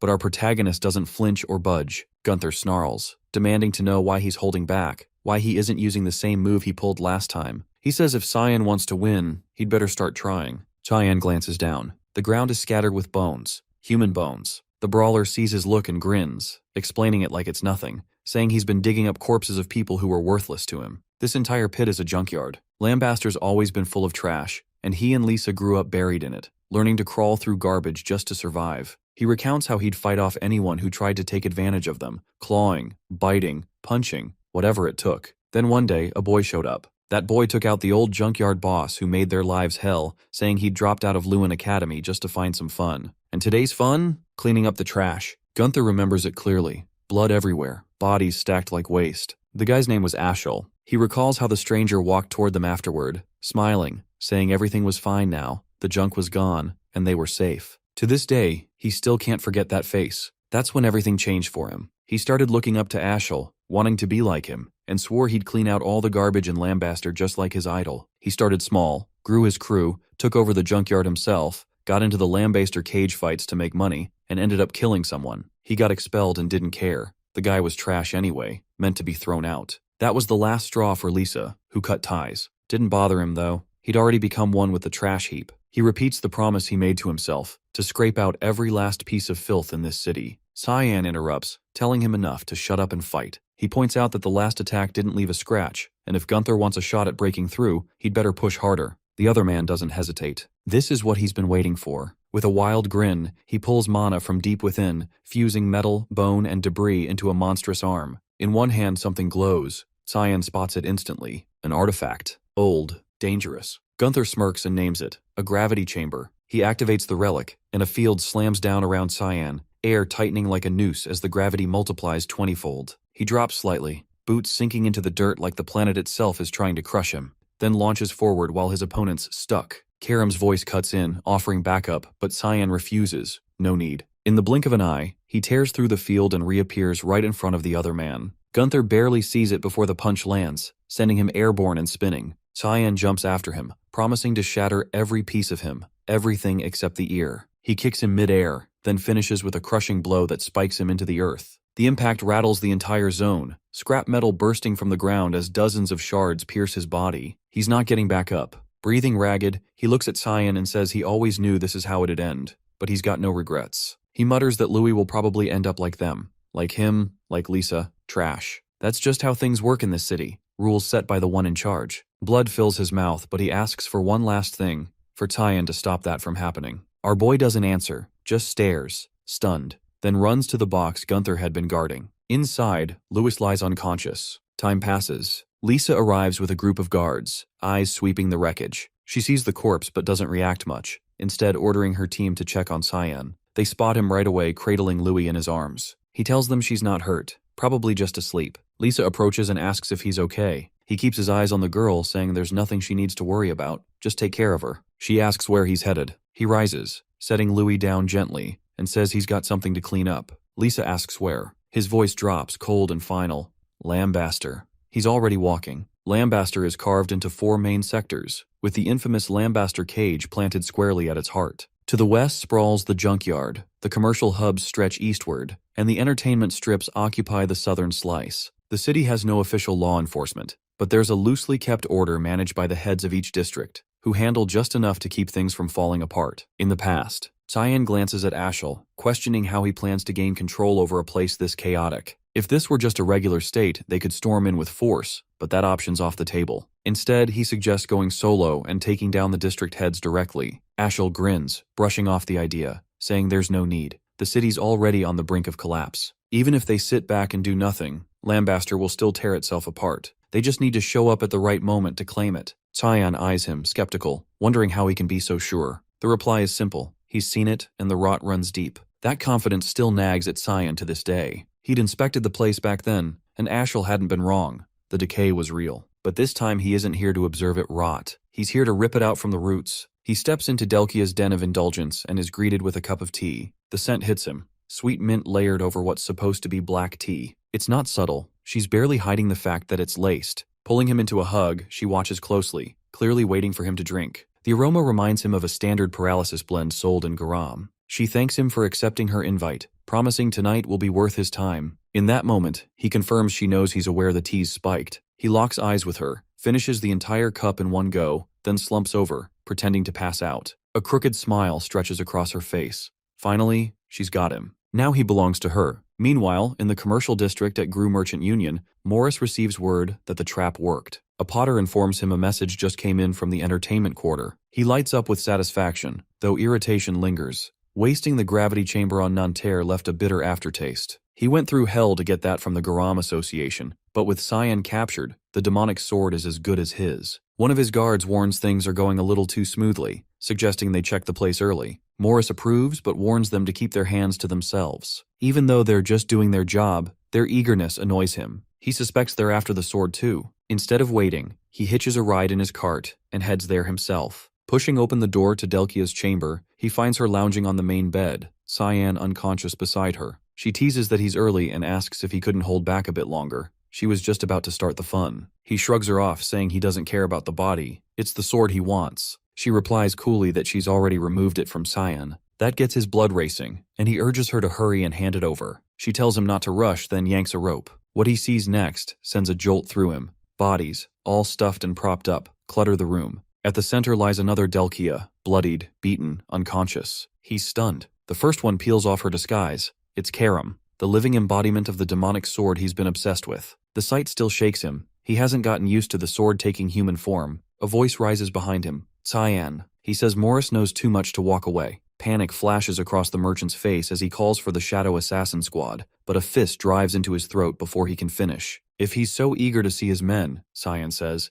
he can meet them the hard way. Creation space flares to life, unleashing the fog swamp technique. Black shadows swirl around Morris, creeping up as they begin devouring him alive. Cyan calmly tells him he knows about the artifacts given to Gunther, and the paralysis mix passed to Delkia. The man stammers, begging for mercy, and swearing he'll never pull anything like this again. But once the fog swamp takes hold, there's no crawling back. The shadows drag his body into a limitless sea, drowning him alongside his guards. With Morris erased, only Delkia remains. Sarika steps up, offering to handle her so Cyan can go. He warns her not to overdo it. She smirks, saying there's no need to worry, then strides over and glares down at the woman, accusing her of laying filthy hands on her master. Sarika announces she knows Delkia is fully conscious and better get ready, because she's going to slice her into 1,000 pieces. The pleas come fast, but Sarika doesn't buy them. She slams her fist into her face, shattering her nose. Cyan steps out of the chamber. Halfway through the hallway, a ripple in the air shifts, and he senses a familiar mana. An instant later, the surroundings twist, and he finds himself in a different space. It's the fog doom technique, only this time someone else is using it. A voice cuts through the fog, mocking his stunned expression. She introduces herself. Linza Nialoff, one of Lambaster's district heads. The name stops him cold. This is the one he was supposed to purify, and it turns out she's part of the mist. She materializes in front of him, casually noting Sarika must have missed her. He thanks her, saying it saves him the trouble of hunting her down. As far as he's concerned, she's just another backstabber. He cracks a smile, saying he's not in the mood to fight, but danger spikes as he catches an attack just in time and knocks it away. What really stuns him, though, is that Lisa from the front desk is here, and she's siding with Linza. She goes in for an attack, but Cyan blocks every strike, keeping her blows at bay with sharp precision, and tells her to step aside. He states plainly that his objective is Linza, and she's not even supposed to be involved in this situation, but she isn't responding, forcing his hand. Left with no other option, he activates a hidden spell called Bloodthirst Wave, blasting her back and freezing her in place momentarily. He finds it genuinely impressive that she's able to take the hit without collapsing. Whoever trained her clearly did an outstanding job.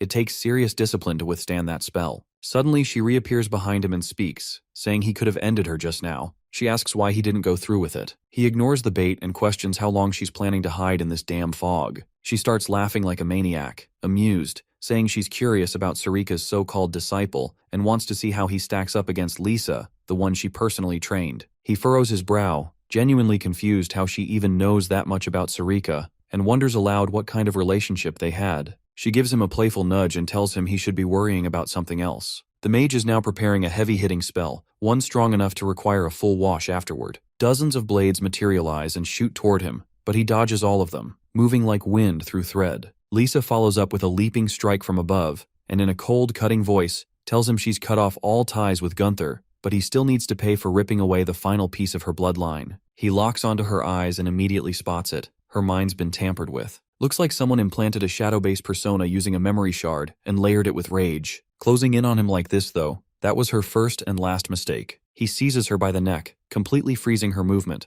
and then with a swift, deliberate motion, knocks her out clean with a hit to the head. The moment she drops, it's just him and Linza, standing alone in this artificial fog dimension. He calls out to her, asking her to quit hiding. She steps forward, laughing, and says he should have figured it out by now. This fog isn't just around them, it's a domain formed from her own will. He says it's surprising enough to find out she's part of the mist, but what really makes it worse is that she's both a traitor and a damn thief. She tilts her head and casually asks what exactly he's accusing her of stealing. He points straight at her hand and calls her out. That ring she was wearing earlier is an Antbari artifact, a tool that absorbs basically anything, whether that's raw mana or divine energy. She used it to fake her identity as a mist. He smirks, ridiculing her without holding back, calling her nothing but a knockoff, a fraud wearing borrowed power. That pisses her off. Her composure cracks, and she unleashes a forbidden spell, but what she doesn't realize is that she's walked right into his trap. She taps into the power of the Black Fog God and summons Absolute Flag, her trump card.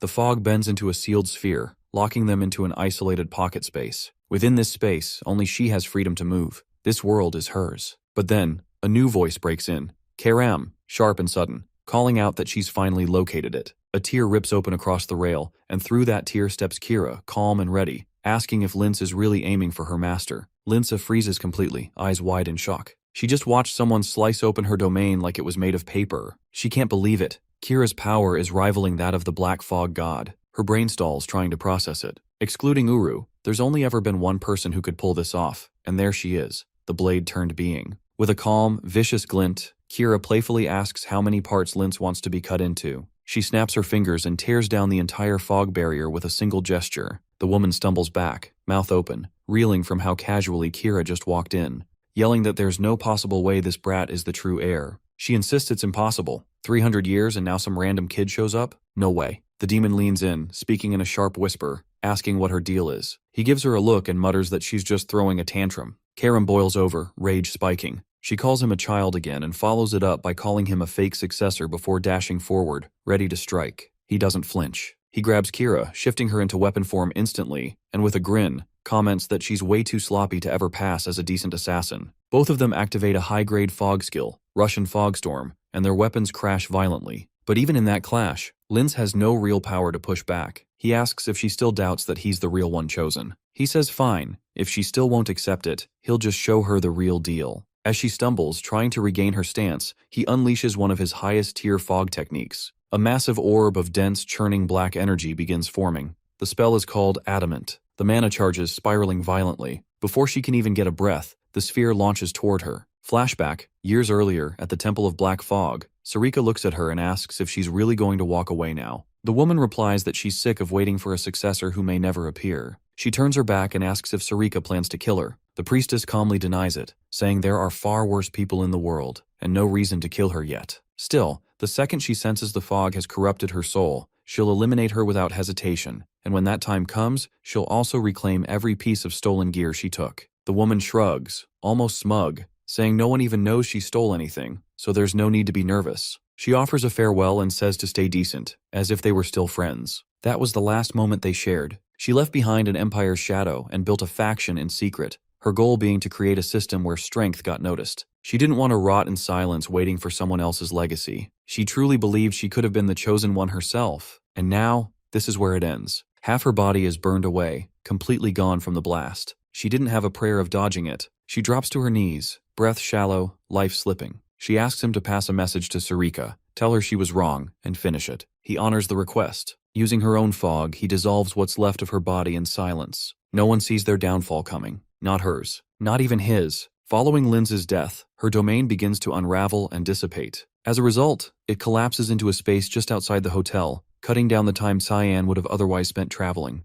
Lisa breaks the silence, asking why he let her live. After all, she had tried to kill him and clearly knew far too much about the mist. There was no logical reason for her to still be breathing. In a detached tone, he asks whether she plans to report what she knows. She firmly says no. That's enough for him. He says she's free to go. Bewildered, she asks what she's meant to do now. Before he can respond, the door bursts open and Louis rushes in, calling out her name in a panic. The girl is nearly in tears, saying how scared she was when Lisa suddenly disappeared. Lisa gently assures her she's fine, asking if she's hurt. Louis says she doesn't care about that. She just doesn't want to be left alone again. Lisa had been the kindest person she had ever met, and she begs her not to vanish again. Cheyenne tells her she's just found her new role. The district of Forva has no managers left, so she should take over and make sure Louis grows up better than either she or Gunther ever did. Lisa silently nods in understanding. He bends down and pats Louis on the head, telling her to listen to Lisa's guidance. Louis then asks if he's leaving. He confirms, saying he has to check out. Lisa follows with a question. Will he come back? He answers with a maybe, but deep down, he hopes he never has to witness what he saw in that place again. He heads back to the Fog Temple to follow up on Sarika's mission regarding Linz. When he arrives, she seems surprised that he managed to purify Linz Nialof. She asks whether it was difficult. He gives a dry response, stating she already knew how hard that mission was. Sarika nods and notes that he seems to have some questions. He asks about her past connection to Linz and whether she was ever part of the Mist. She confirms they trained together but left when she disagreed with where the Mist was heading. She even took the Hallmaster's ring with her, something passed down through the Order. Cyan pulls the very ring out of his pocket. She tells him it was supposed to be hers, but she wants him to keep it. He's confused, since that ring was only meant for Hallmasters, but she says she no longer needs it. She's strong enough without such symbols. He admits he thought her true motive for sending him on that mission was to retrieve the ring. He hadn't expected this. Karam materializes nearby, remarking that Sarika probably resented Linz, which explains their dynamic. She says she was only keeping a promise, and that most people eventually break under the ring's power. He wonders aloud whether this is a test to see if he too would be corrupted. He asks if she plans to warn him like all the others, that if he succumbs, he'll be purified just the same. Then he questions whether she even accepts him as the next successor. Sarika grins slightly, saying she's simply watching to see whether he becomes a menace to humanity or a hero. Testing a successor is a tradition. She even admits Karam may have chosen wrong. The spirit reacts with anger, but Cyan remains composed. He understands what she means. Days pass. At No.1 Academy, in the dean's office, the administrator is in conversation with a newcomer. With instructor Nella's sudden disappearance, student anxiety has risen. He acknowledges the weight the new appointee carries, but expresses faith in him. The man responds calmly, promising to be understanding toward the students. This is Boris, the newly appointed substitute instructor. Once the meeting wraps up, he excuses himself to tour the academy, but the dean watches him go, sensing something odd in his demeanor. A moment later, Sarika enters the office, apologizing for being late. She was responding to the dean's earlier summons. Boris greets her, introducing himself formally. As he speaks, she immediately senses his ominous aura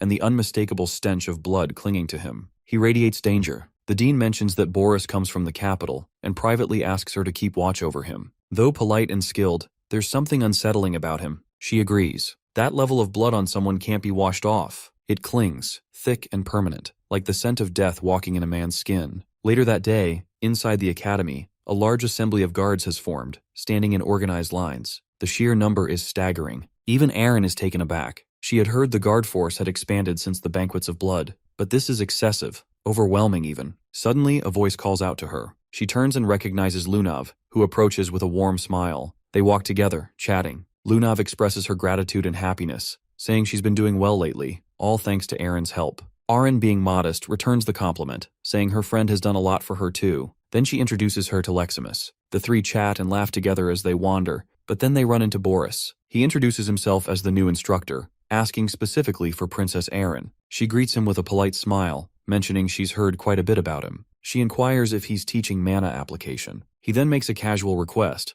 Could she spare a moment? He claims it's nothing urgent. He just wants to assess her mana levels. He asked her to produce her mana sphere. Without hesitation, she creates and presents the sphere. Leximus and Lunav exchange wary glances. Something doesn't feel right. But Aaron brushes it off, insisting it's just a routine check. What could possibly go wrong? As Boris prepares to do something with the mana, a blur of motion interrupts. Cyan appears beside her, grabbing her hand just in time. His expression darkens, eyes sharp as blades, fixed on the instructor. In a low, threatening voice, he asks why the hell he's in Lewin. 1,000 years before the founding era, the Demon King's army had already launched its brutal campaign. On the front lines, human soldiers struggled to withstand the relentless onslaught, desperately casting barrier spells and defensive wards, only for them to be torn apart almost instantly by savage blows, like those of a giant demonic spider. The casualties climbed quickly. They scrambled to regroup, trying to re-establish order in the chaos, but the enemy pressure didn't let up. As they faltered, a blur of motion caught their eye. A figure approached at speed. Cyan. In one swift move, he severed a monster's leg clean off. He'd finally arrived. The rumors weren't lies after all. Though they had believed he'd been deployed to the Western Front, the stories were true. He always showed up when it mattered. He pointed toward the wounded, telling them to fall back. He'd handle things from here. The demonic spider charged up and fired a laser blast directly at him, but he leapt aside just in time, landing clean. Excitement flickered in his chest. He'd hoped it would be a special class monster, but it was too slow to be worth the effort. Disappointed, he summoned the Void Sphere and obliterated the creature in one blow, vaporizing its head entirely. Moments later, he caught the sound of clapping. It was Boris, clearly impressed, grinning as he commented that no wonder Sir Ashel kept him close. He had assumed Cyan was stationed in the rear lines, same as him, but had come north after hearing this front needed reinforcements, only to find the situation already wrapped up. Cyan noted the obvious. These soldiers had been seconds from being wiped out. This war wasn't ending anytime soon. It had been a full year since the Vare family ordered the elite knights on the front to relinquish their power to Emperor Luinel. The monsters seized that moment of vulnerability and began their advance, resulting in an unbroken war ever since.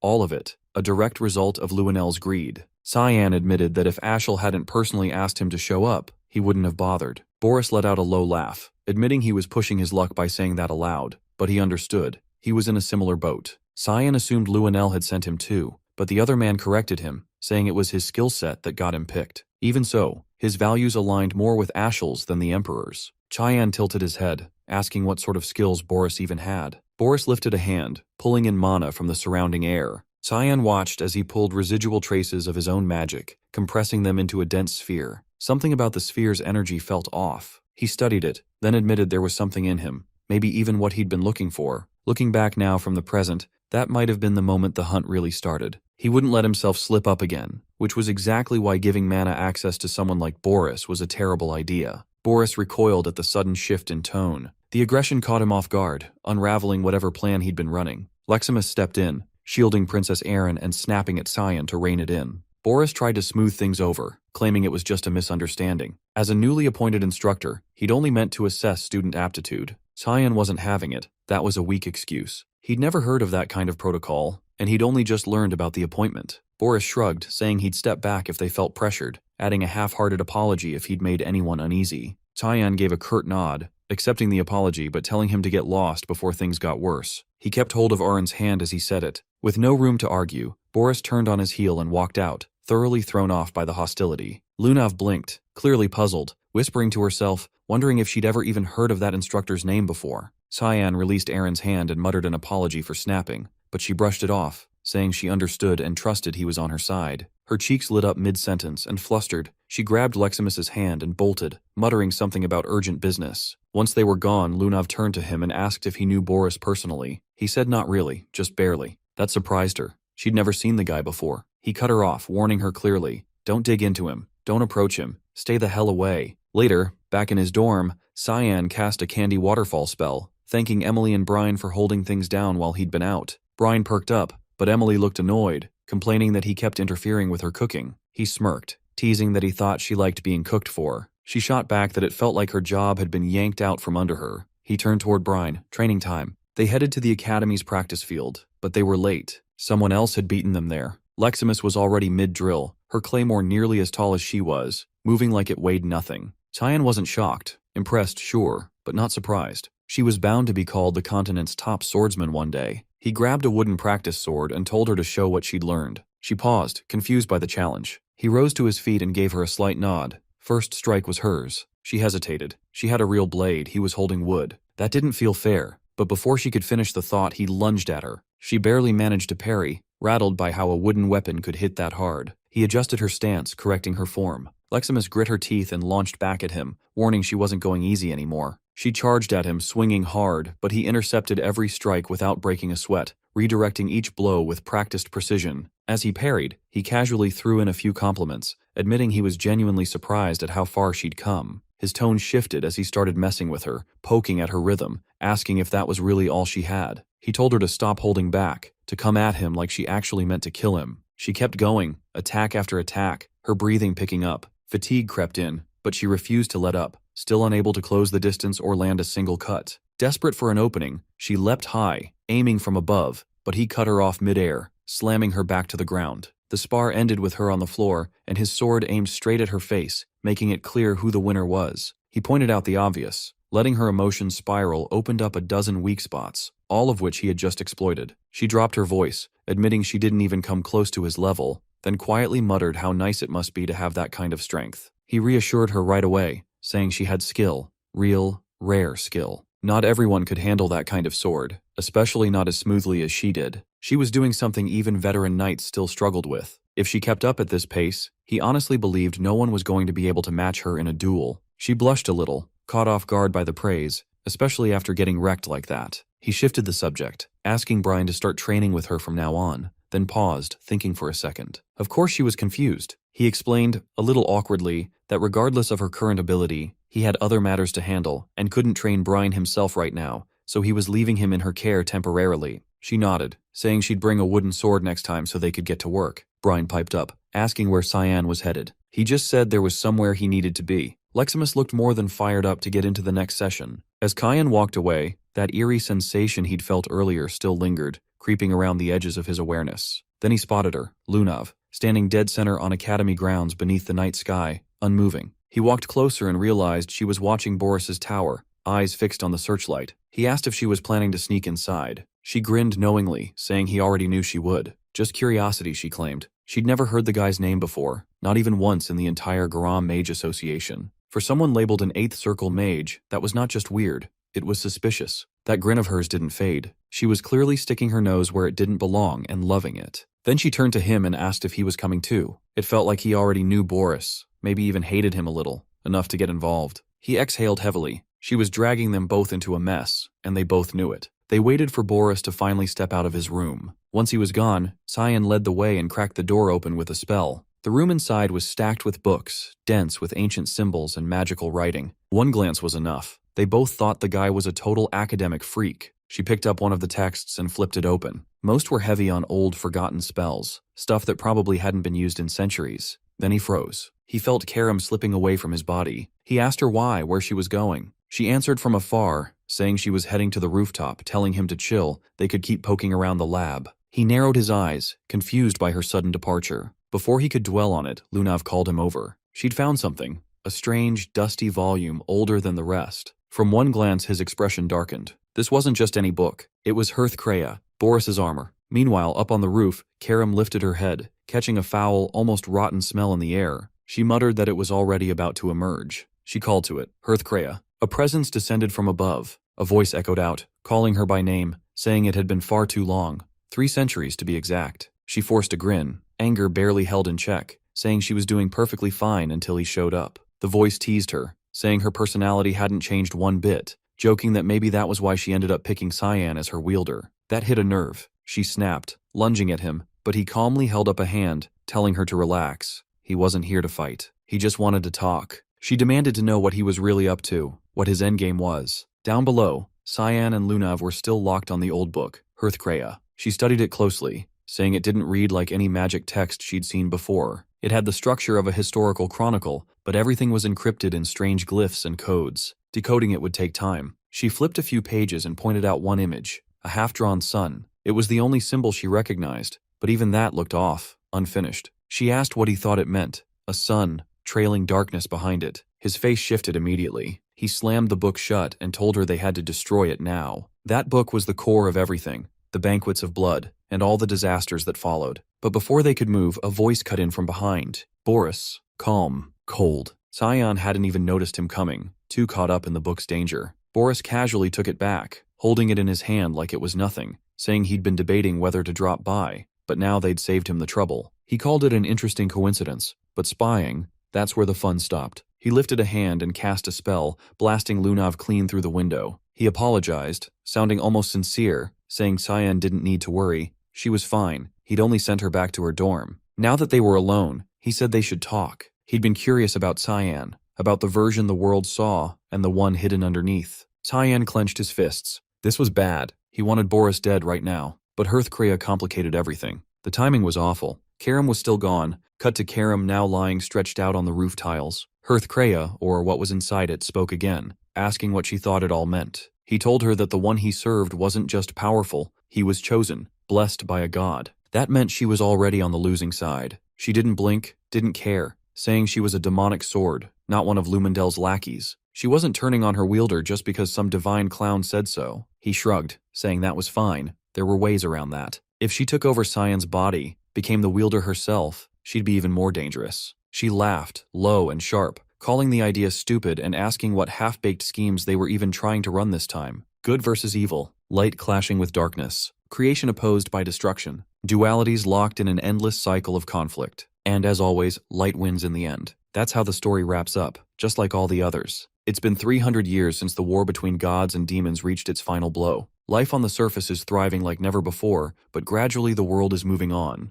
The old legends are fading. Reverence has turned to apathy, and eventually, they came to a decision. After long debates, they agreed. Maybe what the world needed again was darkness. Darkness to make the light shine brighter. Karam scoffs at the reasoning. So what? She takes control of Cyan's body and goes berserk, and then Hearthcrea and Lumendel show up to end her and be crowned the new heroes? That's the plan? He nods, grinning, saying that's exactly it. She doesn't take it well, swiping at his face with disgust and calling his whole pitch complete bullshit. Hearthcrea sighs, clearly disappointed. He figured a demonic sword's fate was to one day possess its wielder and asks if she's changed somehow. Her temper flares. She snaps that they were the ones who labeled them evil in the first place. They never once tried to understand. They just handled their own crises and dumped the rest on others. He had hoped talking to her would be as smooth as it was with Eru, but clearly not. So he says farewell and vanishes into the night. She stays there for a beat, rethinking everything he said, and her resentment for Eru only deepens. Back inside the lab, Boris offers Cyan a cup of tea. He doesn't bother responding, cutting straight to it and asking why the man said he was so interested in him. The teacher chuckles, saying it's only natural for someone in his position to take an interest in his students. Cyan raises an eyebrow. He's not even in his class. There's nothing left for him to learn here. Boris casually asks if the dean or his father, the duke, know about that. Cyan tells him to stop dancing around and just say what he really wants to say. The mage drops the pretense, asking if they've met before. He says he's been getting this vibe since the beginning, like Cyan despises him, like he wants him dead, but he's certain they've never met. So he wonders if maybe our MC already knows of him. The answer is flat. No, he doesn't know him. What's more shocking is that no one knows him. An 8th Circle mage should be a household name. Boris says he just likes to live quietly. Cyan shoots him a cold look and asks where he's really from. The reply is evasive, claiming it's a small, obscure place he's probably never heard of. But Cyan sees through it. He's lying. He always has been. Even in a past life, he buried his origin deep, refusing to let anyone in. Cyan asks if there's anything else he wants to know, but Boris glances at the time and smiles, saying it's late. They can continue this conversation another day. Once Cyan leaves, Boris speaks to Hearthcrea, saying he got so caught up in the moment that he couldn't even think of the right words. But now he understands why Ashel felt so threatened. It's Cyan, the one behind the dying princess, the little brother of the savior, chosen by Lumendel, bonded to a demonic sword. Hearthcrea materializes, saying this is what destiny looks like. It's Karam who's supporting him. Maybe he is the darkness they've been waiting for, and if that's true, then he will be the one to make Ashel burn brighter than ever, just like the prophecy. The black fog that blotted out the sun. The savior's bitterness will soon surface. Karam heads to the Hall of the Black Fog. Eru looks up, surprised to see her arriving alone, and asks what brings her here. She doesn't waste time, asking if he really doesn't know, telling him she just ran into Hearthcrea, didn't even know he was that close. His expression darkens, asking if the other god tried anything. But she isn't buying his act, saying he already knows everything. So why isn't he doing anything about it? They're the ones being pushed out. He tells her there's nowhere lower than where he's already fallen. He has nothing left to lose. Her voice rises, saying they're trying to use her and Cyan. Eru asks if that's truly what she wants, to protect Cyan. Then he grants her the right, giving her an official decree. All the mist will move with her, she and Cyan together. She asks him if he's really not going to act himself, if something happened between him and Lumendel. He says every decision he's made for her sake. She turns away, saying she's tired of hearing his pitiful justifications. Skolden has turned him into a recluse, a coward, and she walks out of the hall. Elsewhere, a priest finishes a blessing over Alice. She's kneeling as a proxy of Lumendel, pledging herself to the great god of light. The priest asks if she's truly ready to become a beacon in this cruel world, ready to take the front lines, to fight, to die. He calls her by full name. She accepts the vow, pledging herself to Lumendel's cause. Her expression is composed, but her heart isn't fully settled. Is this really the path she should take? Lately, the Empire has been conscripting all its strongest into the Knights' solidarity, tossing them onto the front lines. Even during disasters like the Banquet of Blood, the Royal Guard had no way to respond. She's dreamed of joining the Knights of Light for years, but maybe what she needs to protect isn't out on the battlefield. Maybe it's somewhere else. A voice cuts in. Someone congratulates her from behind. Cecilia. Alice quickly apologizes, saying she should start calling her by name now, since she's just a novice knight. Cecilia laughs, waving it off, saying she can call her normally, at least when it's just the two of them. Alice bows politely, saying she still sees her as a senior and should show respect. They walk together, chatting on a bench. Alice admits she's worried, afraid she may have chosen wrong. Cecilia faces her seriously, saying that's impossible. She's known her too long to believe she'd ever pick the wrong path. Alice confesses she's still torn. The screams from that day, the ones begging for help, still haunt her. Her companion's voice sharpens, saying there's only one way to be sure, only one way to know if the front lines are where she's meant to be. Alice leans in, asking how. Cecilia tells her to come with her. When she heads there, join her. That's how she'll find out. They talk. Villiard has given them a mission, a serious one. Their first real assignment. Alice's eyes widen. Her own father? She hadn't expected that. Brian looked like he was gearing up for something major. Emily noticed the sudden urgency and asked where he was off to in such a rush. He shrugged, admitting he had no idea. Cyan told him to get ready, so he did. Nana, sounding unsure, asked if this meant they wouldn't see him for a while. Just then, Cyan stepped into the room and assured her it wouldn't be that long, so there was no need to stress. He turned to Brian, asking if he was all set for the trip and where they were headed. The reply came. Their destination was the Valley of Lamia. At the sound of the name, Emily's expression shifted. She recognized it instantly. It was the same place they had visited last time. Curious, she asked how they were even planning to get there. It was absurdly far. He activated a portal using the ring gifted to him by the Hallmaster, saying this would make the trip quick. They needed to move fast. This was the day Alice was supposed to die. Meanwhile, Alice and Cecilia had finally made it to the front lines. Their commander informed her they'd reached their post at last. He acknowledged the tough road she had taken to get there, expressing pride in her role as one of the Knights of Light. She remained modest, replying that she still had a lot to learn. Sliding down from her horse, she mentioned the Duke was waiting for them now. She took her place behind her father, addressing him with formal courtesy and stating she had come in response to his summons. He let her know that today, the second, third, and fourth princesses were all expected to arrive,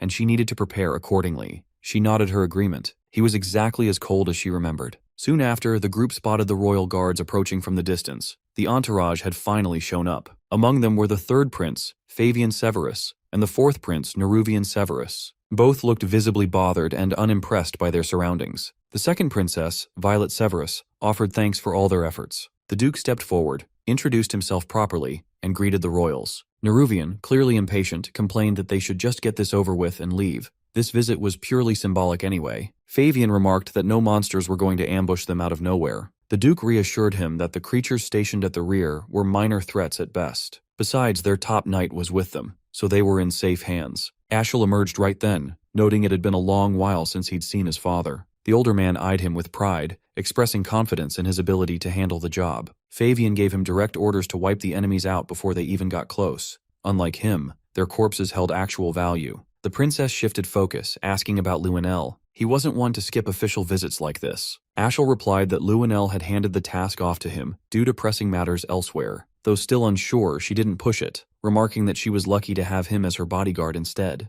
Alice shared the confusion silently. Ashel was always seen guarding the first prince, yet here he was, standing beside the royal daughters. She decided to dismiss it as coincidence. He met her gaze, mentioning he'd heard she joined the Knights of Light at the top of her class. His stare carried a chilling, almost violent intensity, and he congratulated her. The look unsettled her. His eyes held a menace she recognized. It reminded her of her 9th birthday, or close to it. Back then, he had gifted her a magical scroll. It was a 4th-star spell, far beyond what she could use at the time, clearly meant for later. Years passed, and once she gained her 4th star of mana, she recalled the scroll and prepared to activate it. But just before she could, Cecilia had stopped her, telling her it was a summoning spell, one that would have unleashed a mid-tier monster. If she had triggered that scroll, it likely would have ended with her dead. Now she couldn't shake the thought that he might have known exactly what would happen when he gave it to her. Her suspicions about him only kept growing. The royal convoy, along with their army escort, began moving toward the battlefield. Neruvian questioned why Luenel had sent him to them. Favian muttered that the whole thing felt sketchy,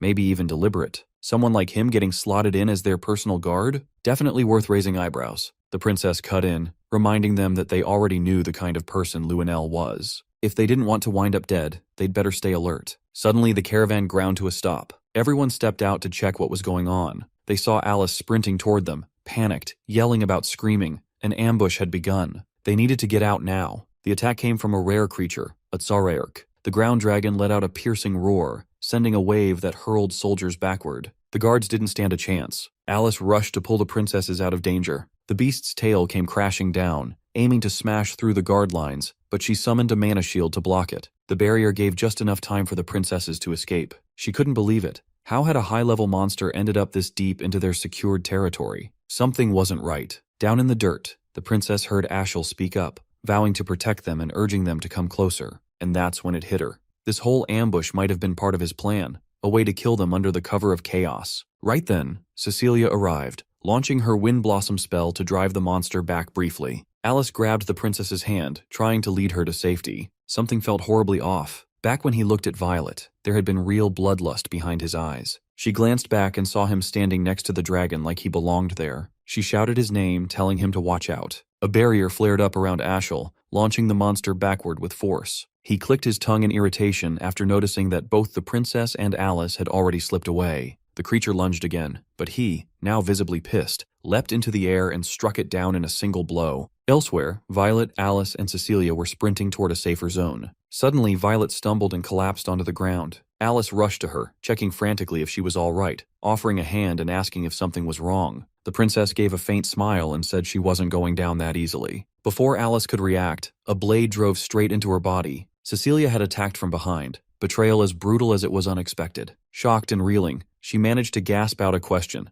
asking why her friend would do this. She crumpled to the dirt, a vital organ pierced, shrieking in agony. Violet stood over her, explaining that she was Ashel's younger sister. She had suspected something was off the moment she learned Luenel wasn't attending, especially given how obsessed he was with being part of everything. She believed this was all a ploy to quietly remove them under cover of chaos, letting others take the blame while they stayed clean. Alice tried to explain, insisting she only wanted to protect people, but Violet cut her off, saying she already knew how power-hungry the Verts and Luenel were. She mocked the idea of sitting still and waiting to be executed like a fool. She told her to spit out her last words while she still had seconds to spare, laughing as she added that maybe Luenel would swoop in and rescue her in time. She tossed down a scroll, an emergency teleport and summon spell, to warp both herself and Cecilia away. Left behind, Alice lay stunned. She couldn't wrap her head around what Cecilia had just done. Some part of her refused to believe the betrayal was real. Maybe it was mind control. Maybe there was another reason. Tears slid down her face at the thought that her closest friend had turned against her. She glanced around.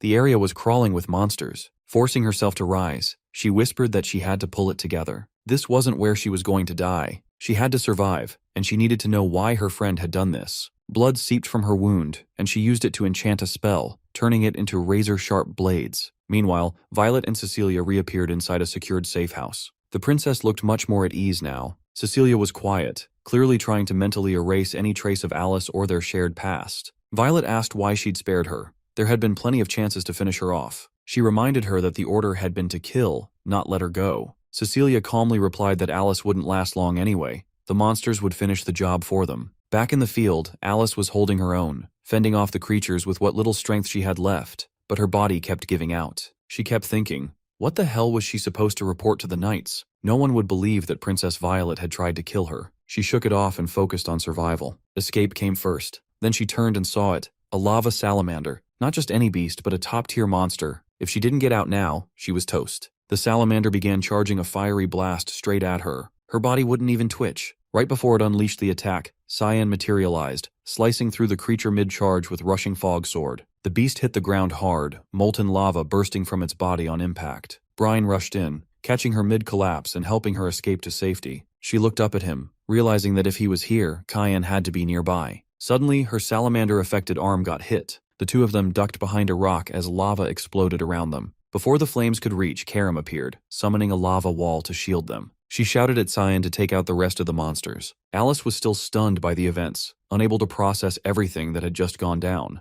He leapt forward and unleashed Void Sphere, wiping out all remaining threats in one strike. Once the chaos had cleared, she stepped toward him. She'd suspected the truth for a while now, but seeing it confirmed in front of her hit hard. She reached for the mask and pulled it away. Her eyes welled up. She saw his face. Brian stayed focused, hands glowing faintly as he tried to seal up the gash on Alice's side, while Cyan crouched nearby, attempting to walk her through the truth behind everything. He explained that Cecilia hadn't been acting on her own. She had been planted by Princess Violet from the start. She muttered that she hadn't realized until just now, and admitted bitterly it made her feel like an idiot. Even so, she still intended to move forward with her plan, to erase her family's legacy, no matter what. He cut in, telling her none of this was on her. The blame sat squarely on Cecilia, Violet, and Ashel. She blinked in shock, asking if Ashel had really been the one pulling the strings behind all this, and whether Cyan knew something about it. After all, this whole mess traced back to their father. He didn't hesitate. He was sure Ashel had pushed the idea onto their father, and she knew just how far he was willing to go when it came to him. She stared, puzzled,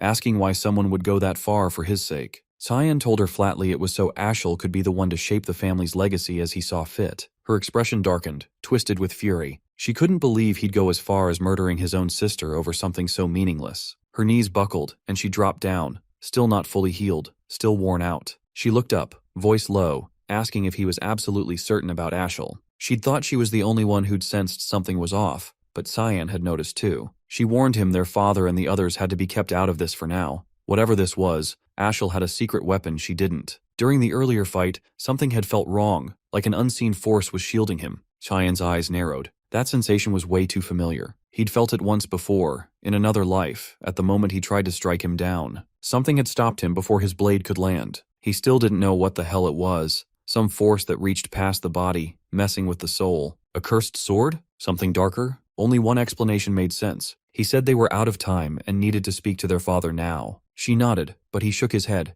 Their father wouldn't believe them. Not a chance, she pleaded, saying if they both came forward without delay, maybe he'd actually listen. His tone shifted, serious now. He told her to trust him. If she acted recklessly and things went sideways, the entire Knights of Light could turn on them. In his last life, Ashel had always been the Golden One. Everyone had adored him, looked up to him like he was sent from the heavens. Even Cyan had once followed him without question. People treated him like a messiah, never doubting a word he spoke. But looking back now, Cyan couldn't help but think something about that had always felt off. The way Ashel had been adored, it wasn't just admiration, it was worship. And if some still questioned him, they never said a thing. Even their father, an emperor who'd died chasing his own dreams and fears, had trusted Ashel completely, not a shred of doubt. Cyan had clung to that trust too, right until the end. When the betrayal hit, he'd felt nothing but rage. And one nagging question kept digging into his mind. What the hell made everyone believe in Ashel so blindly? But the answer had always been right there. It was him. Cyan said it aloud.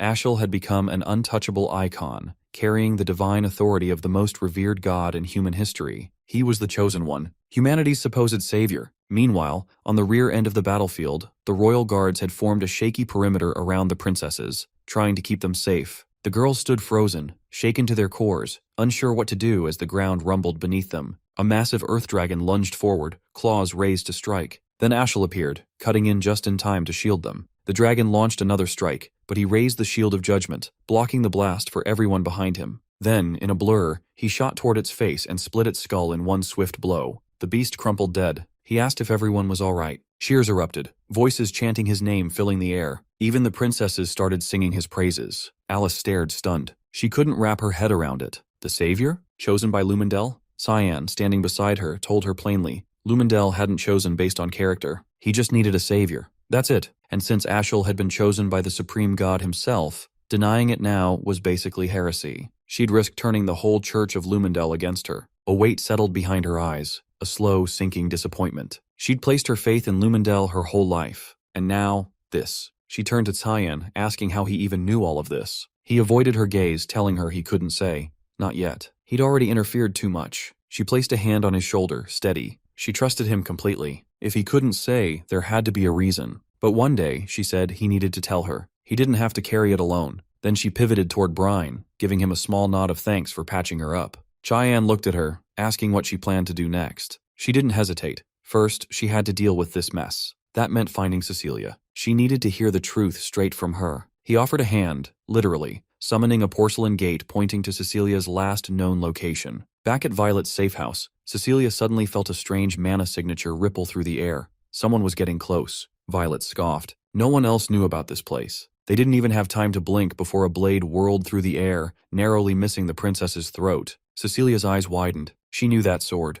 It was Alice's. While that played out elsewhere, Ashel arrived at the last known location of Alice and Cecilia. He picked up the remnants of a magic scroll and immediately suspected it had been used for teleportation. Without wasting time, he told the soldiers nearby to sweep the area and check if any shelter was close. One of the guards called out, motioning toward something, and brought up a question. Would Princess Violet be all right? They all turned to see a corridor littered with what used to be salamanders, now ripped to shreds. He issued a sharp order to secure both princesses without delay, then took off to investigate whatever had done this. Over at the safe house, Cecilia had been tailing Cyan for quite a while now. At first, she'd assumed he'd be incredibly skilled. His mana pressure and killing intent had been off the charts, but in the end, he was just a kid. Still, something felt off, like someone else was backing him up. To close the distance, she cast a spell that flung her forward, aiming to catch and strike him directly. But just before contact, he vanished right out of her range, slipping past her blade like smoke. She barked out a question, asking where the hell he'd learned to move like that. Nothing from her world matched it. He didn't respond, not a single sound. She pressed on, demanding to know about the sword and whether he'd saved Alice, but again, nothing. He stood there, wordless. Frustrated, she amped up her speed, attacking in bursts, slicing in from all sides as she circled him. She thought to herself that only a handful in the Knight's Order could keep pace with her, and this kid was managing it. When she leapt to attack from above, he slipped away again like she was moving in slow motion. That's when it hit her. He was faster. Not a little, a lot. And he still hadn't drawn his weapon. The fact that he didn't even bother made her snap. Her temper flared, and she lunged from behind, gripping a jagged rock, going straight for his blind spot. He tanked it without flinching. Before she could blink, he conjured a void sphere, calm as ever, layering it with an obsession spell. The moment it connected, her body started unraveling from the inside. Crashing to her knees, she knew she was done. Pathetic, she called it. A humiliating way to go out. This wasn't the kind of place she ever thought she'd die in. She called him Grim Reaper, half in awe, half in horror. Even then, she asked if he was seriously just going to stand there silent, even now. Desperate, she begged him to at least answer one thing. Was Mr. Leximus still alive? He dropped to one knee, eyeing her curiously. He asked what kind of expression that was. Was that relief? He admitted he'd expected something messier. Anguish, maybe. She gave a faint smile, telling him to think of it as justice finally cashing in. That this ending, ugly as it was, kind of fit. A voice rang out across the space, asking, "Justice for what exactly?" Alice stepped into view, eyes locked on her, asking how she could do it, how she could betray her. The other woman looked up and smiled weakly, eyes wet, saying she was just glad Alice was still breathing. Alice screamed, cutting her off, demanding an answer. She wanted to know why she'd lied all this time. Years back, her village, just a nameless dot on the map, was wiped out by monsters. Every building gone, every person dead. She'd been the sole survivor. Barely clinging to life, she'd thought it was the end right there. But then came the sound of voices. A rescue squad combing the wreckage. They dug her out from beneath the collapsed rubble. Despite the shortage of supplies, the princess overseeing the mission had food and water rationed just for her. It was nothing short of a miracle. She had been pulled from death's door by either royal knights or rafters. She couldn't even remember which. and the one who took her in after that was Violet. From that moment, it felt obvious. When someone saves your life, you owe them yours in return. Later on, the chance to repay that debt finally came. A direct order from the princess. She was told to infiltrate the Vert household, keep an eye on them, and wait for further instructions. That's how she ended up planted inside as a maid, and through that, she got to know Alice. But now, looking back at it all, she wasn't sure it had been worth it. A part of her wished she'd just died with the rest of her village, buried with the rubble and silence. Then came that day. They'd all been standing by, waiting for someone to show up. Violet had pulled her aside and given the command, "Kill Alice." She was labeled a threat. Alice, stunned, asked why Violet would see her as dangerous. The maid answered without flinching. The princess had always seen the Vert family as suspicious, ever since she noticed how closely Ashel and First Prince Luenal were aligned. To Violet, that loyalty meant the Verts were probably backing Luenal, and in the paranoid world she'd been backed into, that assumption only grew worse. She spiraled, gripped by fear and distrust, because that's who she was, someone who only trusted herself when the walls closed in. The would-be assassin gave a faint, bitter smile, saying she was nothing like her, and wondered aloud how she'd spent her whole life taking orders from someone like that. And the worst part? Alice had trusted her the entire time, and in return, all she had done was betray that trust. That's when Cyan snapped awake and cut through the moment, calling it what it was: bullshit. If she thought admitting guilt was some kind of free pass for forgiveness, she was way off. Alice tried to step in, asking him to slow down, give her a second to figure out how she felt about all this. But he raised his blade toward the kneeling woman, cold and unshaken. This wasn't a minor offense. She shut her eyes, ready to take whatever came next. Alice screamed, pleading with him to just listen a little longer before doing anything final. Brian held her steady, whispering for her to put her faith in Master Cyan. The sword came down toward the condemned. Back at the safe house where Violet had holed up, the silence shattered as the door slammed open. She immediately demanded to know who dared to break in. Calling out for Cecilia, she suddenly realized she had no idea when the girl had disappeared. Ashel stepped into the room. He told her he'd come to get her out. A sharp draft crept down the princess's spine, her thoughts snagging on one question.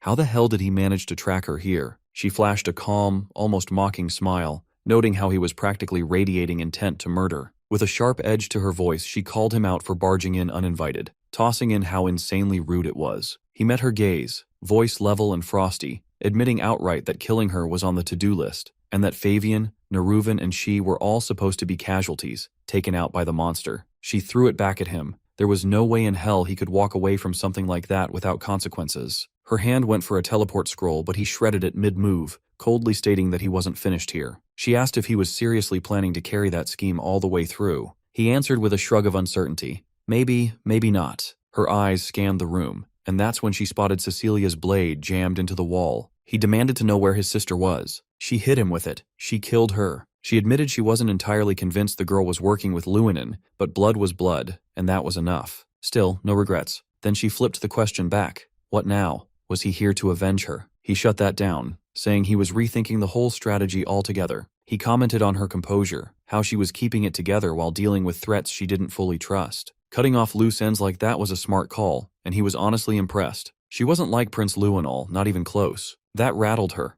She stared, wide-eyed, unsure how he could talk about his own sister like it meant nothing, unsure what his angle even was. He stepped in closer, saying the whole thing was doomed anyway. He planned to report to Luenal and tell him straight up.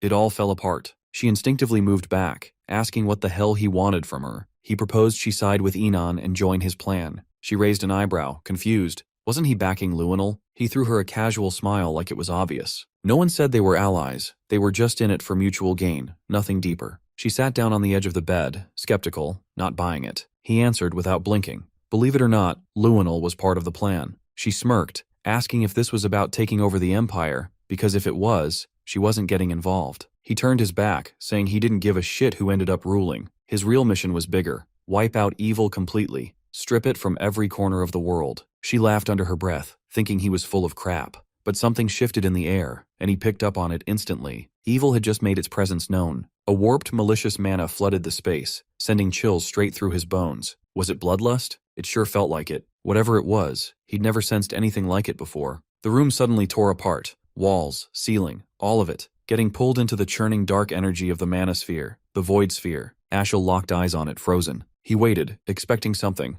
anything, but Cyan didn't hesitate. He launched forward and struck. The other man reacted just in time, redirecting the blow at the last second. He demanded to know who Cyan was. The swordsman responded without blinking. He was the evil Ashel had been chasing, and also the one who'd bring his end. Their blades crashed together, the two of them clashing hard, ricocheting across the space with such force it sent shockwaves, even catching the princess in the crossfire. Ashel threw up a mana barrier around her, shielding her from the fight, and moved her away from the destruction as the safe house started to tear apart. The next hit sent him flying, thrown far off course. She called out, checking if he was okay, but he was barely keeping pace. Cyan's pressure was relentless. He pushed back with a full-force attack, loaded with adamant energy, and hurled it toward his opponent. Ashel followed up with an Escalon incantation, slicing the mana sphere clean in two. The split protected them both, briefly. Cyan teleported behind him in a blur, catching him off guard. No time to counter, no chance to dodge. He went for a finishing blow, but right before the sword connected, a glowing shield activated and blocked it. Karam let out a guttural scream, like something had just torn straight through her. Cyan froze, thrown back by the force of the same barrier. The mage turned to her, watching closely. Something about this wasn't normal. He tried to steady her, assuring her he'd get through this, no matter what. Cyan stared at her, confused, asking what was happening. She barely got it out, saying it felt like her whole body was being shredded from the inside. Must be his power. It sucked for both of them. Ashel stepped closer, questioning why Cyan backed off when he swore he'd be his end. Then he moved in again. The other man hesitated. Sure, he'd love to finish this, but now that he'd seen what the mage's magic was capable of, he knew he needed to retreat. He tossed something at them, Cecilia's sword and her bloodied shield. Violet reacted immediately, demanding to know what he did to her. He answered flatly. He purified her. Ashel studied him, asking if that was the endgame, wanting to know who gave the order. Cyan said nothing about orders, claiming the mist. That's who he was from, the ones who never forgive. He didn't do this because he was told to. He did it because it had to be done. And yeah, that confirmed it. The rumors were real. The mist was back. Before Ashel could respond, Cyan faded, his body breaking into air and vanishing like vapor. The mage's expression darkened, something heavier settling in. The realization hit. The mist had been sabotaging him from the beginning. Later, far from the battlefield, Karam was still curled up in pain. She admitted it. She honestly thought she'd die back there. Cyan asked if it still hurt that much. She nodded, struggling through the words, saying it was the worst pain she'd ever felt. Even if they wanted to take him down, they couldn't touch him. And this was way more tangled than she ever imagined. He said there might be a way through. Then he revealed it, Durandark's elemental stone, the purity of the gods. It was just a theory, but he believed this could give them a shot. She grabbed his hand, pleading with him not to do it. She knew the risk. This could kill him. He knew too. It was dangerous as hell, but it was the only viable path. He had people to protect, and he refused to repeat the mistakes of his past. If the enemy's strength was absurd, then he'd just have to become absurdly strong too. After a while, Cecilia finally prepared to depart. Before leaving, Alice handed her a small token, Marianne's token. Access to the spirit realm was tightly controlled, but with it, she would be able to enter Ferwina without issue. Alice warned her to stay alert. Tears spilled down the knight's cheeks as she thanked her profusely, voice trembling with apologies. Alice turned away coldly, making it clear she hadn't forgiven her, warning never to show her face again. Cecilia nodded, understanding the severity, and said she would be going now.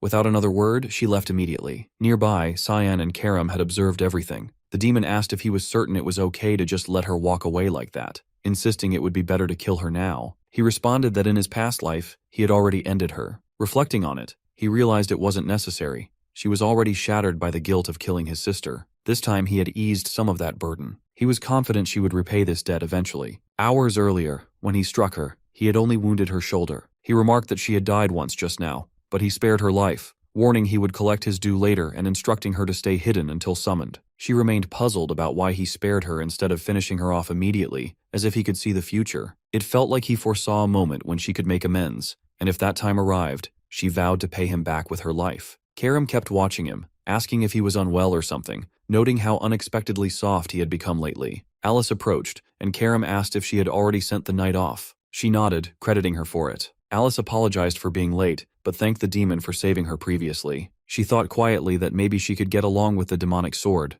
Perhaps it wasn't so bad after all. She laughed softly and asked if Karam was close with Cyan. The demon denied it, explaining their bond was more like master and subject. She fixed Alice with a serious look, warning that his body belonged to her, so Alice shouldn't try to take it away. That instantly killed any hope Alice had of getting along with her. At the academy, Dean Kendall received a message from Cecilia. She explained she had uncovered answers to all her questions, and decided to leave the Knights of Light. Their path had strayed, the people they protected weren't the right ones, and the household's will was corrupted. Even her father was letting it happen. She promised to visit soon, wanting to discuss many things. especially concerning her brother Ashel and Prince Luanal, and said she would explain more in person. The dean thought privately that both families were a mess, but she was still as concerned about her brother as ever. He vowed to at least pretend to care about Ashel, since she had asked him to. Turning around, he apologized to Boris for keeping him waiting so long and asked how life at the academy was going. Boris replied that he was slowly adapting. The teen wasted no time, asking why he had called him and expressing curiosity about when Boris would admit he worked for his grandson, Prince Luanal,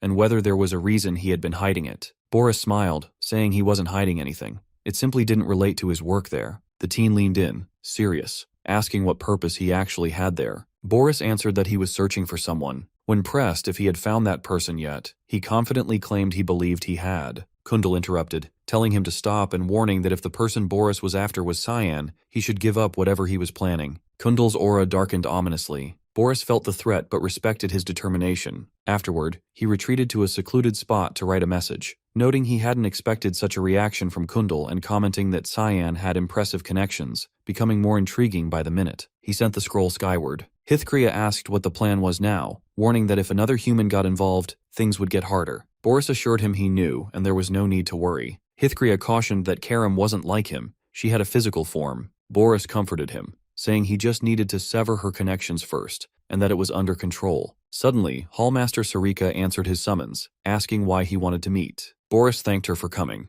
She replied she had wanted to meet him as well. Rising, he mentioned he wanted to ask about Cyan, saying he spent most of his time in his dorm, skipped lessons, yet was extremely skilled. She shrugged it off, calling Cyan a natural prodigy, and asked if that was what caught his attention. He said that initially, yes, he was just interested in our protagonist, but now he was curious about those around him too. Moving closer, he accused her of being a follower of the Black Fog and the Mist. They both shifted into attack stances, but before she could draw her sword, Boris summoned a hellhound that swallowed her whole. Inside the beast, she managed to slice through its insides and break free. Using fog powers, she conjured a domain that enveloped them both. Boris admired her, not expecting such capabilities. She could create an entire new realm, explaining this was how she kept her mana from leaking into the real world. Sarika smirked, admitting she didn't know how he uncovered her true identity, but this revelation would cost him his life. If he desired death, she would grant it gladly. He pulled up Hithkria's book, warning her it wouldn't be as simple as she believed. She smirked, addressing him by name,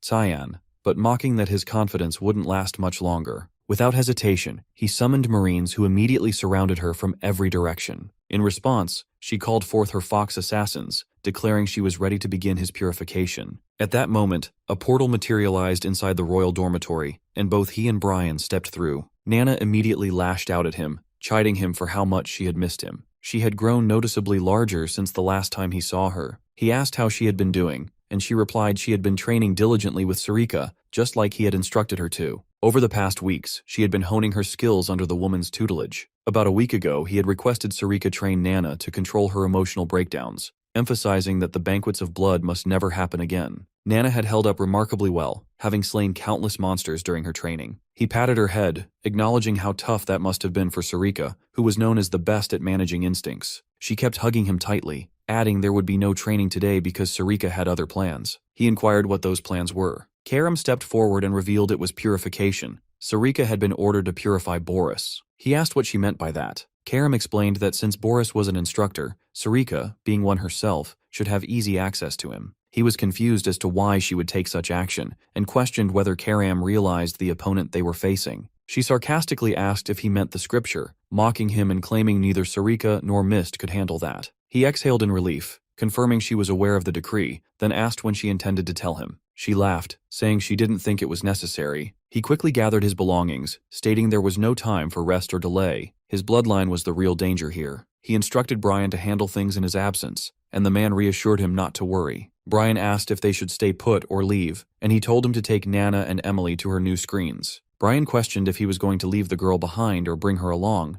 but he patted her head, emphasizing it was too dangerous to remain here, so they all must leave as well. He promised to return once the situation was under control, but made it clear he was leaving everything else in Brian's hands for now. Meanwhile, Sarika struggled to maintain her defense against Boris. The more she looked at him, the more repulsive he became in her eyes. All of her fog assassins had been defeated, and the marionettes continued to reappear relentlessly. She finally realized the banquets of blood had been orchestrated by him. These marionettes carried the same aura as those involved in the banquets, but these were significantly stronger. He laughed darkly, declaring this was merely the appetizer and admonishing her not to tire yet. More marionettes pressed the attack. She wielded the rushing fog stone, slicing through as many as she could to carve out breathing room, but he used scripture spells, sending shafts of light like spears flying toward her. She barely managed to evade most of them, and each time she believed she found an opening to strike, he countered immediately with more advanced spells. The number of marionettes continued to swell, and her ability to dodge diminished rapidly. They were learning her fighting style, adapting to her movements, making it far more challenging to maneuver. When one got close enough, he commanded it to detonate beside her. The explosion hurled her off balance and trapped her within a cluster of others that simultaneously exploded. Exhausted and weakened, she left herself open for an attack. He called upon the scripture to summon a massive warhammer and launched it directly at her. The hammer crashed into Sarika, driving her deep into the ground and shattering everything beneath. She lay there looking beaten while Boris mocked from above. Murmuring quietly to herself, she finally understood.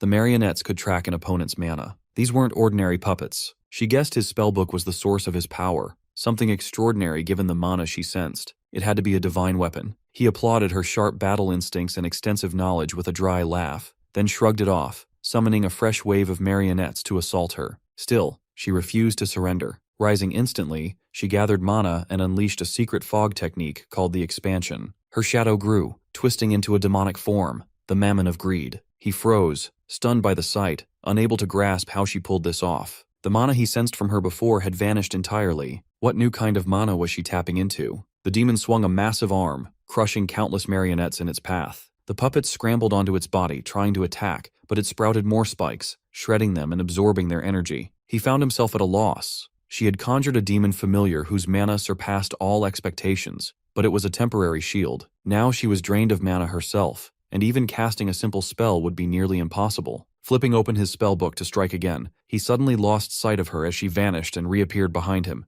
completely silent and impossible to detect. He activated Holy Protection just before she plunged a blade into his back. She unleashed a rapid barrage of strikes, slowly eroding the shield until it shattered. Before he could react, she slammed him to the ground, gripping his face and driving it into the dirt, leaving him helpless to retaliate. Just as she was about to slit his throat, an idea struck: to cast a spell without any incantation. She detonated the ground beneath them, propelling both into the air. He reacted quickly, firing judgment spears, but she dodged every one and teleported close, delivering a brutal kick to his face that slammed him into the earth, obliterating everything beneath. Gasping on the ground and struggling to rise, he heard a voice command him to stop the fight for today. Before he could react, she swooped down with a finishing strike, but the spellbook intercepted the blow. He reflected that they didn't have enough intel on her. He'd assumed she was just another of Uru's countless servants, but with skills like hers, she was likely a high-ranking officer. In his current condition, he stood no chance. She snapped into a defensive stance and noticed black blood trickling from his mouth. She recognized it as the infamous black blood of the tribe once thought extinct. He grinned, admitting this was why he avoided spilling his own. She finally realized the marionettes from the banquet were formed from blood and a tasting stone.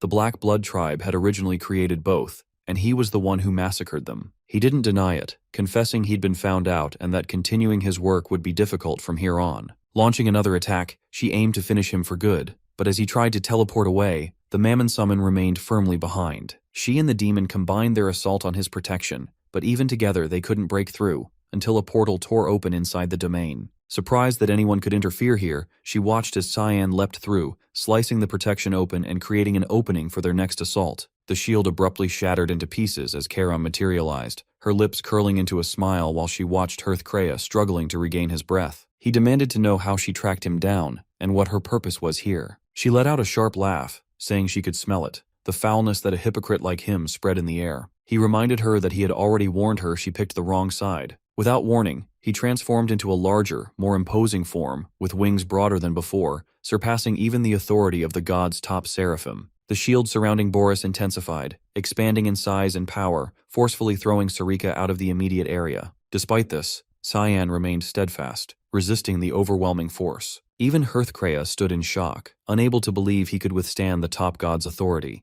a power the angel couldn't endure even with the demonic sword's aid. Boris offered to assist in defeating him, pointing out that the demonic sword's wielder was right before them and must be eliminated immediately. Hearthcrea tried to intervene, cautioning that they weren't strong enough for this fight. Cyan shouted Boris's name as he tore through the shield and slashed at the angel's book, pushing deeper toward its core, intent on stabbing the seraph in the chest. He finally grasped that the black fog shrouding the sun symbolized Cyan. If this man was a blade destined to become part of Asher's future, then he was a threat that had to be eradicated. He kept repeating to himself that Cyan was someone who must be eliminated. The angel charged forward, preparing a final strike he believed would end him once and for all. Sarika noticed the surge of powerful mana charging in the air and realized Cyan wouldn't withstand it much longer. She knew she had to act before disaster struck. While he and Boris clashed, Cyan activated his unshakable root spell, freezing the Seraph in place to prevent any escape. Boris countered by summoning a hellhound, aiming to devour him, but at the last moment, Sarika arrived just in time to rescue him, unleashing the secret technique called Unified Demonic Human Form. Moments later, a massive explosion erupted, shattering the entire domain around them. She remained unsurprised, sensing that this was the overwhelming force of a god's power weapon. Because they escaped, the purification mission had failed. Cyan rose to his feet, questioning why she had intervened, and she told him she had saved his life. He bent down to pick up Karam, asking if she was all right. She stayed silent for a few seconds, then said she needed some rest for a while. He knew she had probably experienced the pain directly, but had managed to endure it regardless. He promised himself that when the real battle came, he would have no choice but to use that weapon. At Brno, Commerce City near Lewin, Alice moved through the crowd searching for someone until she finally spotted the Academy's dean. She had doubted he would appear, but here he was. They found a cafe to talk somewhere more private. He mentioned it had been a long time since he left the Academy, and she replied she was equally surprised, given he rarely left the school grounds. He explained it was because of the letter she had sent. The situation seemed serious now. The will of the household wasn't the main issue anymore.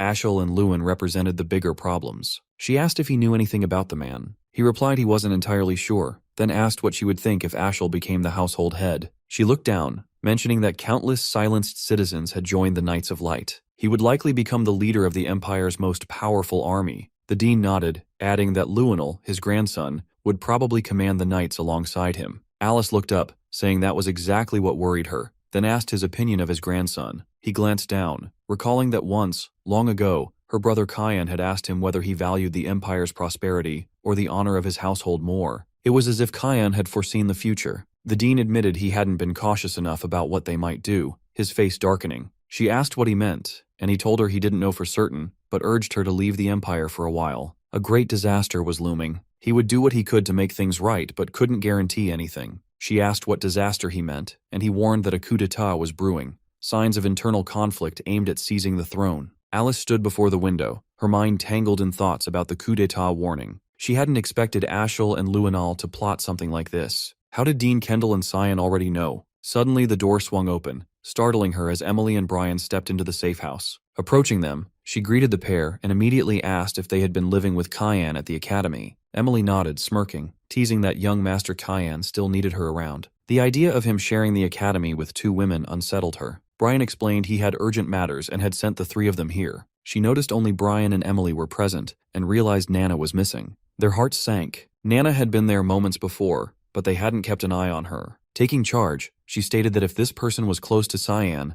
then she was important to them too. They needed to search for her together immediately. At Bernea's harbor, a ship slipped away from the dock. The elf confirmed they were ready to depart. The werewolf commented that the bay looked especially nice this time and suggested reporting it to the captain. Before leaving, they spotted someone standing nearby, Nana, confident and serious. Leaning in, they asked if she had been abandoned by her parents. She pointed toward the distance, shouting that she smelled something familiar there. Instantly, they recognized a chance for easy profit and tried to lure her aboard by promising candy and food. Though she looked too old to fall for the candy trick, her eyes lit up at the mention. They put on friendly smiles and laughter, but she recalled Cyan's warning about strangers offering candy. Still, she pushed her doubts aside and pretended to follow them. The basement door swung open for her. Thoughts of him flooded her mind again, reminding her never to enter dark, confined spaces if someone beckoned her inside. Yet she ignored the caution and stepped in without hesitation. Once inside, the door slammed shut behind her. The elf and werewolf exchanged smiles, feeling lucky to have claimed another prize. Her eyes scanned the basement, but no candy appeared. Instead, rows of cages filled with trapped children stared back. Realizing she'd been deceived, tears welled up. Then she caught the same scent as before and followed it until she found another cage, housing a chained, terrified dog-like creature, a high-ranked monster called Red Ganon. She reached out, gently patting his head, asking how he ended up here and if he wanted to be freed. He barked affirmatively. Without hesitation, she bent the steel bars of his cage. The children behind her pleaded to be released as well. Turning, she flashed them a sinister, twisted grin. Meanwhile, the elf and werewolf approached the captain, announcing they were ready. He commended them, saying departure from the harbor was all that remained. The man introduced himself as Red Gannon, Merchant Unit CEO Tolino. The dwarf asked if they would negotiate their sales again. Tolino nodded, explaining Maurice had gone missing, which meant the Grey Merchant Union was finished. Without having to pay Maurice's fees, they expected increased profits. Plus, the Garam Association paid premiums for younger kids, so bonuses were on the horizon. The dwarf recalled Albus was the first, and now the Grey Merchant Union had fallen. He confessed a bad feeling, trusting his woman's instincts that never failed. They looked at him, puzzled. You should just be more cautious, Tolino advised, telling them not to overthink. They had a Knoll champion backing them. As they spoke, a pig exploded on the horizon, emerging from the ship. Suddenly, Nana dashed in front of them, shouting, "Bad adults!" with fury and hatred blazing in her eyes, declaring she could never forgive them. Tolino screamed in surprise and confusion upon realizing she was a draconic human. She pointed at all of them, accusing them of being liars and bad adults. They grew angry and launched their weapons at her, but none were enough to bring her down as she punched and kicked each of them, beating them one by one. At his last resort, the man ordered the monster to bring her to him alive. She quickly ran toward him, wielding a hammer that smashed down and destroyed the ground beneath her. He shouted in frustration, reminding the beast she needed to be kept alive, but she hadn't died yet. The strike hadn't even fazed her as she held the hammer with one hand, effortlessly. She looked at him and noticed the chain around his neck and the symbol on it. He swung his sword again, and she backed away. Dodging all their attacks, he screamed,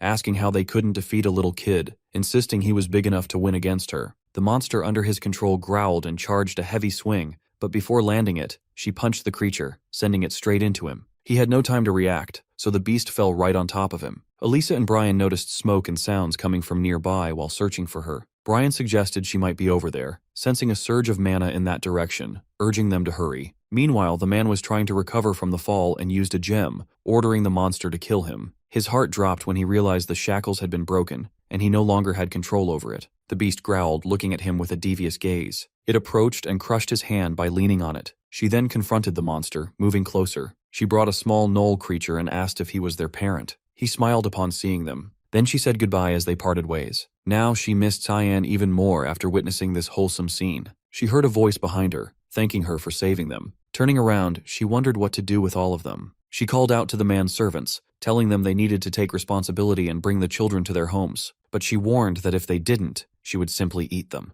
They complied, having no other choice, and took the children to their respective homes. She had saved them all, and wondered if Cyan would praise her for that. She had finally done a good thing without causing trouble this time, and wished he would. Suddenly, a hand reached out and patted her head. She turned and saw Cyan smiling brightly. She asked how he had found her, but he said it would be strange if he hadn't, given all the mana coming from her. Seeing no one else inside the safe house, it was obvious she had been missing. He told her with a warm smile that he would find her no matter where she was, because he was her papa after all. However, he couldn't ignore the immense mana radiating right now. Suddenly, Brian and the others finally reached the place, expressing relief that Nana was okay. But Cyan was angry at Brian for not doing his job properly. Alice was surprised to learn the child they had been searching for was a draconic human. Meanwhile, in the Uchif Empire's capital, at Gwizdal Estate, someone ran to the front door, asking what was going on and why someone who usually stayed at the academy would come here out of nowhere. The dean entered the estate with servants bowing respectfully to him. The blond man asked what had brought him here, referring to him as his father. The dean,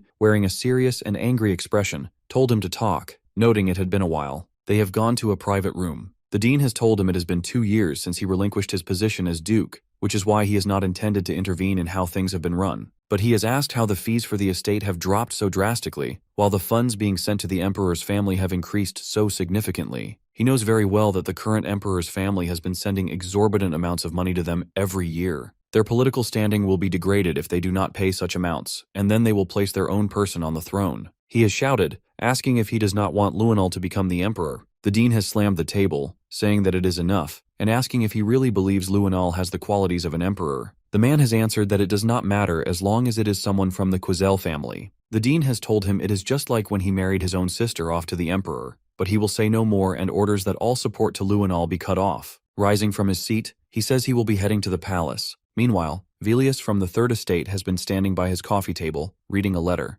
They have finally found the owner of the demonic sword. Although he has been setting plans each time, he is worried they would be ruined once again. Alice's sudden resignation from the knighthood has been unexpected, but he has held a stronger claim when it comes to inheriting the dukedom. which has been good news in that sense. Her eyes, full of resentment, suggest she probably knows something, and that has been starting to get on his nerves. Suddenly, a teleportation circle has appeared beside him, and Boris Lehelm has stepped out, greeting him formally. Ashel has gotten up, asking what this is about and if this is the true appearance of the Black Blood tribe. Boris has apologized for it, saying he had not meant to reveal this form of himself. Ashel has asked who has done this to him, and the other man, with a frustrated expression, has told him that his brother Kyan has driven him to this point. Ashel has grown angry and frustrated when he has heard that name. Boris has said that at the same time he has been able to achieve his goal and has pulled out some marble-like mana, saying it is the mana of the demonic sword he found during the Banquet of Blood. Now that the owner of the demonic sword has been found, Ashel should finally understand that Cyan is the one and has been ruining all of his plans. He has expressed disappointment at being completely unaware of it until now. Boris has admitted he wanted to eliminate Cyan but was not powerful enough. He has urged Ashel to step in, saying he has fought Cyan before and knows it will not be easy, but believes he can do it. Still, he warns it is not the time yet. Since the followers of the Black Fog are with Cyan, the situation has become difficult to predict. Ashel has asked if there is a plan, and Boris has told him to follow the prophecy. The saying will guide him to where the sword is, to where the Holy Sword lies. He needs to find the Holy Sword to Durandark. Kellen has been surprised to hear mention of the sword, and has felt the need to report this to Cyan immediately, but before he can move, Boris has appeared behind him, calling him a rat and grabbing him by the neck. Ashel has confronted Boris, saying he has found him very suspicious lately and that he has been fooled for the longest time. Meanwhile, Lunav has been reading many books but has not found what she is looking for. The ancient texts she found in Instructor Boris's lab that day have been written in an ancient language, and if it were not for the spell forcing her out, she could have found out more. What she has managed to learn so far is that only 2 books in the world are written in that language,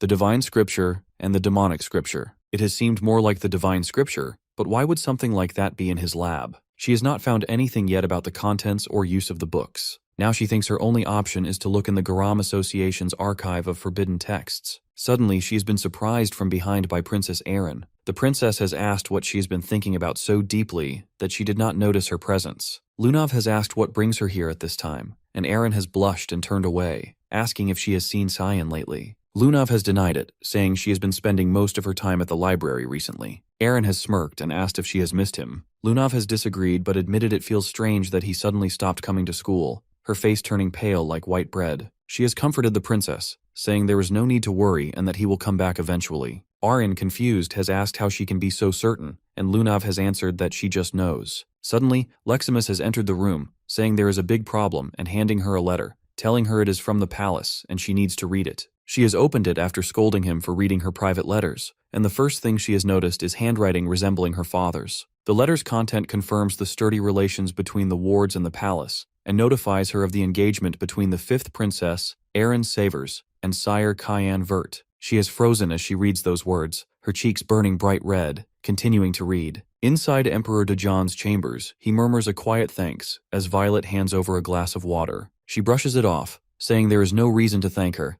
and that looking after him is the least she can do, considering she is his daughter. He waves off her concern, calling it nothing serious, just a common cold. She wishes he would get better soon, saying it stings to see him like this, clearly suffering. He gives her another small reassurance not to stress over it. Then, without a knock or a word of warning, the teen barges into the room. He greets the Emperor and introduces himself without hesitation. Violet quickly rises to her feet, excusing herself so they can speak in private. The Dean takes a moment, noting how unwell his host truly looks, cheeks sunken, frame withered, more bones than body. The Emperor acknowledges it, admitting he feels ashamed to receive an honored guest in such a deteriorated state. The visitor asks how long his condition has been this bad, and the ruler replies it started out feeling like a cold, but has not gotten better in the slightest. With a somber expression, the Dean says he regrets not coming sooner. The Emperor leans forward, guessing the real reason for the visit, saying he has only ever shown up when the Empire is standing at the edge of disaster. He locks eyes with him, expression sharpening, and asks if this is about Luinal, already seeming to know what is going on. The Dean admits it, saying he is in the dark about most of it, but now realizes it is way bigger than he thought. The Emperor charges mana into his palm, confronting him head-on but saying there is no need to panic. As long as he is breathing, Luinal will not be a threat. The Dean picks up on the energy swirling in his hand, intense but erratic, and realizes whatever is wrong is not just on the surface. Between strained breaths, the Emperor adds, there is something else bothering him, how Princess Erin is faring at the Academy. His guest tells him not to worry, as she is sharp, driven, and packed with talent, and she will grow into a solid ruler. The Emperor softens, relieved, though unease lingers, as she has always been fragile and quick to tears. Still, he is glad she is doing well. He mentions how much she has changed after meeting a certain boy 3 years back, Cyan, and believes that boy will stay close to her. For that reason, he has decided to have them marry. The dean offers a knowing smile, which surprises him, who figured that would be news, but the teacher already saw it coming the moment Cyan was recommended for the royal dorms. The Emperor lets out a low laugh, then asks for his honest opinion of the kid. Without skipping a beat, the dean flatly replies that he is a disaster, cutting class more often than people eat, and never once seen opening a book. In all his 5 decades of teaching, Cyan is the worst student he has ever had. That leaves the Emperor second-guessing the engagement plan, but the dean changes the tone, saying our MC might be awful academically, but is gifted in ways that matter, and with him around, no one would dare lay a hand on Aaron. The Emperor finally exhales, comforted by that, before asking what is really eating at him. His guest stiffens and, after a long pause, confesses he is afraid of what might happen if blood gets spilled between his children. While that conversation unfolds, Violet, having exited the room, bumps into Luinal. He demands to know if she just came from seeing his father and grandfather and what she was doing there. She barely glances at him, saying he should go see for himself and ask them directly. He tries to stop her, saying he is not finished, but she brushes him off, calling him irritating. That ticks him off, and his voice rises, asking if she wants to start something. She throws him a sly smile, saying she would not stoop low enough to hate him. He snaps, asking what the hell that is even supposed to mean. She grabs his face without warning, grip tight, leaning in, and says she thought he, of all people, would understand. Close to his ear, she whispers that she knows what he has done, that he has tried to kill every one of his siblings. He slaps her hand away, warning her to shut up if she does not have proof, then turns on his heel and storms off, announcing he will get answers directly, and next time she should learn to keep her mouth shut. As he walks toward the room, rage burning in his gut, his thoughts spiral. Someone has betrayed him. The question is, who, and how much does Violet know, and what is she plotting? Elsewhere, Princess Erin fumes after hearing the news, wondering how her father could decide something this massive without even talking to her. To protest, she slams her head against the desk, though she admits she does not hate the idea and that it probably makes political sense. But still, he should have said something. Leximus, meanwhile, is practically buzzing, saying he is all in and that he watched her go through heartbreak before, so this feels like fate or divine timing. She lifts her hand dramatically, declaring she will take young Master Cyan for herself. That is when someone barges in, scolding Leximus for making a racket in the library and bothering the princess. The moment she sees him, she grabs her noisy companion and hauls him out. He asks Lunav what is going on with the two of them, but she dodges the question entirely, cutting straight to hers, asking if he likes Aaron. He blinks, caught off guard,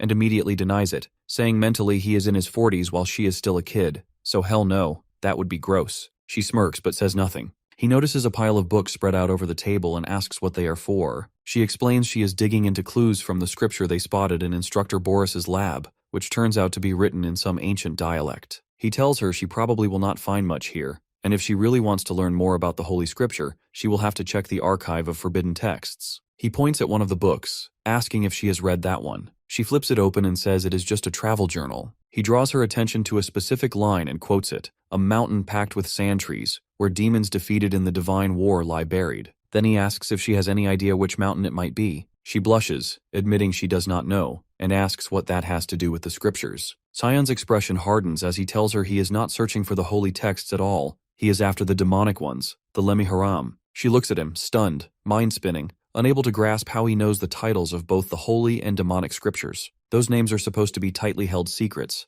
known only to a select inner circle within the Garam Mage Association. She quickly says she doesn't know anything about it, apologizes, uneasy. He doesn't press further, just turns and starts walking off, telling her to reach out if she discovers anything related. Once he's gone, she speaks to the presence lurking behind her, calling her out, Lamella. The mage steps forward, bowing her head, explaining she was ordered not to leave Lunav alone under any circumstances. Lunav narrows her eyes, not buying it. It sounds more like surveillance than protection. Her tone shifts, firm and cold. She tells Lamella not to move an inch but to answer plainly. Hearthcrea and Lemmiharam. How many people within the association would even recognize those names? Lamella admits barely anyone. Speaking those names out loud is forbidden. She has no clue how someone so young could know about them. Lunav orders her to pull whatever records she can find on them from the archive of forbidden texts. The mage panics, saying if she goes through with something like that, she could end up dead. Mr. Regans would explode, but Lunav fixes her with a sharp, dangerous stare, reminding her that she too has the power to make Regans furious with just one word. They need to figure out how he learned this. She lays it out clearly. Lamella has a choice to make. The mage swallows her fear, nods, and quietly excuses herself. Message received. Lunav turns her focus back to him, planning to question him herself. Whatever he's hiding, she needs to get closer to find out. Sometime later, he walks alone, still mulling over the cryptic phrase, a mountain full of trees and sand. He thought maybe Lunav would have a clue, but it turns out she didn't. Guess he's on his own for this one. Then a voice breaks his thoughts. Someone beside him comments he looks like he's got a storm brewing in his head. It's Seth, offering to listen, saying he's a man of high empathy and emotional depth. His whole look has changed, more polished, more socially acceptable. Cheyenne stares, thinking this must be it. Seth's finally lost his damn mind. He tries to leave. He doesn't have time for this right now. Seth's all brawn, no brain, not exactly what he needs at the moment. Then something clicks. Seth's from the desert. He stops, turns back, and asks if he's ever come across the phrase, mountain full of trees and sand, or the name Lemiharam. Seth laughs, saying it's been a long time since he heard that name. That was the first opponent who ever made him taste defeat. He was just 6 when it happened. He had wandered into some nameless ruins chasing strength. Back then, he didn't have the bulk or the skill. Lemiharam? A nightmare, massive, wild, and overwhelming monster. He stood no chance, blacked out mid-fight, came to with no injuries, must have bolted on instinct. It was humiliating, but if he hadn't run, he wouldn't be alive now. Sion blinks. Wait, so Lemiharam isn't a book? It's a creature? Seth nods. No getting around it. He has to see this thing with his own eyes, asking where the ruins are. Seth admits he doesn't know the ruins' exact name, but the region? It was called Nordeli. In the old tongue, Nordeli literally means mountain of trees and sand. Sion freezes, then yells, he needs to go there right now. Seth looks confused. This level of enthusiasm from him is almost terrifying. Seeing him like this throws Seth off. He can't believe it. Sion actually wants to go on an adventure. His thoughts drift back to when his friends used to ditch him, crying to their moms, running away, even when he swore he hadn't broken anything this time. Someone used to dry his tears, telling him not to worry, that someday he'd find someone who liked him just as he was. If he kept working hard, one day he'd find a friend who'd go on an adventure with him. Tears fill his eyes, not from sadness this time. This is that moment. Without hesitation, he agrees, then dashes off, literally breaking through a wall to get packed. While everyone else was caught up in the moment, they didn't notice Lunav. She'd been listening to them the entire time, from the very beginning. Cyan returns to his quarters. Brian steps forward, handing him a sealed letter. It's from the palace. He opens it, skims the contents, and right there at the top, it hits him. He's been officially engaged to Princess Erin. So that's what Lunav meant when she asked if he loved her. He sighs. Great, another headache to add to the pile. He'll deal with it later. He grabs a change of clothes, preparing for the journey with Seth. As he does, he tells the others to keep an eye on Nana while he's away. Nana's calm, not even worried. Her only question, does this mean she's finally getting a mom? Brian nearly chokes, yelling, wait, is he really planning to defy a direct order from the Emperor? Sion doesn't sugarcoat it. He says where this road leads, there's no happy ending waiting. He'll either be hunted down for life or executed, either for blasphemy or for killing the Empire's last shred of hope. He won't drag Erin into that kind of ending. Then, without another word, he shuts the door behind him. Gone. Emily's voice trembles. She feels awful, knowing he's carrying this alone. And meanwhile, Ashul, their older brother, is the one playing villain. Brian gently rests a hand on her shoulder, saying they won't let things end like this. They'll give everything they've got to help him. Just then, Nana speaks, but her voice is different, eerily calm, slightly deeper. They turn, startled, and freeze. Her face has shifted completely. She now looks exactly like Cyan. She's shapeshifted. Meanwhile, he and Seth have already crossed into the southeast region of the Sparnia kingdom. Their destination lies to the north. They're flying, literally, on a magic carpet Seth calls Alamut. It's fast, blazing fast. What should have taken days only takes half a day. He glances ahead, voice serious. Does Seth really remember where they're headed? The desert warrior shrugs confidently, saying there's no need to stress. The path's still clear in his mind. All they need to do is get through that dust storm up ahead. Cyan looks toward it and immediately knows this isn't just some harmless gust. But Seth brushes it off. It's just your average Sparnian dust storm. He just needs Cyan to trust him. They black out, and when their eyes snap open again, they're past the storm. Clear skies now. Looks like they made it through the dust wall intact. Seth's awake too, no injuries, just groggy. Cyan glances over and asks how much further they've got to go. His gaze shifts forward, catching sight of something ahead. Seth confirms it's the ruins. Visibility's still bad thanks to the sand, but the place is massive. He mentions the mage is likely the first outsider to ever set foot here, besides himself. Cyan questions that, side-eyes him, not buying it. Says he's picking up traces. Too many people. They weren't first. Tiny figures start moving through the haze, men riding camels and weaving around the ruins, clearly scoping the place. They murmur about heading in and staying sharp. The group halts at an entrance, some sort of door covered in old inscriptions. The pair hang back, watching from a distance. Cyan leans toward him, wondering aloud who these guys might be and saying they should stay on alert. Before he even finishes, Seth breaks into a sprint, diving straight in. The strangers dodge cleanly, unfazed, demanding to know who the hell he is. He stands tall, states his title, Prince of Sparnia, then flips it, asking who they are and what they're doing here. As tension spikes, he blurts out that he's not alone and points toward Cyan's position. They freeze at the name, asking if he's actually present. There's recognition. They clock who both of them are. Now that they know these two are aware of the ruins, they say there's no way they can be allowed to leave. One of them channels energy into his weapon, electric sparks racing along a spear, then lunges at the prince with the charged blade. Seth responds instantly. His hand moves, sand rises,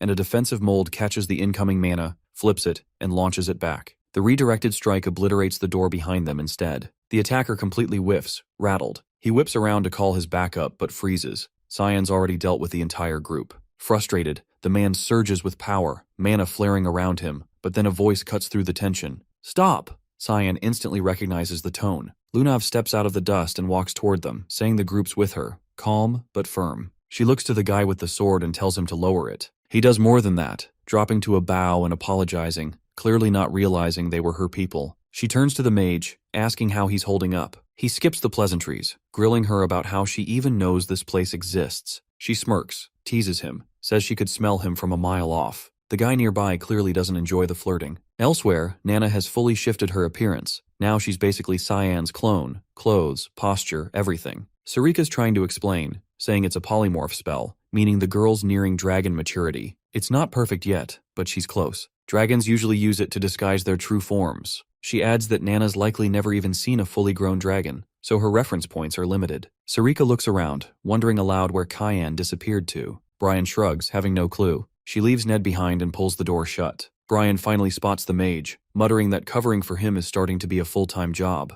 Back at the ruins, Lunav says she wants to explore the interior with Cyan. Karen instantly pushes back, saying it's way too risky. She counters, saying these guys are terrified. No one's ever come out alive from inside, so she suggests they stick together. Karen argues back, pointing out that every person here is over 7 stars in mana power. They're not ordinary, and she needs to trust that. Seth raises his hand, casually mentioning he's already been inside and made it back. Everyone freezes. No way they believe that. He doubles down, saying he's serious and offering to guide them in. Mentions there's a swarm of lizardmen guarding the entrance. Cyan perks up at that. Lizardmen? He hears they've already smashed through the front gate. Suddenly, a giant foot stomps into frame. More follow. Dozens of lizardmen swarm the ruins, charging straight at them. The group readies for battle. Lamella steps ahead, positioning herself between Lunav and the oncoming creatures. Meanwhile, Karen and the other fighters surge forward to engage. They go all in, but even at their strongest, it's not enough. The tide of lizardmen keeps swelling. They're burning mana fast, and it's obvious they won't outlast the wave. Then something shifts. Lunav stiffens. She senses an overwhelming surge of mana. It's heavy, unnatural. Cyan taps into the Sphere Void, the same spell he's used before, but this time he fuses it with division magic. In a flash, every lizardman drops. The battlefield goes silent.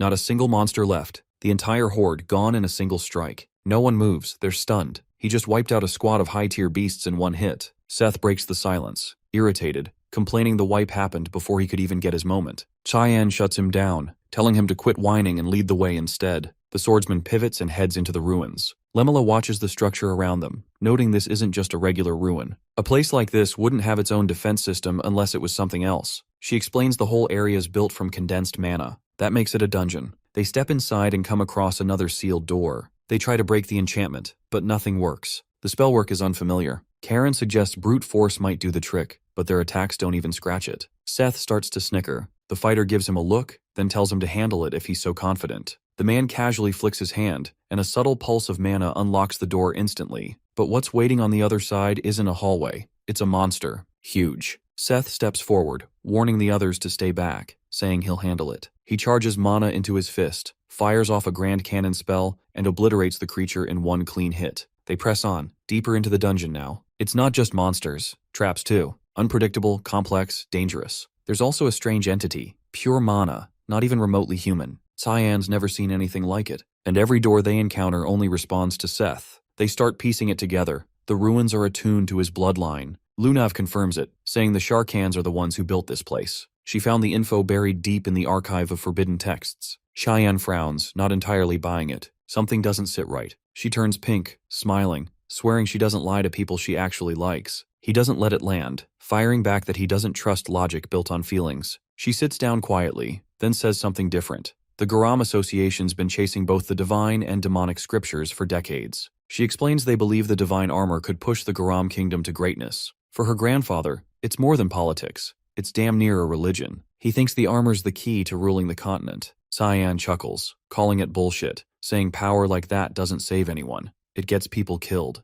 Her smile fades. She stares at him, then asks why he wants the demonic scripture. The same question, twice. He smirks, saying he wants to ruin it. Not use it, not fulfill some prophecy, just wreck it. Because wrecking it sounds way more fun than watching another kingdom turn it into a throne. Lunav lights up, eyes wide, smile spreading, saying she's in. She'll help him. He blinks, asking what the hell she means by that. She leans in, saying she'll help get the book just because she feels like it. He groans, telling her to get some sleep. She grins and refuses, wanting to stick around longer. He stands up immediately and walks off, wondering why he's even talking to a 12-year-old about this. Karen's been nearby the whole time, overhearing everything, and he's not loving the vibe. Jealousy rising, anger simmering. They reach the final doorway. Seth steps up and opens it, mentioning it's been a long time since he last came through here. What lies beyond stuns everyone. A massive chamber. And in the middle, something ancient and unnatural. An object pulsing with dark energy. Definitely not normal. Cheyenne points to it, asking if this is the Lemiharam. Seth warns him, telling him to keep his distance, saying he's way too close to the source. But before anyone moves, the artifact flares to life. Lunav shouts for everyone to back off. Something's wrong. The mana coming off this thing feels dangerous. The Lemiharam begins to twist, shaping a body from pure mana, forming into a monstrous figure. The air shifts, the world around them distorts, and a whole new realm unfolds before their eyes. This thing isn't just a monster, it's something else. And Cyan can't even tell if this is really the demonic scripture they've been chasing, or something much worse. Without warning, the monster lunges. Garu bolts forward, unleashing a bolt charge straight into it, but the thing doesn't even flinch. The impact does nothing. Everyone gathers their magic, synchronizing it into a single concentrated blast. They fire together, the strike knocking it down, but barely. It's still very much alive. Lunav steps in next, casting a freeze spell that locks its limbs in ice. Shouting toward Mela Aronis, she calls her in to land the final hit. Mela leaps high, slashing down with her Nova Brinker at full power. The creature doesn't budge. Then it swipes. Hard. She gets knocked out of the air. Seth retaliates, stomping the ground and channeling his magic into Sandstomp. A whirlwind builds, circling him in a tornado of grit and force. Lunav watches, hopeful. The fight seems within reach, but something feels off.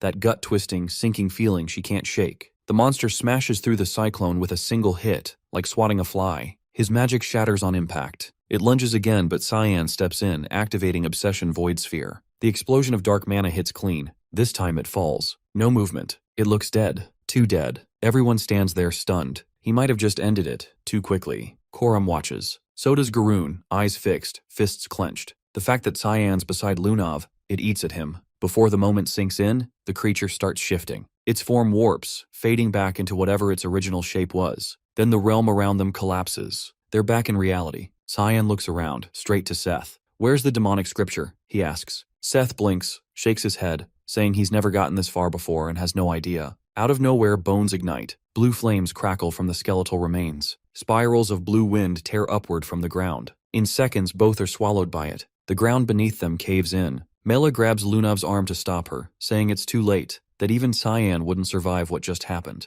But she doesn't flinch. She looks at the rubble, eyes hard, insisting he's still alive. She tells Mela to help her clear it. The other mage hesitates, unconvinced, but Lunav turns to her, dead serious, saying she feels him. They're linked. She knows he's still out there. Meanwhile, Cyan and Seth aren't in the same world anymore. They've landed in some other dimension entirely. Standing before him now is something else. A creature. Massive. Pure mana. Its name etched into the air around it. The Palarok. Its presence dwarfs everything that came before. He spins around to check on Seth, but what's left of the kid isn't good. His body's charred, twisted, burned through. The last attack hit him head on. Kid didn't stand a chance. Too young. Too human. His body couldn't take it. Cyan tightens his jaw, fury bubbling. The Palarok lets out a guttural roar. No one can see him here. No one to interfere. No rules. He tilts his head, a slow grin spreading, saying he's in a seriously shit mood right now. So whoever this monster is, it picked the wrong person to mess with. They both rush at each other, practically crashing mid-sprint. Cyan draws the fog sword,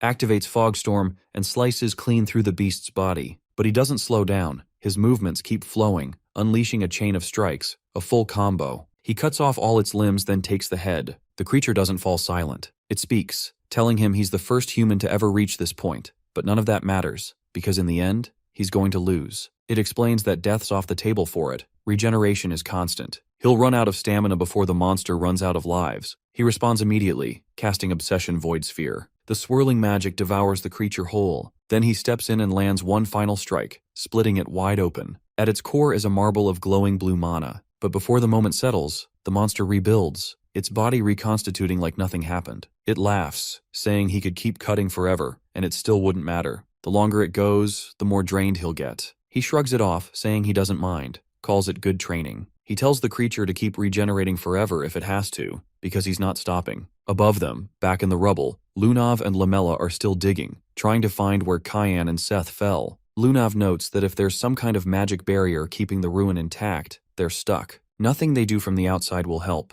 She quietly wishes Seth was with them again. Karen approaches, checking on her, asking if she's hurt. He tells her he's found a way out, that they should move while they still can. But she doesn't budge, says she's staying. Period. He blinks, asking what she's even saying. The whole place is about to come down. They've got minutes, maybe less. She turns toward him, firm, unreadable. Cyan's trapped. She's not leaving. If he's going to bail, fine. He can go. Karen snaps, saying there's no way anyone could survive getting buried under that. She answers without hesitation that Cyan's not dying that easy. His voice rises, screaming now. Why is she so obsessed with him? Did she ever care about them? He brings up Azra Moore, Candle, all of them, dead, right in front of him. And now what? She's going to throw their lives away too. He offers to escort her out, saying he served her faithfully for years, and if she was going to fall for anyone, it should have been him, not Cyan. He tells her no one else on this planet gives a damn about her the way he does. They're meant to be. She looks him dead in the eye, her face twisting. Contempt, plain and sharp. She says she could say that about Cyan, but not him, and that hearing it from Karen makes her feel sick. That breaks something in him. He snaps, saying he doesn't care if she mocks his feelings anymore, and if she won't come willingly, then he'll force it. Lamela steps between them, telling him he's going too far. He grabs her by the throat and slams her into the wall. Electric energy bursts from his hand, surging through her. She goes limp. He turns back to Lunav, saying it's just the two of them now. But a voice cuts through the silence,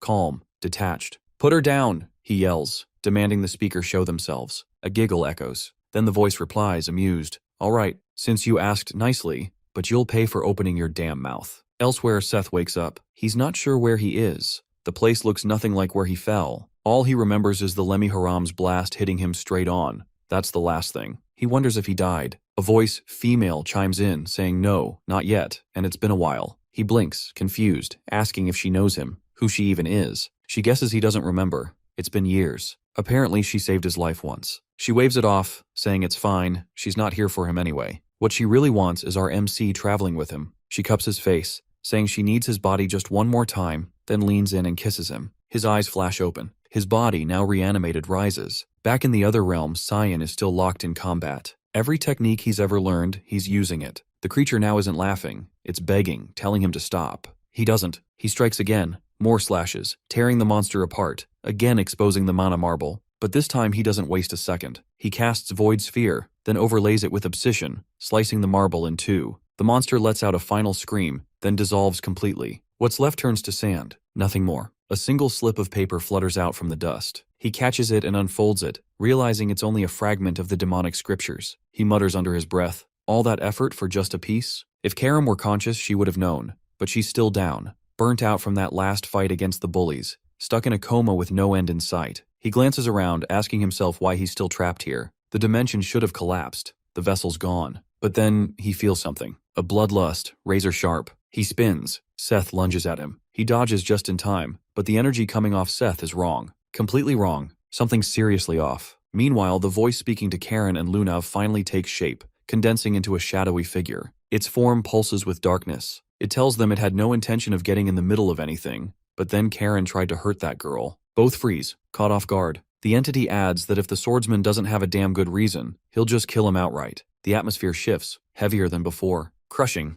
This energy isn't like the other one. This must be the real Lamiran. Thinking he might still have a chance, Karen reaches for his sword, but doesn't even get it loose. Lamiran clocks the movement instantly, irritation flashing in his eyes. With a flick of magic, he seizes the man's arm and twists it. Bone cracks. He mutters how impolite it is to answer words with violence, Then he snaps his fingers. The limb detonates, blood and bone exploding midair. The swordsman collapses, groaning. But the shadow's not done. He summons a colossal hand of magic and slams it into him, pinning him to the wall like an insect. He asks again, wanting to hear his excuse, but Karen can only whimper, pleading, begging for his life. Lemihran doesn't even blink. He casts Gigant Ixia. The massive spell crushes the man's body completely, ending it. Once it's over, the shadow turns, eyes landing on Lunav. He asks where she's planning on going. She gives a small bow, thanking him, then asks tentatively if he's the Mihran and what he plans to do with her now. He leans forward, saying he's just here to observe. The answer stumps her. She hesitates. He studies her, stepping in closer. His gaze narrows on her chest, pointing out faint traces of heart curb lingering in her aura. But someone else, someone with mana close to his,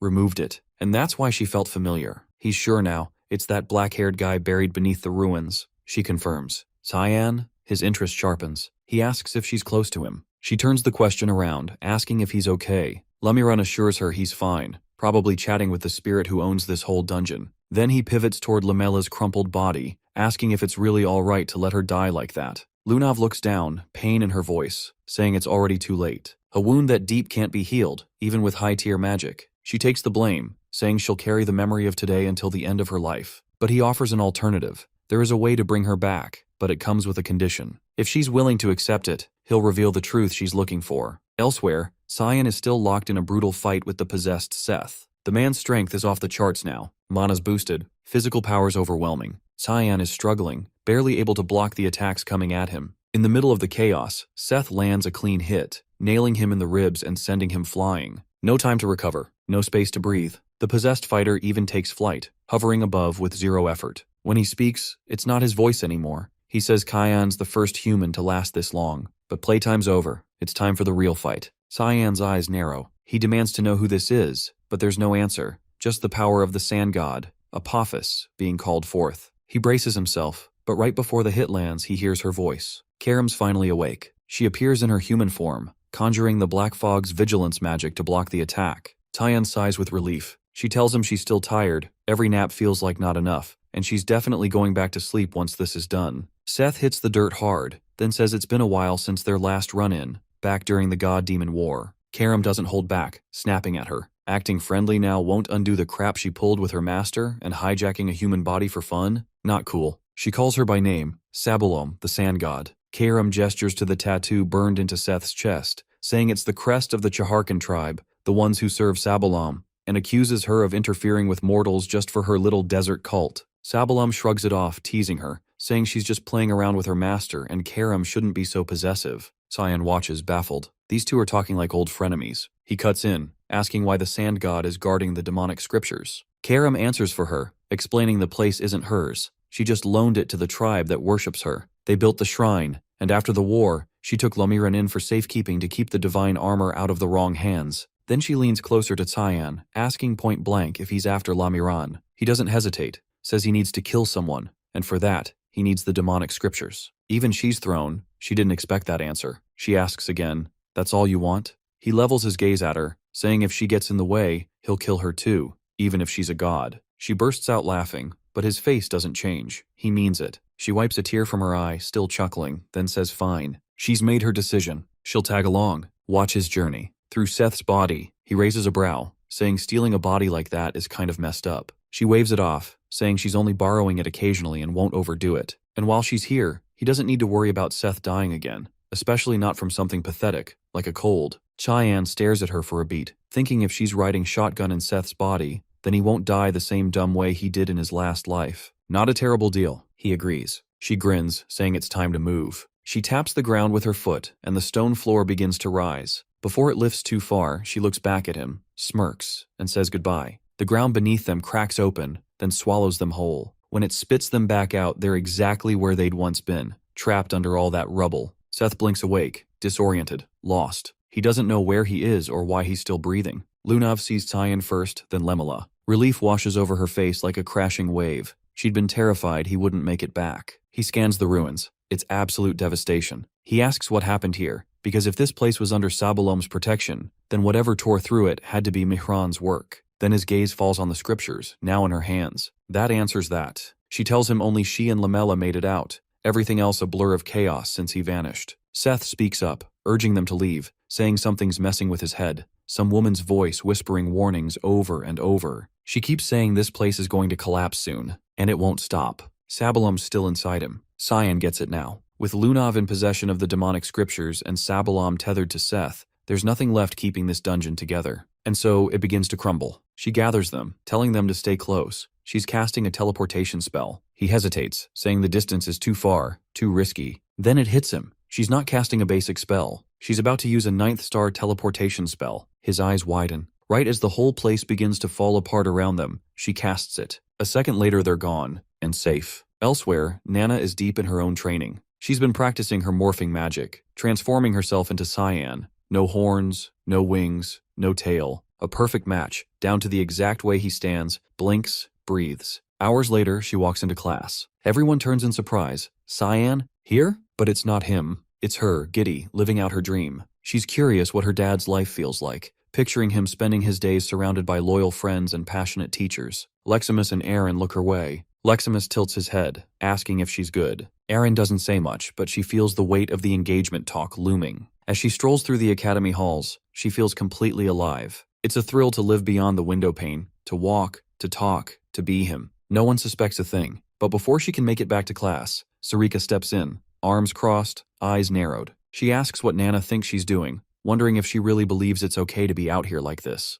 Nana freezes, busted. If the dean saw her, she'd be exposed, punished. Tears prick her eyes. She starts to cry, afraid, cornered. Before Sarika pushes it further, Aaron steps in, saying she needs a word. It's not the best timing, not even close, but Nana sees the out. She grabs Aaron's hand and pulls her away fast, saying they need to talk, now, in her room. Aaron stammers, shocked, blushing, but goes anyway. Leximus watches the whole thing and decides not to interfere. Back in the wild, the teleportation worked. They made it. Cheyenne pulled it off, something Saya honestly wasn't sure he could do. He's gone further than she expected, past the mark. Lamela urges him to rest, saying they should head to the nearest village. Saya turns to Seth, asking if he recognizes anything around them. He squints at the unfamiliar terrain, then nods. He knows this place. It's Nordeli, the city of the outsiders. Before anyone can speak, a group of men emerges from the shadows, blocking their path. One steps forward, his tone sharp. He wants to know why Seth has come back. Seth stares at him, then recognition clicks. Barnithi? He smiles, takes a step forward, arms open, but the man holds up a hand, halting him. No warmth, no reunion. It's been 6 years. 6 years since he vanished. And in that time, these people have rebuilt, piece by painful piece. Barnithi says if Seth feels any shred of guilt, he needs to turn back. This piece, they bled for it. Don't ruin it now. Seth reels at the words, clearly stunned, and blurts out if they hadn't been tight before. Barnithi gestures toward one of the men nearby, asking if he recognizes him. He squints, puzzled, then gives a slow shake of his head. He's got no idea who's standing there. Barnithi snaps, yelling that the guy is his son. Back when Seth was younger, he knocked out one of the kid's teeth just because he wanted another shot at training. He brushes it off, claiming it was just kids messing around. But underneath, he knows the truth. He never got married, not with all the lives that were lost. But that's not even close to the worst damage he's done. He's made a habit out of wrecking village wells. He's smashed through buildings like it's a sport. No rhyme, no reason. Instead of walking through doors like a normal person, he punches through the walls around them. Cyan doesn't look surprised. She's heard it all before. He's always been a pain since day one, the royal chaos magnet.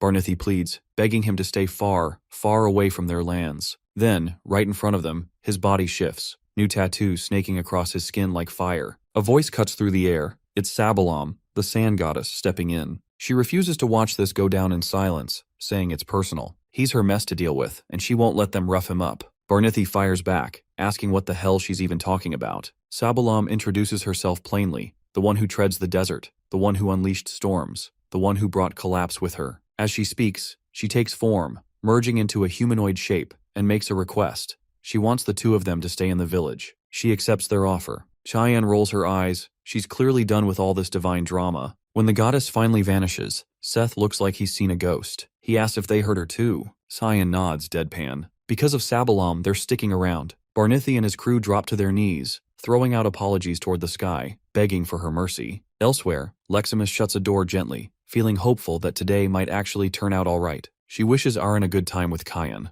Inside the room, Aaron and Nana are still holding hands. Aaron's face glows red, her thoughts spinning, frozen in place. Nana casually mentions that instructor Sariko gives her the creeps. Aaron doesn't respond, still gripping her hand, and turns even redder. Noticing, the shifter lifts a hand to Erin's forehead, checking if she's running a fever. She jumps back suddenly, but then she remembers. They're engaged. This shouldn't be weird. They're supposed to be close. Trying to gather her nerve, Erin decides it's time to bring up the engagement. She blurts it out, asking what Nana thinks about it. The girl doesn't hesitate. She says she likes Erin, so she's all in. Erin stops, eyes wide, wondering if she really heard that right. For a second, she thinks it's actually Cyan speaking. It feels unreal. Cyan admitting he likes her? That had always felt impossible. She wonders aloud if she has feelings for him herself. But then something shifts. She spots a tail sprouting behind Nana and immediately calls it out. Cutting back to the tin candle, the academy feels unfamiliar, like it's hiding something ancient or dangerous. It's as if a dragon, or worse, slipped through the cracks while it was left unchecked. Inside Erin's room, things are unraveling fast. She stares, stunned, as Nana morphs back and forth into Cyan. Her mind starts to spiral. The younger girl starts sobbing, apologizing over and over.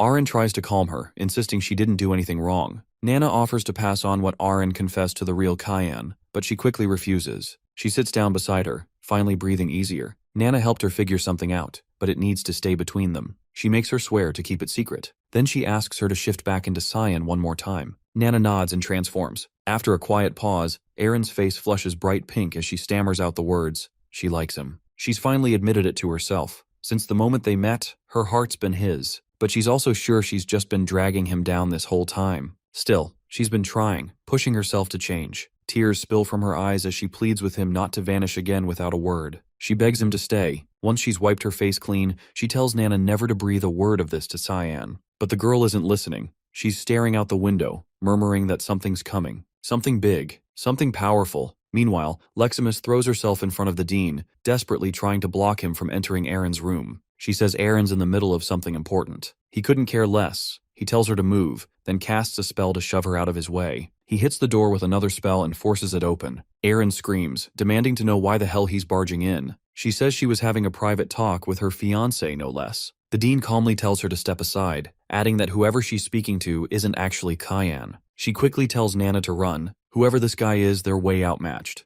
The shifter tries to bolt, but he grabs her by the throat mid-escape, growling and asking how she dared sneak into his academy, swearing she'll pay for it as he charges magic straight into her neck. He summons the Trinesis Holy Lance and fires a searing beam of light straight at her. It hits. The blast lands hard and she staggers from the impact. Outside, both Emily and Brian catch the flash through the window. At first they think it's just lightning, but something about it feels wrong. The unease pushes them to check Nana's room. She's not there. Brian grabs whatever clothes he can find and bolts out to search. Back at the scene, the dean's relentless, casting one spell after another, keeping her on the run. Nana dodges every blow like a blur, even after taking a direct hit from 9th star level magic. Even he pauses, surprised. This isn't just any dragon. He pulls at the ground beneath her, then slams twin stone pillars into her from both sides. Still, she's not backing down. He watches her, stunned, and asks if some divine being is riding her body. She doesn't feel fully dragon, doesn't act fully human either. So why the hell isn't she fighting back? He wonders if she's waiting for someone. Catching her breath, she quietly says she doesn't believe he's evil, and she doesn't hurt good people. That throws him.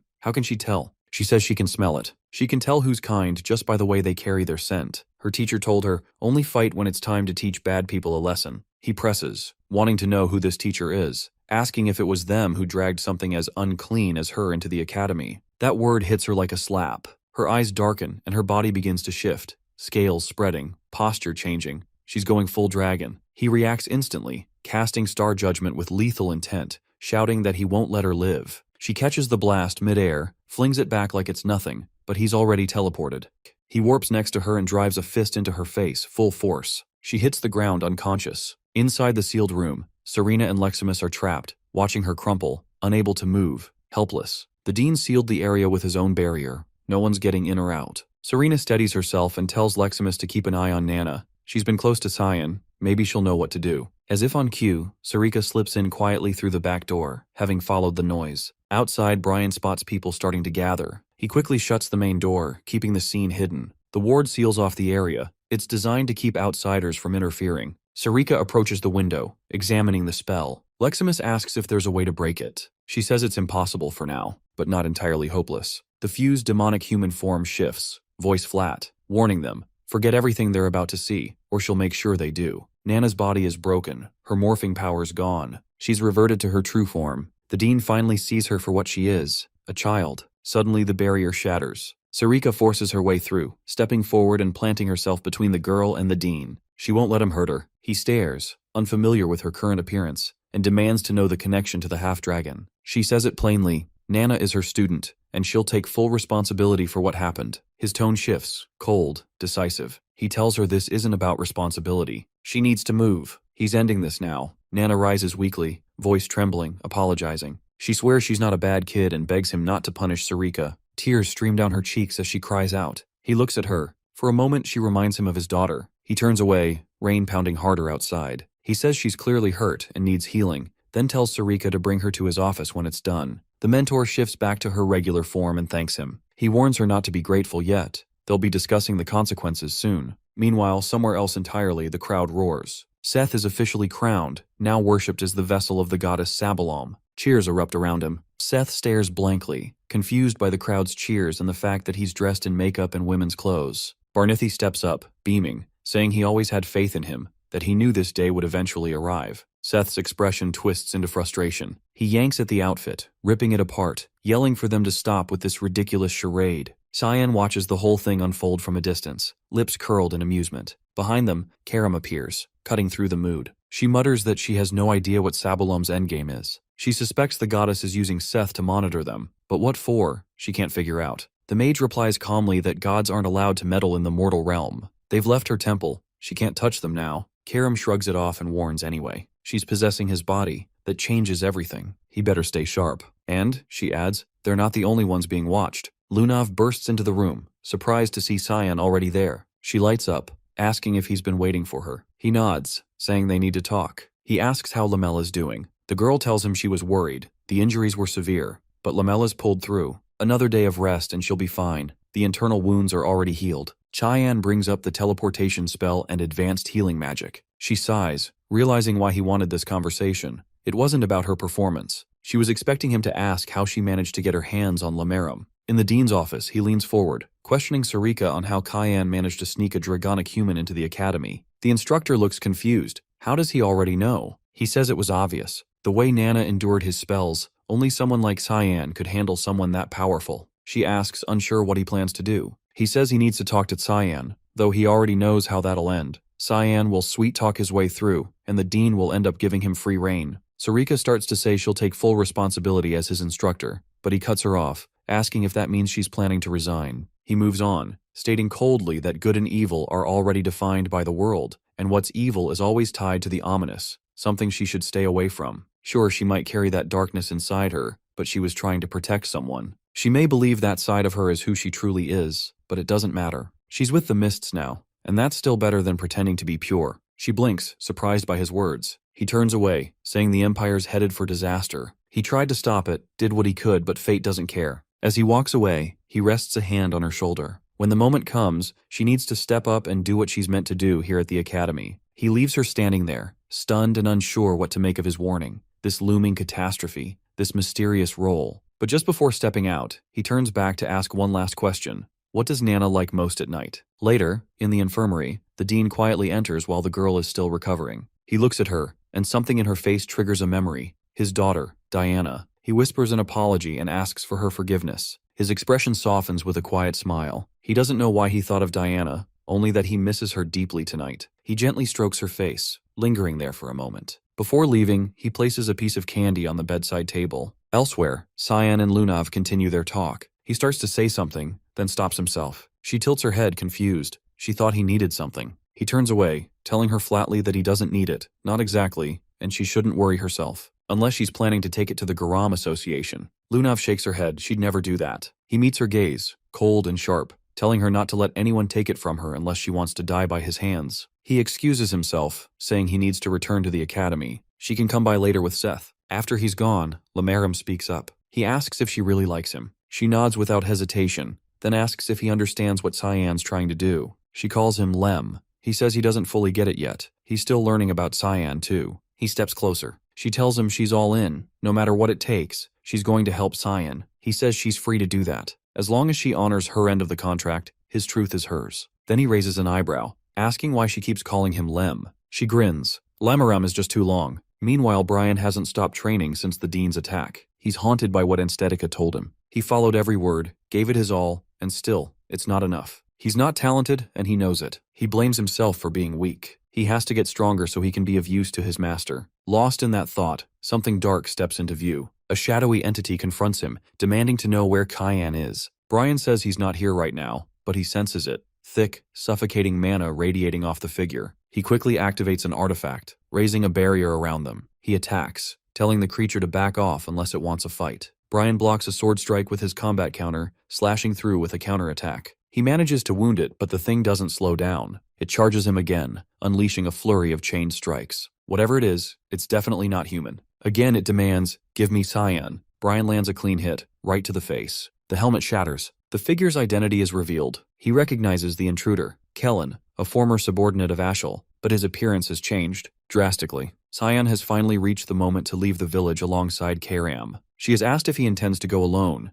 and he has told her that Lunav can return with Seth once Lamella recovers. But he himself has found no reason to remain any longer. She has given a sly look, wondering if he's fine with Lunav being upset. He has assumed she wouldn't care much. Karam has let out a tired sigh and claimed he's destined to end up alone. He has responded without hesitation. Solitude doesn't bother him. The second he has stepped into the teleportation portal, he has landed right in the chaos, caught between a clash erupting between Kellen and Brian. He hasn't been able to grasp the situation. Blood has covered the younger man, who's already taken a bad hit, and Kellen's appearance has completely altered. Brian has shouted a warning, urging him to stay alert. This hasn't been Kellen anymore. The former warrior has lunged forward, aiming to strike, but Karam has reacted fast, calling on the Russian fog storm and tearing him apart in seconds. Brian has looked completely stunned, barely believing how effortlessly the mage has handled it. All he's managed to feel is that he's become nothing more than dead weight. Cyan has turned toward him, pointing out the severity of his wound and advising rest. He has done enough while Cyan's been gone. Now it's his turn to take over. Cyan has approached the fallen Kellen, breathing hard, asking whether he's still conscious. Using what little strength has remained, the man has warned him to stay cautious. Ashel and Boris have already gotten their hands on the holy sword. The news has shocked Cyan. In his previous life, they hadn't reached it this early. The situation has begun spiraling faster than he's ever calculated. Kellen's form has faded, leaving behind only his warning to stay careful. While Cyan has watched him disappear, offering a silent farewell, he's seen what they've done to Karam, turned him into a puppet. He hasn't had to think twice to know who's responsible. Brian has pulled himself up, asking what exactly happened to him. Cyan has crouched by the fallen figure, picking up a stone, the seal of Reuniversal, an ancient, corrupted magic that bends a person's mind, forcing them to turn on their own. They've weaponized his shadow self against him. Regret has crashed down. He's realized he should have killed Boris when he had the chance. As long as that bastard remains alive, this nightmare will keep repeating. He can't afford another repeat of the past. He's made up his mind. Boris has to die. He's turned to Brian and told him to prepare to leave. The other hasn't understood what he meant by that, so Cyan has clarified. They're leaving the academy. Their destination, the Vortsdachi Temple of Lumendel. Meanwhile, Ashel has stepped into the palace and approached a woman standing at its center. She has greeted him, acknowledging the time since they've last crossed paths,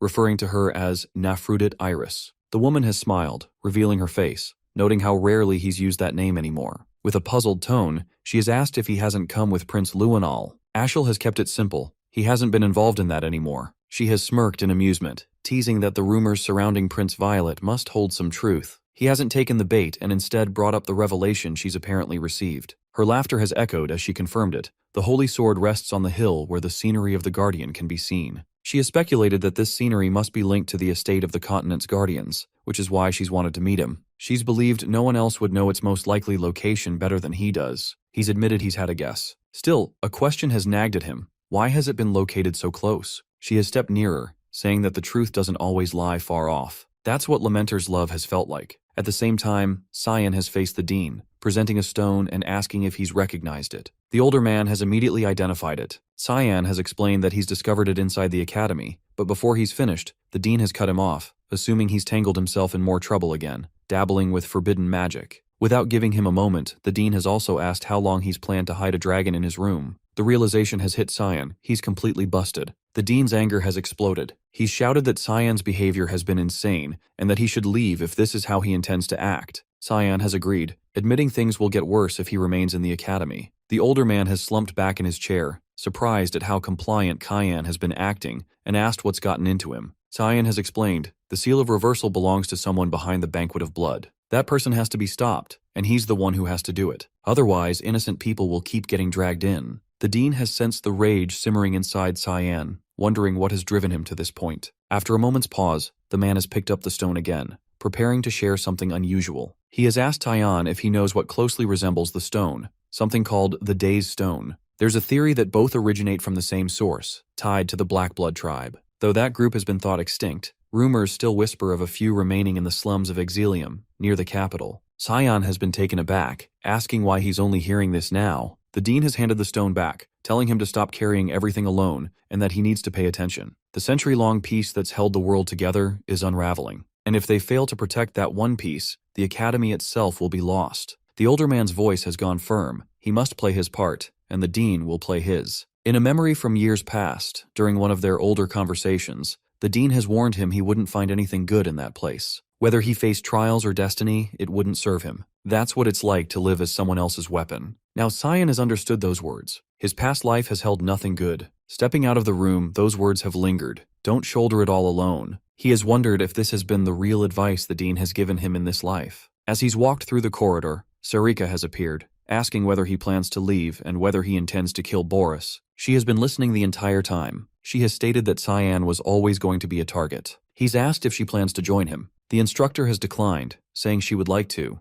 but she's had to stay behind and fulfill her role, especially now that the dean knows her truth. Taiyan has asked whether the older man has discovered her real identity, but she has realized that he's known from the beginning. Karim has appeared, pointing out that the dean hasn't earned that title for no reason. He's not someone to underestimate. Sarika has said that he probably has a plan, but she's leaving Boris to Taiyan. And as a parting note, she's asked him to pass a message before killing him. Tell Boris to go to hell. Taiyan has acknowledged the request, assuring her Boris will suffer hell long before reaching it. In the fields near the very Duchy, Ashel has found the entrance to the Duran Dark Sword. It has been surprisingly close to the estate. After hours of traveling, he's asked her if it's really the Holy Sword. Both have been struck by the glowing aura and visual force of the weapon. He's taken hold of the blade and called its name. Eris has felt uneasy about how crookedly it's embedded in the ground, but has assumed it's probably fine. Suddenly, a woman's touch has reached him, claiming him as the heir to the god of light and her master. With a flick of her finger, she has hurled him into the air. Anger has flashed across her face. She has cried out in frustration, saying he's taken too long to return. Tears have spilled as she shouted at him, calling him a fool and berating him for leaving her behind. She has pointed at him, promising she will never forget, and never forgive, what he's done. Once he managed to stand, he realized the figure in front of him was nothing more than a child.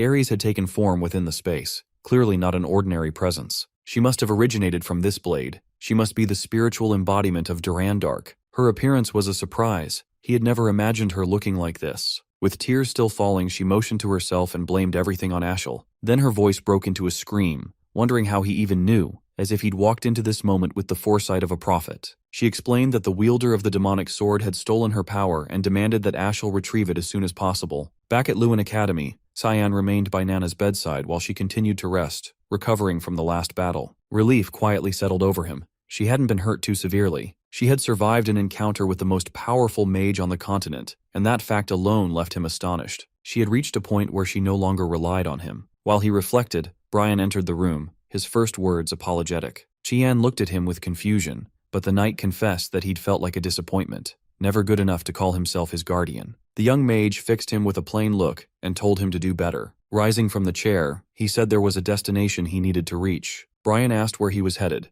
and Taiyan mentioned a location on the outskirts of No.1, leaving the rest for Master Sarika to explain. He instructed the knight to go on ahead. He'd catch up later. The shift in Brian was instant. He lit up with energy and determination, ready to take on whatever came. Just before leaving, Taiyan turned back to acknowledge him. If it hadn't been for Brian, Nana wouldn't have grown the way she had. That much was beyond even his reach. He told the knight he'd done well, then walked out. Down the hallway, Emily rushed after him, holding a lunchbox and a strange monster-themed hood. She called out, saying she'd packed him food, but he had already disappeared from view. Elsewhere, within the Northern Asians' quarters, Rygans, the leader of the Garam Association, stepped inside. He turned to his subordinates, demanding confirmation that this had been Karen's last known location. Under his breath, he muttered about the younger mage's ambition. Such bold goals, wasted in a place like this. He reached down to retrieve an artifact and activated it with a spell designed to summon the dead. Mana surged through the ancient runes, reshaping into Karen's form. Rygans wasted no time,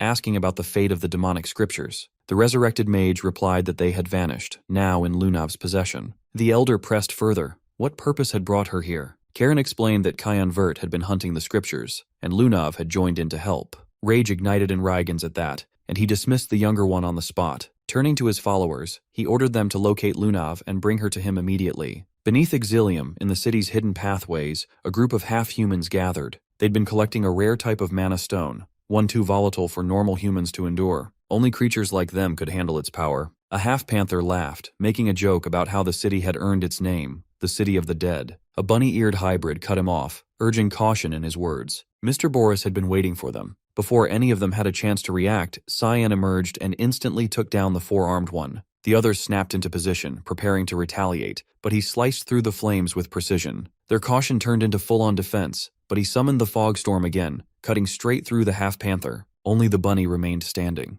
Cyan stepped toward her, asking for the one he was looking for. She recognized him instantly, Cyan Vert. In panic, she triggered a massive fire burst, destroying the entire space in an instant and blasting him back. Far from the chaos, Lunav sensed a sharp jolt. Something had gone wrong with Cyan. Carmilla and Seth noticed and asked what had happened, but she brushed it off, claiming it was nothing. Seth, trying to shift the mood, showed off his enchanted rug. He explained that it was Lunav, the name passed down with the rug through generations of the Shahar Khan family, the Arawats. It could take them to the academy in a matter of seconds. But the young woman had already carried one of her own, meaning they had had no need to share. Lamella added that the artifact belonged to the Garum Association, a group known for gathering rare magical items, so objects like the Arawats were common in her world. Lunav urged them to speed up, pushing to reach the academy faster. Worry tightened in her chest. Something had clearly happened to Cyan, and she couldn't shake the dread. Exilium has been left in ruins, scorched earth blazing beneath the collapsed stone. Cyan stood untouched, shielded by the Void Sphere spell. The bunny hybrid ended her life in a desperate final move, igniting herself in the explosion. Scanning the wreckage, he spotted mana stones scattered across the area. The fire won't die down unless dealt with directly, so without hesitation, he conjured the air void to siphon the flames away entirely. As always, Karam took the opportunity to poke fun whenever he did something remotely heroic, telling her to take a closer look. The half-humans caught in the blaze hadn't died, they'd vanished. She half-joked that maybe they'd been reduced to ash, but even she knew that's impossible, not in such a short span. Cyan believed they'd gone underground, likely through a hidden tunnel. He suggested confirming it firsthand, but before taking another step, a crowd formed behind him. A gathering of beasts, hybrids, and other creatures blocked the exit. Their demand was direct. A human like him had no business here. They told him to leave the city. Karam questioned their attitude, irritated they'd turned on someone who'd just extinguished a fire that could have burned them alive. Cyan brushed her off, stating simply that they'd never wanted him here. This land, once a quiet beast village, had lost its peace long ago, shattered during the chaos of the god-demon war, when the demon-dragon Leviathan invaded. Though the dragon had been defeated by Ligvez, the hero of the light god, the aftermath left a worse curse behind. Its decomposing body birthed the mana stones, whose energy twisted everything. Residual power turned Exilium into an abandoned wasteland. The aroma of that mana mutated those left behind, birthing beast hybrids like the ones now in front of him. They survived by mining the very stones that cursed them, all while harboring bitterness toward the humans who cast them aside. One of the half-humans stepped forward, trying to force him out by violence. Karam casually suggested wiping them all out, but she decided it wasn't worth the effort. Too much work, too little payoff. They left instead. Not far off, the bunny hybrid handed the mana stones over to the panther. None of them had perished, not even the four-armed one, who regenerated, his neck fully restored. If not for Boris's enchanted bow, they wouldn't have survived the earlier battle. The mage materialized then, asking whether his involvement had caused them harm, and informing them that Cyan had reached the area too, apologizing for the chaos. They dismissed his concern, saying there was no need. In their eyes, he'd been the aggressor, attacking first. They hadn't realized who they were dealing with until it was too late. As far as they were concerned, Cyan was no match. Boris feigned guilt, but they encouraged him, claiming that without the funds he funneled from his palace work, they would have starved. Now's their chance to return the favor. They had his back. He told them not to overdo it, making it clear he'd be the one to settle things with Cyan. The panther lifted the box of mana stones and handed it over. It wasn't a huge stash, but enough. Boris took the box and slammed it down, releasing the stones. The impact triggered a ritual, magic lighting up the ground beneath him. Earth confirmed they were short on time. Someone had already discovered them, closing in. In that instant, while their focus was elsewhere, Cyan launched another attack, but the panther intercepted him mid-strike, flinging him back. He grinned through it, surprised they were still alive. The panther grabbed him and barreled through the wall, dragging him outside. Boris turned to Earth, saying this had been the only viable way to beat him, and began chanting, a call to awaken the Leviathan, the same beast that once raised the village. At No.1 Academy, inside the royal dormitory, Leximus and Aaron lounged together. He noticed her mood shift and asked what had been bothering her. She flushed, looked away, and said she couldn't bring herself to face him. Leximus pointed out that he'd never been the one to come see her first anyway. Her frustration briefly flared, but she managed to calm herself, suggesting they return. He offered some comfort, reminding her their purpose here was simple, just to check on Nana. Then, just down the hallway, they spotted Seth, Lunav, and Lamella standing near Kyan's room. Aaron asked if they were also here to find him. They nodded but explained he hadn't returned. She tried to reassure herself, convinced he'd come back. He was never good at sharing how he felt, not with words. But this time it was different. His presence, his scent, everything about him had vanished. She began to worry he wouldn't return at all. Aaron ignored him and asked Lunav whether she had any idea where he might have gone. She replied that it needed further investigation, ordering Seth to search the academy for any leads, then sending Lamella to the Garum Mage Association to gather updates. Aaron decided to return to the palace to gather intelligence. Before leaving, Lamaharam approached Lunav, warning the search wouldn't be simple. Every trace had been erased so completely that even Kyan couldn't be tracked anymore. Aaron and Leximus raced toward the palace, urgency pounding in her steps. She couldn't shake the gut feeling that he might vanish forever if she didn't act. She refused to let it happen, vowing to find him before it was too late. Meanwhile, back in Exilium, Cyan engaged the beast hybrids. He started to suspect that Boris had twisted their mutation, no longer a curse, but a power they could wield. No matter how many blows he landed, their bodies regenerated each time. He accused them of being nothing more than puppets, yet somehow they moved with purpose, with free will. The Panther grinned, remarking that a human like him could never grasp what it truly means to exist as a monster, or to survive in their world. Brian has been packing the last of his belongings, preparing for departure. He expressed relief that the safe house is nearly secure. Emily praised his efforts, telling him he'd done well, but then hesitated, wondering aloud whether Kyan even knew they were here, and whether he truly planned to join them later. Brian reassured her that Instructor Erica had said so, and that they'd had no choice but to trust him for now. Still, she couldn't shake a creeping sense of dread. Nana's mood hadn't helped. She'd been visibly gloomy, staring out the window for what felt like hours. She was clearly upset, hurt that Cyan had come and gone while she slept, too late to even realize he'd been there. Brian understood that more than anyone, she'd taken this the hardest, and he felt the weight of that moment, especially after Cyan had told him that even he couldn't manage what Brian was doing now. He approached Nana, asking what had gotten her so down. She responded, blaming herself, saying her papa must have run off because she caused trouble. He tried to comfort her, gently placing a hand on her head, assuring her that none of this was her fault. She hadn't done anything wrong. Cyan would return. They just needed to be patient and stay strong until then. As she wrapped her arms around him, she muttered that Cyan was stupid and insisted that Brian scold him later. Elsewhere, Cyan remained locked in combat with the half-humans, struggling to gain ground. They threw everything they had in a desperate attempt to slow him down. The bunny hybrid hurled a Sangu grenade, erupting into a violent blast of fire. She assumed there was no way he could dodge in time, but he reacted instantly, swinging Karam and unraveling the magic. Shock spread among them as they realized someone so young had mastered techniques of a swordmaster.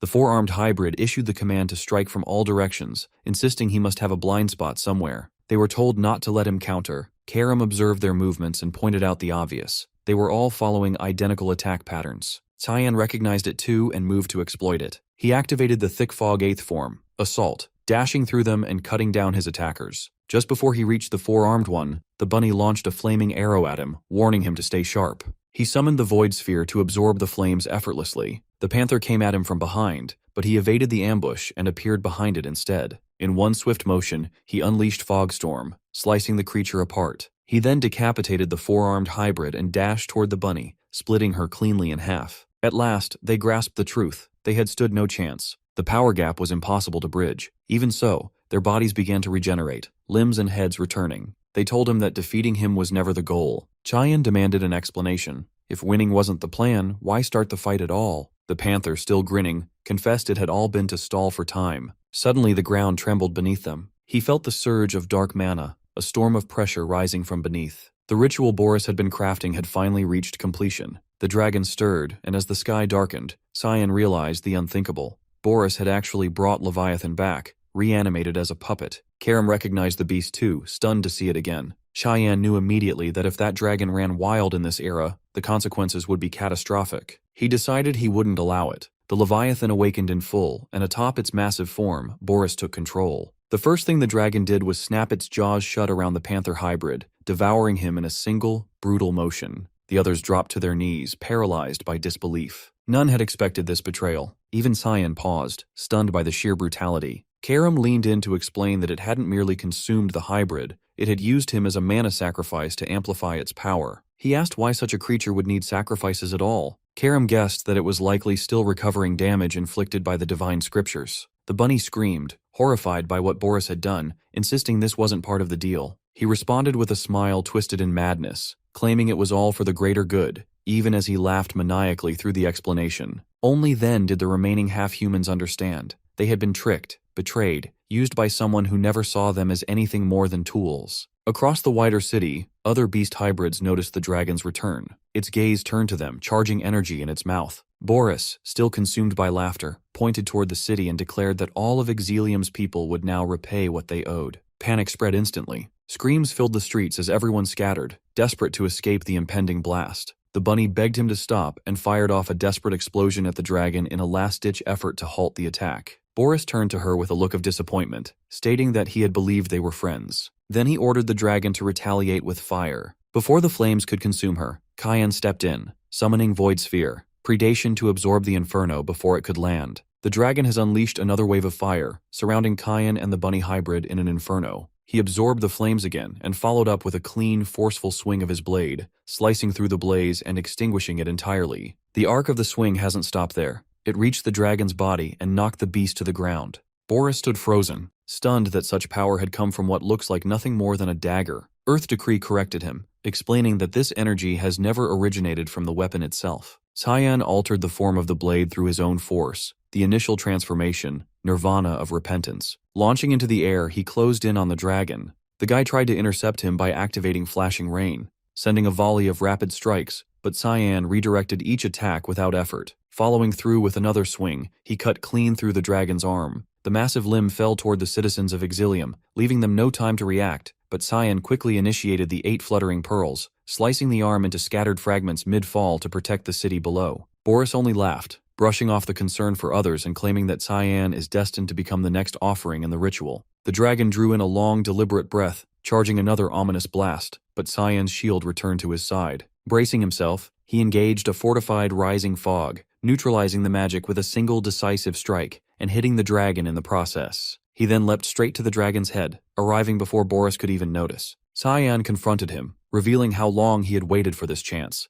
There would be no escape this time. Summoning his ultimate technique, Black Fog, Arc Adamant, an annihilating spell capable of leveling entire cities, he landed the attack before Boris could react. Meanwhile, Lamaram and Lunav continued their search for him until Lamaram suddenly picked up on his energy, declaring that he had located him. Lunav asked whether he'd pinpointed the exact spot, her eyes catching on the transformed appearance of her companion. He gestured to the map, stating the coordinates with certainty and naming the location, Exilium. She recognized the name and questioned why he would go to an abandoned slum. Lamaram admitted he wasn't sure but had sensed an ancient dragon there. He was vaguely familiar with it, but would need to see it firsthand before saying anything for certain. Lunav's concern deepened at the mention of a dragon that ancient, but he downplayed it, insisting she shouldn't stress. It was barely more dangerous than an overgrown lizard compared to Cyan's strength. At that moment, Lamela stormed in with a group from the Garam Association. Lunav asked for an explanation, and the leader told her that the Garam faction suddenly forced their way in and announced that the president had summoned her. She must go with them now. Lamela leaned in quietly, confessing she had a bad feeling about all this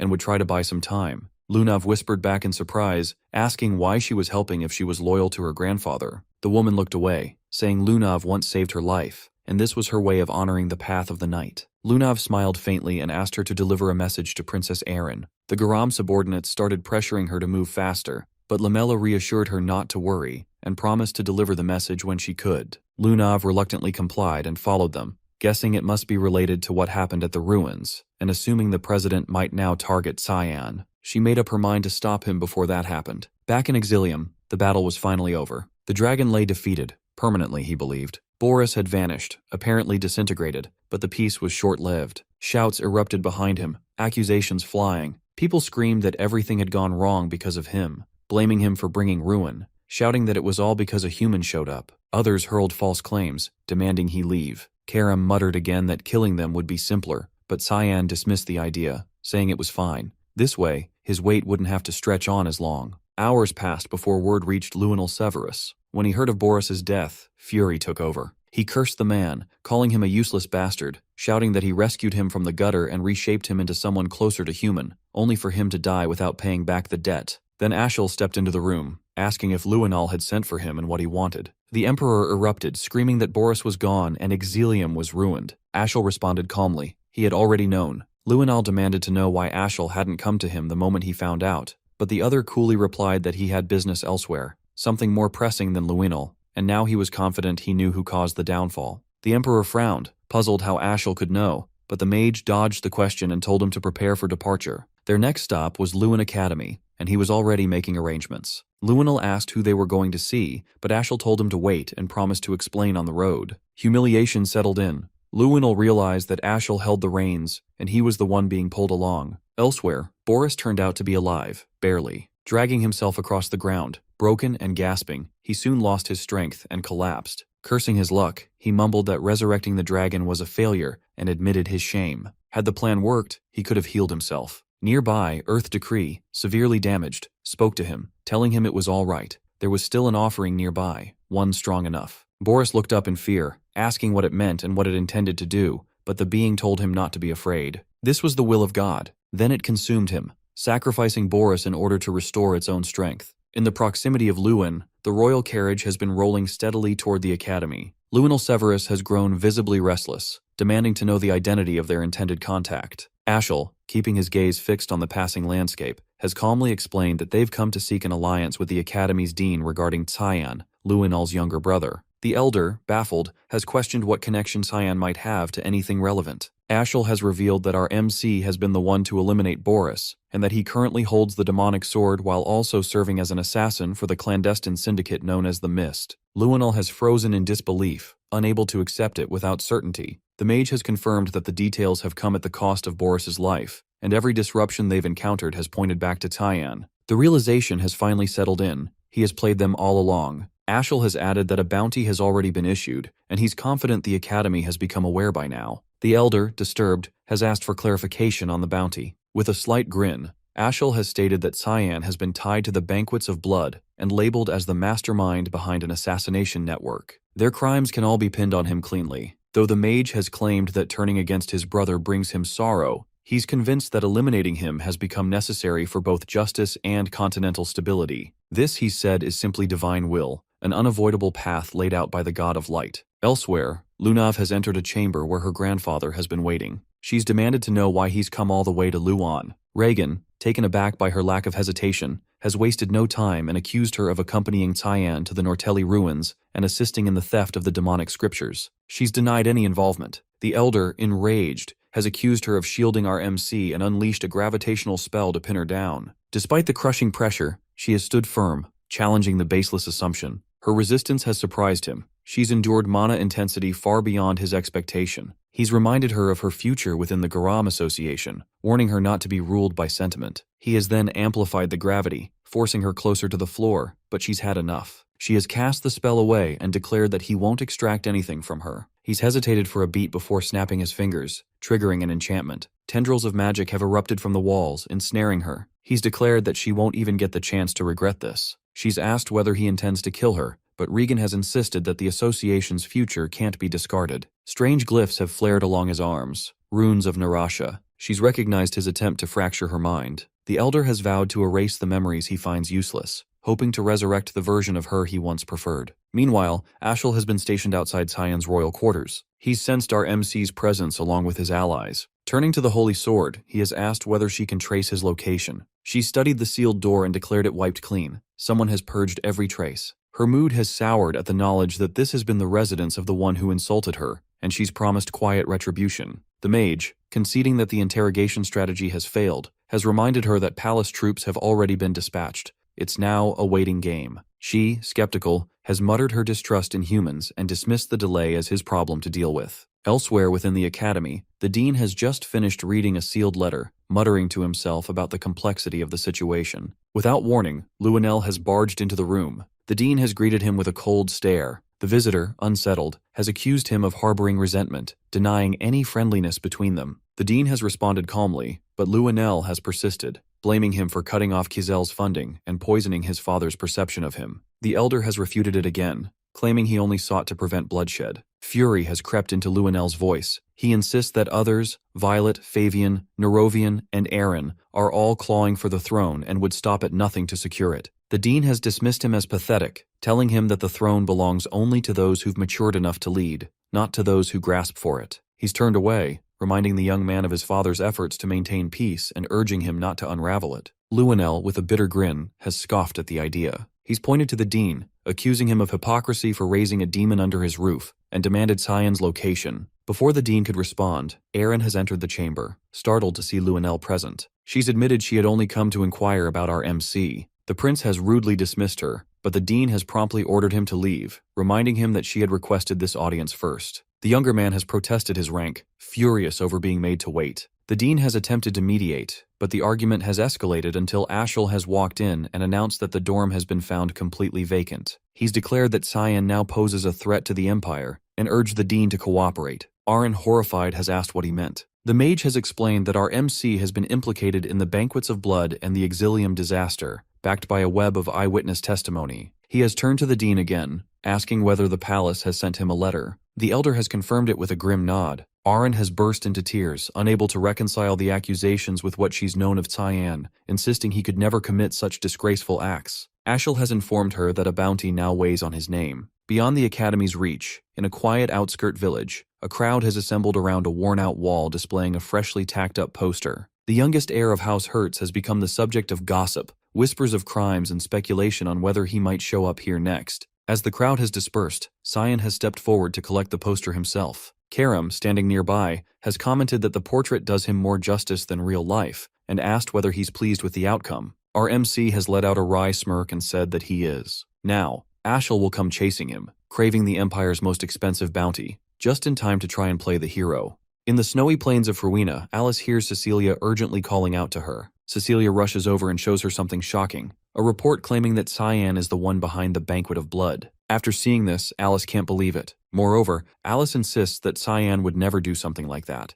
to which Cecilia explains that she saw the news while patrolling and doesn't know what they should do. Alice realizes this is probably why Cyan told her to leave earlier. He must have known something bad was coming. Instead of panicking, Alice tells Cecilia that they should focus on their training, to which Cecilia is surprised by Alice's calm response, but Alice explains that even though she's not completely sure, she trusts that Cyan will handle things in his own way. Right now, she believes it's more important for her to become stronger, so she can be ready to help him when the time comes. Marion, who's nearby, praises Alice's determination and tells her to continue training. Alice agrees and goes back to her practice. On the other hand, Lunav finds herself trapped by the grandfather, who's trying to rip Cyan away from her mind. Lunav's grandfather warns that resisting will only make things more painful, to which Lunav cries out, refusing to let Cyan be taken from her. Suddenly something strange happens, and the surroundings shift into another realm. The grandfather is shocked. A powerful figure, Lem, appears and warns him that he has entered a forbidden territory. Lem radiates dark mana and reveals the terrifying power of the demonic scriptures, Lemiharum.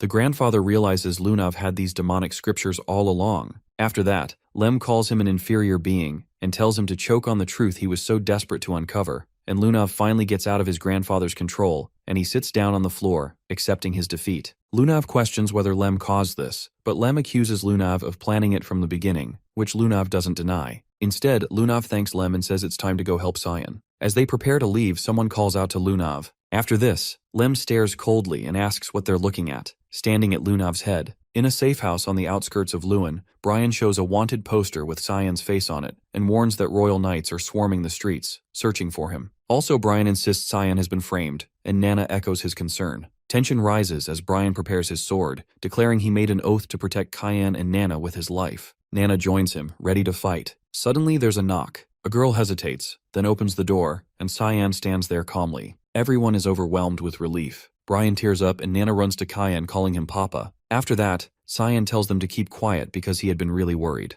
Cyan confirms he's not guilty and says he won't bother explaining himself and warns that this place isn't safe anymore because Ashel now has the Holy Sword, and it won't take long before he finds their location. Cyan says the only option now is to hide inside his other dimension because the entire Empire is turning into his enemy. Brian, emotional and firm, declares his loyalty will never shake and promises to protect Cyan no matter what path he walks, to which Cyan accepts it, though the girl thinks Brian gets too serious sometimes, and Nana urges him to hurry. With that, Cyan turns to Lem. Now that the distractions are out of the way, Lem smirks, ready to go wild, but Cyan reminds him there's something specific he needs to do. Lem seems thrilled that whatever it is, it sounds exciting. Lunav's grandfather fumes in frustration after learning the truth that he always believed Cyan had the demonic scriptures, but to find out they were with Lunav all along shocks him deeply. A subordinate rushes in, apologizing for returning without the others, and explains that everyone else was defeated by Lunav herself. The old man angrily realizes that Lunav completely outsmarted them. The subordinate anxiously asks what their next move should be, to which the grandfather thinks that Lunav now has the scriptures, and if they continue chasing Cyan, they'll inevitably run into Lunav. Meanwhile, the scene shifts to a quiet night near a tall building.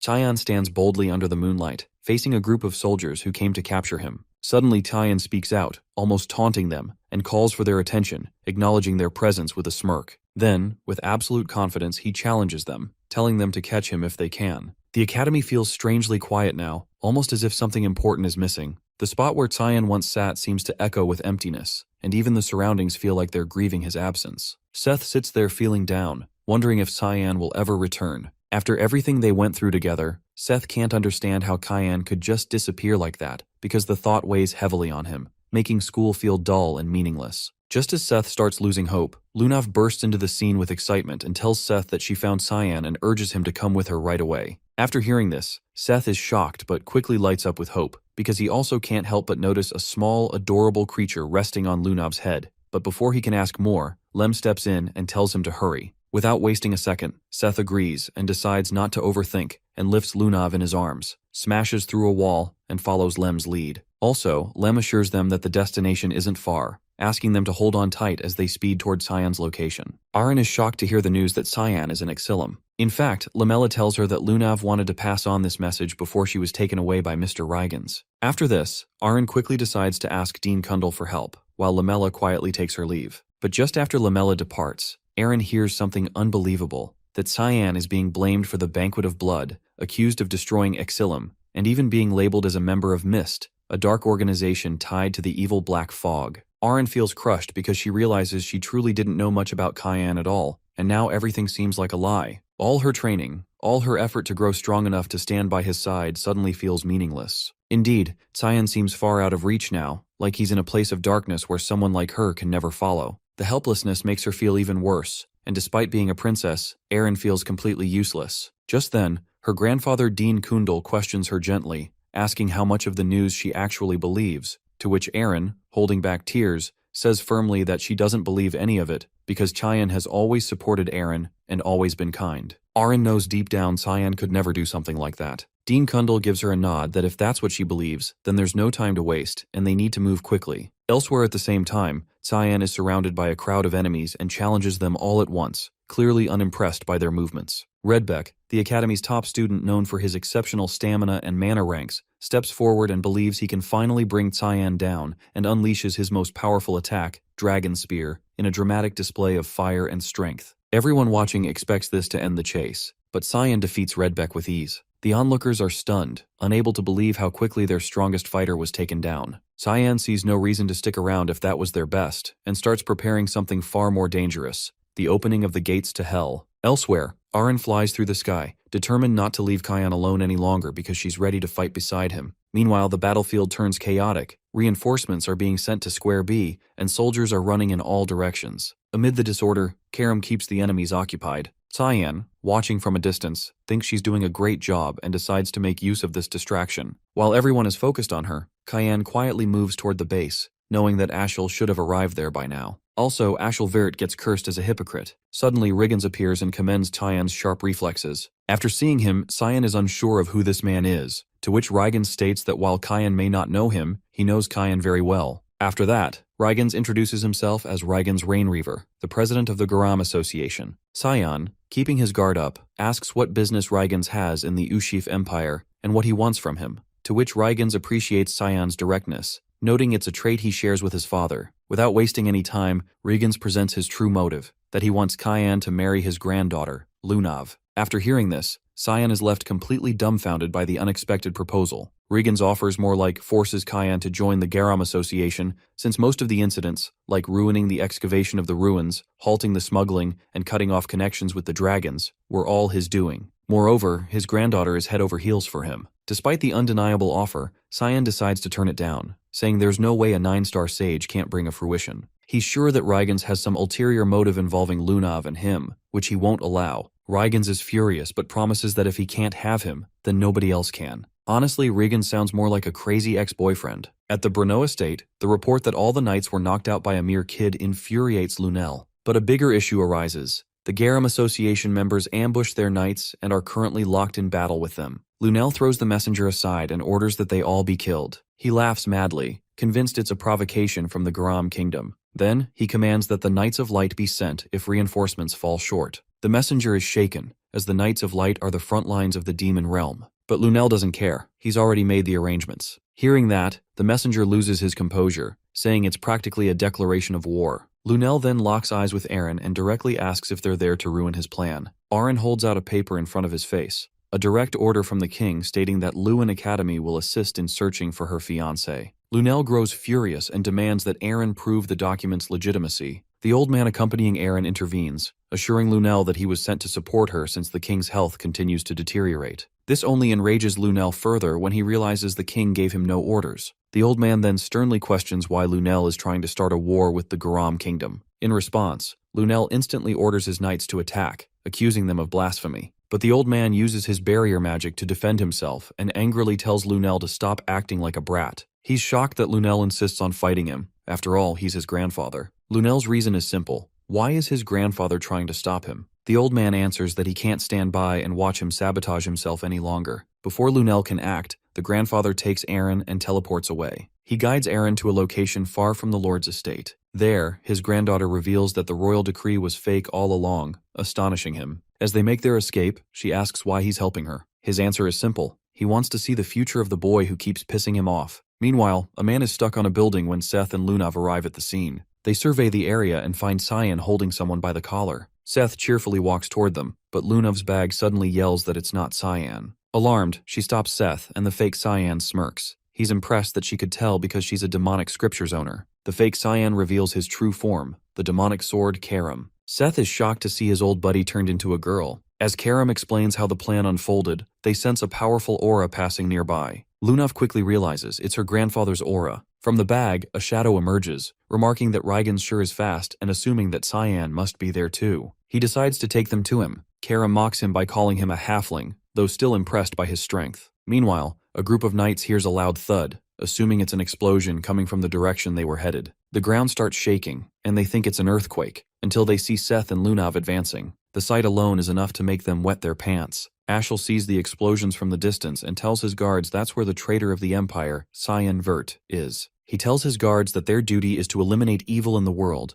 raises his sword, and asks them to follow him on his hunt for Cyan. The knights cheer for him in unison and follow him behind. The Holy Sword reminds the successor that he needs the powers back to fulfill his duties. Some guards gossip that rallying the knights against his own brother is what can be expected from a Vert. His fellow tries to warn him that someone might hear, but the guard insists that there are already enough rumors. He explains that the rumors say this battle won't end in Brno and they'll be charging into the palace next. The guard hopes the rumors are false, but his fellow shows him around to see how ominous all the other knights are. Meanwhile, our protagonist pins the fighters into the wall. Those watching him are shocked to see his demonic energy. He hurries them to come at him. The fighters feel insulted, but right then, Rygans flies in. He now understands why his enemy is so important to Lunav and realizes that he can't let him live. Rygans summons the meteor. Everyone around sees the 9-star spell and runs for their lives while our hero stands fearlessly. Cyan stands staring at the spell coming down. He now understands how evil his opponent is, seeing him not care about his subordinates. As the meteor rains down, the people run for their lives but stumble into Seth. He pushes them all away with the tornado, and Lunav walks in, hurrying him to get to their friend.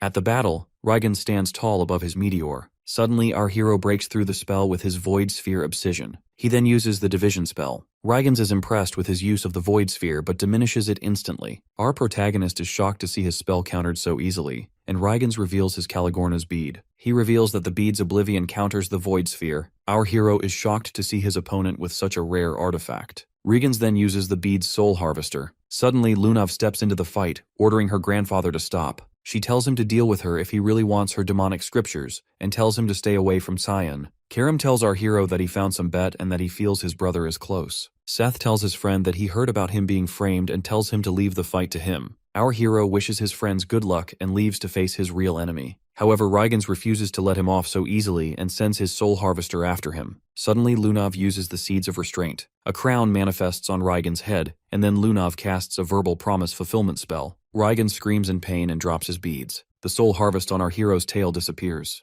Rygens is confused, wondering how his granddaughter planted the seeds of restraint in his head. Lunav explains that she did it when he entered her head, and reminds him that that's why he should stay away from her. Rygens reminds her of the consequences, but Lunav has already prepared for it, and now she intends to show her grandfather the truth he desperately wanted. She proceeds to show him the power of the truth that he desperately sought. Meanwhile, the guards are shocked to see the patrol team running back. Our hero cuts through the patrol teal with his rising fog spell. The knights see him coming and draw their swords out. They're shocked to see the patrol team be defeated by a 13-year-old kid. Our hero leaps towards them. The knights see his demonic sword and run towards him. Our hero uses the rushing fog storm followed by a serial slash, cutting through the knights at once. Right then, the knight summons Lumendel's arm and crushes our hero down. He cheers excitedly seeing his attack land, but then our hero breaks through it. The knight then summons the perfect thunder, but our hero dodges it. He leaps towards his opponent, grabs him by his face, and smashes him into the ground. Right then, Ashel walks in. He uses the God of Light's power sun carriage. Our hero realizes that his brother is starting off with a strong attack. He takes the blow and runs through to face his opponent. However, Cyan can feel Karam's pain and realizes that he shouldn't have directly taken on the Holy Sword's attack. Meanwhile, Karam withers in pain. Durand Dark comes in, looking down on her, thinking she's tamed. She tells Karam that she should have taken over the body of her owner as she usually would. Karam starts laughing at her. Durand Dark grabs her by the collar to ask her what she plans to do with her powers. Karam continues to laugh and tells her that seeing her face was totally worth being tamed. Durand Dark grows angry, wondering how they could find out her location so early, but Karam tells her to just enjoy the battle. She offers to make a bet on who will break first, her or Durand Dark's heir. As our hero uses the demonic sword manifestation, Ashel feels the atmosphere change. Our hero takes a swing and an explosion goes off. Ashel is surprised to see his brother destroy the power of the holy sword, and the power of the demonic sword is released. Our protagonist then uses the Dance of Black Blood technique. However, Ashel still feels confident that the power of the God of Light cannot be surpassed. Our hero mocks his opponent's shock at the demonic sword clashing with the holy sword. Ashel is shocked to see the other half of the holy sword in his opponent's hand. Our protagonist challenges him to take it if he can. Ashel orders his brother to hand it over, but Cyan refuses to just give it away. Durand Dark gets angry, and Karam warns her successor against his opponent. Ashel uses the holy sword manifestation. Our protagonist feels the holy power, and Karam tells him to stay away from the attack. Ashel then uses the God of Light's power. A blinding light takes over. Our hero dodges the attack, and Durand Dark reveals to her heir the half power of the holy sword and orders him to bring the other half back to her. Ashel takes a swing, but our hero dodges. He then uses Rain of Flash, but our hero dodges that and retaliates with Assault. As the two enemies continue to block and attack each other, our hero can feel his sword crumble. Karam assures him that she can endure, and that even if she dies, she will take Durand Dark down with her. However, our hero knows it's a hopeless bluff because he heard those words in his past life too. When they were against the Demon King, Karam assured him to take care of his opponent, and that day, he lost Karam. Our protagonist refuses to repeat his past mistakes. He knows he needs to look for attack opportunities while dodging his opponent's attacks. Ashel attacks again, and seeing his brother dodge it, he realizes that his sword is at its limit. He takes another swing, and Durand Dark reminds Karam about their bet on who will break first. Meanwhile, the knights see the fight from the distance and realize that they can't interfere at this power level. They ask the other knights if they are going to intervene, but the knights don't answer. Instead, they all jump into the battlefield.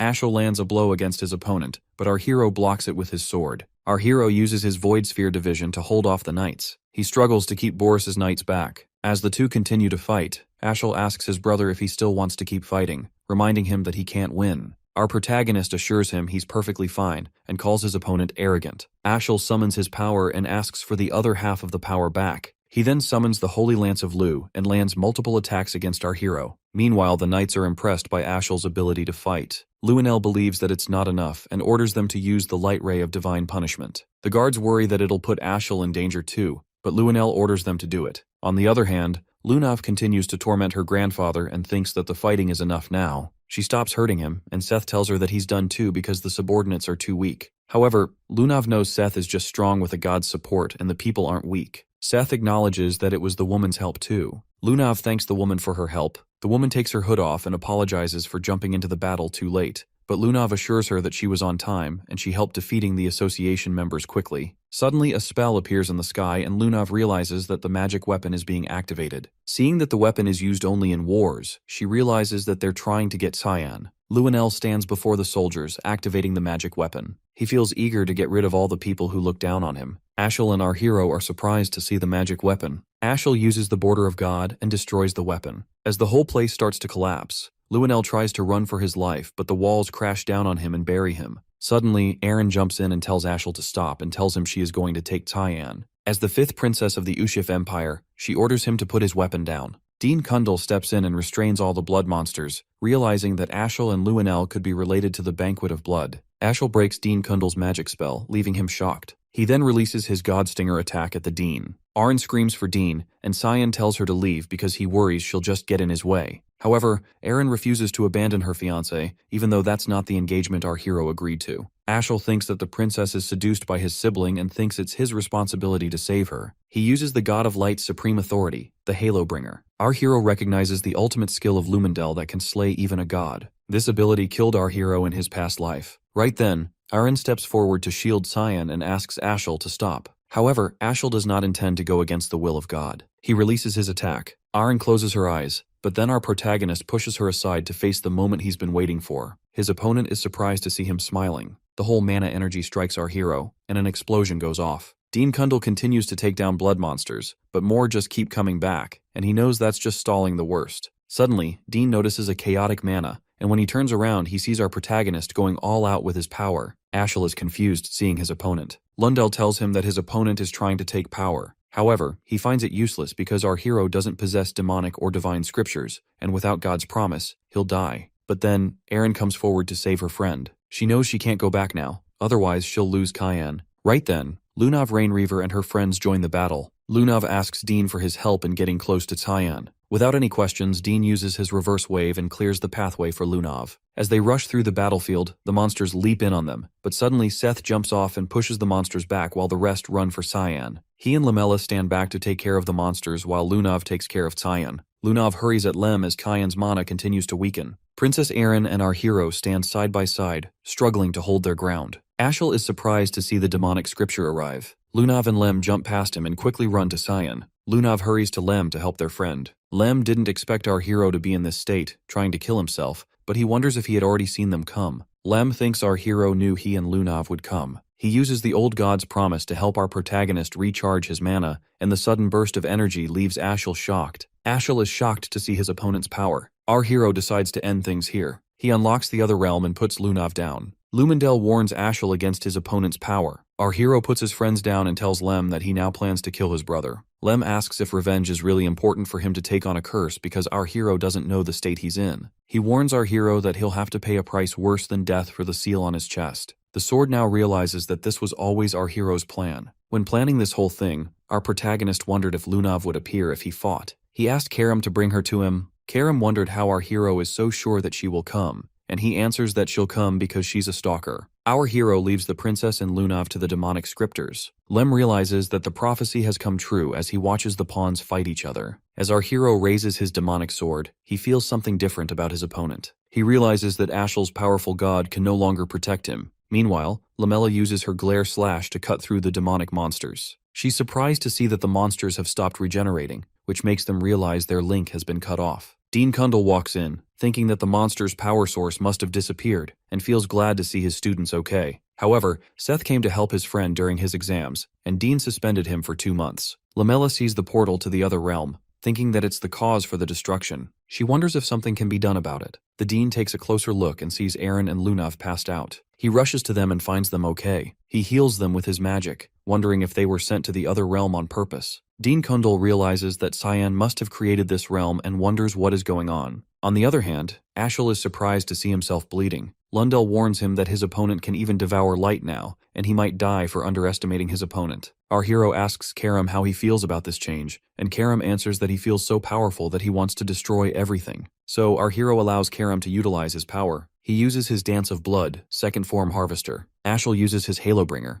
Our protagonist uses his Fog Sword and cuts through the attack. A ray of mana rains down at the darkness. Ashel, still confident that he can defeat his opponent, attacks Cyan. Our protagonist uses his demonic sword manifestation and suddenly teleports behind his opponent. He uses his fog sword, Halo, and strikes Ashel from the back. As Ashel withers in pain on the ground, our hero enjoys his enemy's misery. To end his brother's ill fate, he takes a final swing. As the chaotic mana rains down on him, Ashel remembers his mother telling him that he was fated to be the savior. She claimed to receive an oracle from God when birthing him, and said that her son was blessed with so much talent. Ashel's mother was killed in front of him by those who called her a witch. People who were responsible were caught and executed, and that was the only time he had seen his father so mad. His father executed the people himself, but that was still not enough. Ashel believed that evil things should be cleansed from the roots. Poor people or people with inferior genes were those who could fall easily to evil because they would threaten those who had everything, like his mother. However, in his last moment, Ashel realized that it was he who was inferior. Cyan uses his demonic sword union, the God Eater, and lands his final blow. The mana rains down on his enemy, and Ashel screams in pain as the mana decimates him. As he lies defeated, Ashel asks our hero a question. He always saw Cyan act as if he knew the future. He found the holy sword and the demonic sword first, and ruined his brother's plans with the banquet of blood.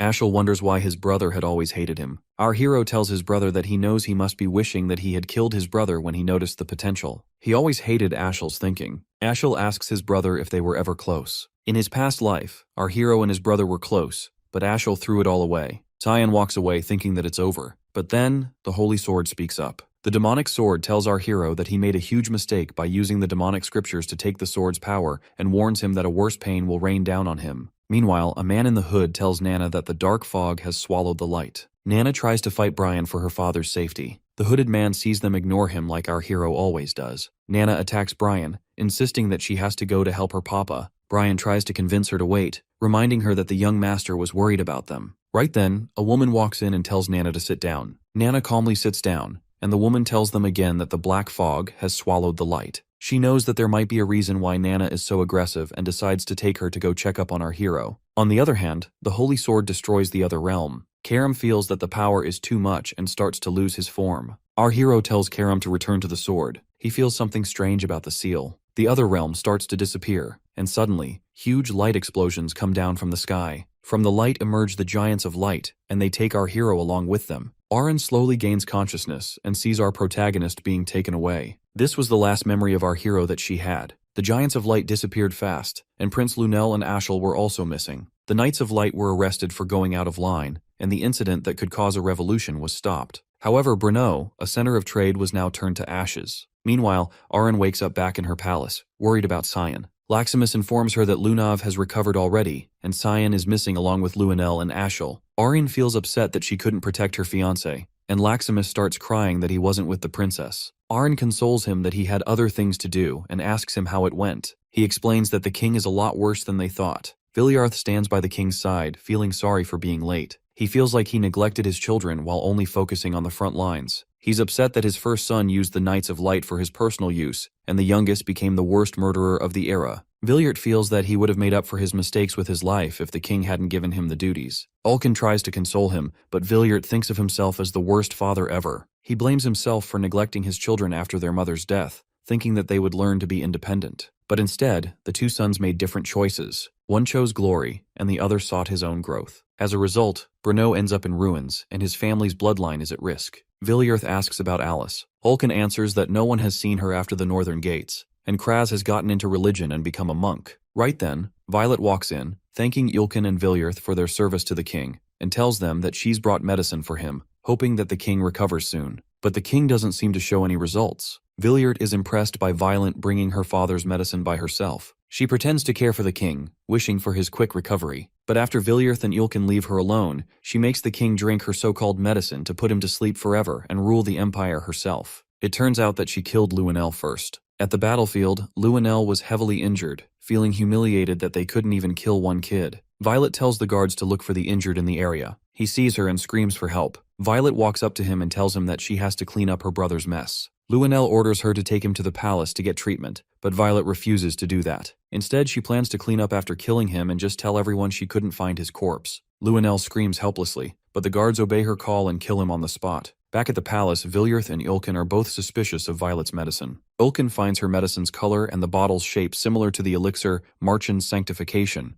but he finds the mana very similar to what he felt in the demonic realm. Villiers orders Ulkin to keep an eye on Violet, and strictly tells him to make reports no matter how busy it gets at the front lines. He refuses to let Erin's security be at risk. After the incident in Brno that killed so many people, everyone worked together to reconstruct the estate. Prince Luenel and Ashel were reported missing, and there were so many rumors of what happened. However, people remember it a bit differently. They believe that Luenel and Ashel died trying to stop Cyan, who went crazy from an evil power. The people saw the battle clearly. They saw how pathetic Ashel looked with the heavenly wings, and how the demon called Cyan took him down. At the end, Cyan brought down the rage of the heavens and met his death at the hands of the Divine's missionaries. To stabilize the chaos in the Empire, Violet took over the throne in her father's place, who had grown too weak. Everyone could agree on that decision thanks to Villiers' charity work. Arryn knew a different story than that, but she chose to stay quiet because she believed that her silence was the only way to protect our hero, whom she believed was still alive. At the No.1 Academy Great Hall, Arryn chooses the magical text as her path. Sarika hands over the diploma to Arryn and announces her graduation from No.1 Academy.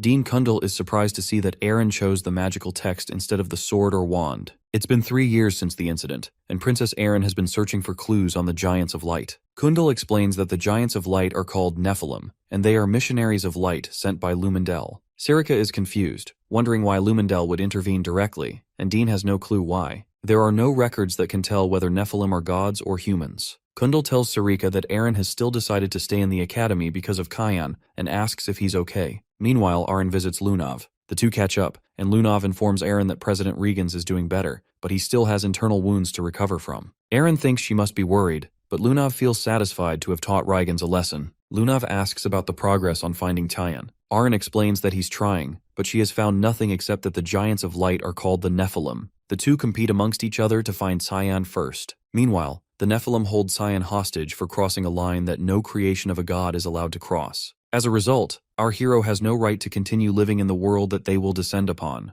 As a punishment, they rain down suffering on our hero that no human can ever experience. Our protagonist takes a leap and lands an attack, but the Nephilim just recover. He then takes another swing and uses his Void Sphere division. However, his power is useless before the gods. As Cyan lands back on his feet, Seth steps in. The Nephilim punches our hero and sends him flying. As Kundal holds up a barrier, he feels a strong aura from just the existence of the gods, and he realizes that he can't leave Lunav and Arryn here. Suddenly, the Nephilim are shocked as Seth starts to transform, and our hero introduces the sand goddess Sabalom. The goddess threatens to teach them a lesson for laying their hands on her successor. Sabalom tells our hero that the prophecy has been fulfilled, and orders our hero to get out, because he can't win against the gods right now. Our hero asks why she's helping him and how it could benefit her. But Sabalom doesn't want benefits because she just needs our hero to keep his promise. Qian is confused, not remembering the promise. The goddess reminds him that he promised to kill the gods and whoever got in his way. Our hero is shocked to realize that the goddess took his promise. She hurries him to leave because she can't hold on for so long. The Nephilim try to attack Cyan, but suddenly Nana jumps in to protect him. As she fights against the gods, our hero tells her that he ordered her to wait. However, Nana wants to help him. Our hero wonders who brought her here, and right then, his hallmaster walks in. She orders everyone to protect the successor, but our hero knows they can't hold off. However, she knows our hero can't even move. Cyan realizes he can't fool the hallmaster. He can't move a finger, and Karam is sleeping too. The hallmaster orders Nana to go. Nana picks our hero up and makes a run for it. They open a portal and escape through it. After our hero and his friends escape, Kundal wonders what he's supposed to do with the giants. Suddenly, the Nephilim start to disappear too. Seeing how they all disappeared after Cyan left, the Dean thinks there must be a seal on our hero, and he realizes that he can't be exposed to the public even if he's framed as a traitor to the Empire. Meanwhile, at Ushif Empire Palace's conference room, Violet tells her council that she's going to introduce a mage who will help them. Everyone is surprised, thinking that Kundal has agreed to help them. However, when Violet asked Kundal, he refused to help her in her ambition. He strictly warned Violet to let Arryn and Cyan alone, and assured her he doesn't care how she writes the story of the incident. Violet knows the old mage doesn't change his mind and assures her men that she found a perfect candidate. Everyone is suddenly surprised to see the mage because they all thought he was dead. But then, Boris walks in and greets everyone. Violet informs them that he came back from Demon Cyan. She tells them that Boris is an 8th-ranked mana user, perfect as the royal mage. As Boris shows gratitude, Violet is shocked to see someone behind him. But suddenly, the image disappears, and she apologizes to her council and starts talking about business. Meanwhile, Luenel, in Boris's body, laughs at them for being fooled by his appearance and measuring his level. He finds this body easier to manipulate than other human bodies. He asks Duran Dark why he didn't get anything. Duran Dark gets angry because getting his powers was all she could do. She stares at her sword, regretting that the prophecy didn't go as they wished, but feeling glad that they got their powers back. For their next move, they both are still thinking about whether to find a new owner for the holy sword to cut through the fog covering the light or to summon. In the other dimension, our hero stops his training for the day. After 3 years, the exiled god's hypnosis on his brand is showing its effect, but once he's out of this dimension, it'll be over in a few days. However, our hero can't stay any longer, otherwise his body will give up. The exiled god asks what he intends to do because if he leaves, the Nephilim will return again. Our protagonist plans to kill the great god Lumendel. However, Karam reminds our hero that he should be planning something like that after defeating the god in exile. He agrees that our hero couldn't even defeat the exiled god in 3 years. The beings he fought in the past life were at best superhumans, and what he plans to face are those who can oppose gods, and for that, the powers of an exiled god are not enough to face them all. Our protagonist realizes that the exiled god is giving real advice and asks for suggestions. The exiled god suggests a path using a spell passed down since ancient times. He continues throwing knives at the map and after a while, finally lands on the right spot. He tells his cheers excitedly and tells his heir to accept the prophecy with gratitude. Meanwhile, Dean Kundal tells Sarika to take care of Aaron because she has been locked up in her room for 3 years and collecting ancient tomes. He worries that she might end up finding Cyan. Sarika knocks at the door. Aaron answers the door. Sarika greets her and tells her she assumed Leximus would answer the door. Aaron tells her that Leximus is off to another chore and asks why she's here. Sarika tells her that she's come to offer her help, but Aaron insists on being alone. Sarika tells her that she'll need help to find Cyan. Aaron suddenly opens the door and lets her guest in. Sarika notices the symbol on the board. Aaron answers that she found it reading about the continent's forgotten past, and found out that it was always accompanied by the mentions of the Giants of Light. She asks Sarika if she recognizes the symbol. Sarika, remembering it on our hero's chest, lies that she has never seen it. She realizes that the princess has found out more than they expected. Aaron then adds that the Giants of Light in Brno called Nephilims are the children of the great god Lumendel, and they are also known as wardens. She wonders why they would attack our hero simply because of judgment. She wonders if it had something to do with the mist that Cyan was involved in. She believes that Eru is involved, which is why Lumendel stepped in, which means Cyan wasn't judged. She suspects that he must be hiding in the powers of the mist. Sarika is shocked seeing the princess nearly find the answers. Aaron thinks that Sarika must have something to add because she was close to Cyan. Sarika sees Aaron's gaze and thinks she's jealous of her. Sarika tells the princess that she wasn't very close to Cyan and deep down gets angry at our hero. Meanwhile, at Eastern Furwina, the little girl stands under the tree. As she learns that the intense light will remain in the world once the black mist lifts, she wonders if such a world is even possible. After quite some time, our hero visits Sarika's lab. He remembers the first time he came to her in this life and she tried to kill him by poisoning his tea. As our hero remembers the good old days, he senses someone sneaking up on him. As the attacker takes a swing at him without being noticed, our hero dodges the attack and realizes that only Sarika can do that. Our hero and his hallmaster give each other a violent greeting, and Sarika decides to test out his improvements during the 3 years he spent away. Our protagonist plays along and uses his Void Sphere division. The giant spheres destroy everything in the room. Sarika warns him to be careful with his mentor's lab and takes a swing at him. Our hero retaliates and the two attacks collide. Lunav in her room feels our hero's presence, and Lem confirms her doubt. After 3 years, it is finally time, and Lunav feels eager to meet Cyan. However, her excitement makes even the demon scripture scared of her. Kundal feels the disturbance in his office, and he too realizes that our hero has returned. Seeing the mess around her lab makes Sarika realize that her disciple has really improved. She confronts our hero for the destruction of her lab, but he protests that she started it. She then asks if Eru permitted him to come out. Our protagonist answers that he just left because Eru's powers keep the seal hidden for a day. He explains that he's been roaming around all day and tells her that he got tired of hiding. The sky slowly lightens up, and Sarika stares silently at our hero for a moment. She gets angry at him for coming out and forces him to go back and pushes him back into the portal. Sarika gives Cyan a beating for leaving the zone while Eru watches. He gets tired of seeing them create a mess and tells them to stop. But Sarika yells at him to shut up too and blames him for not keeping Cyan back. Eru feels his authority as God Shatter. Our hero speaks up that he now realizes that he can't stay outside for more than a day. Sarika sees the seal heal back up and realizes that it can be covered. However, since it's a powerful god seal, the effect only lasts for a day. Sarika gets close to our hero and tells him that he's almost a man now. Karam gets angry and punches her in the face for flirting with him. Right then, Iru gives our hero the oracle and tells him to go to the eastern lands, Furwina, to find the prophet who awaits him. Our protagonist ignores his call, remembering the blind darts he kept throwing at the wall. Right then, Eru shoots him, shocking Sarika. Eru tells our hero that he couldn't completely cover the seal as he was 3 years ago. but now he has fulfilled the conditions. Now, the cover should last for 2 weeks, which still isn't enough to go to Fruina, but it's better than a day. He reminds Cyan that his death will come again once the 2 weeks are up, and tells him to find the prophet to change his fate. Seeing Eru's authoritative voice, our hero now actually sees him as a god. However, that pisses him off. Meanwhile, in the Luan Eastern region, a guard feels eager to go home, and the other man tells him to not complain so much. He reminds the young guard that it's for the good of the Garam Association. The young guard says that not a soul comes here ever since the incident with President Rygans, but the old man reminds him that they can't ignore the vast magic network system and risk the resources falling into the hands of Ushif or other forces. Suddenly, they see our hero standing in front of them, asking for the warp gate.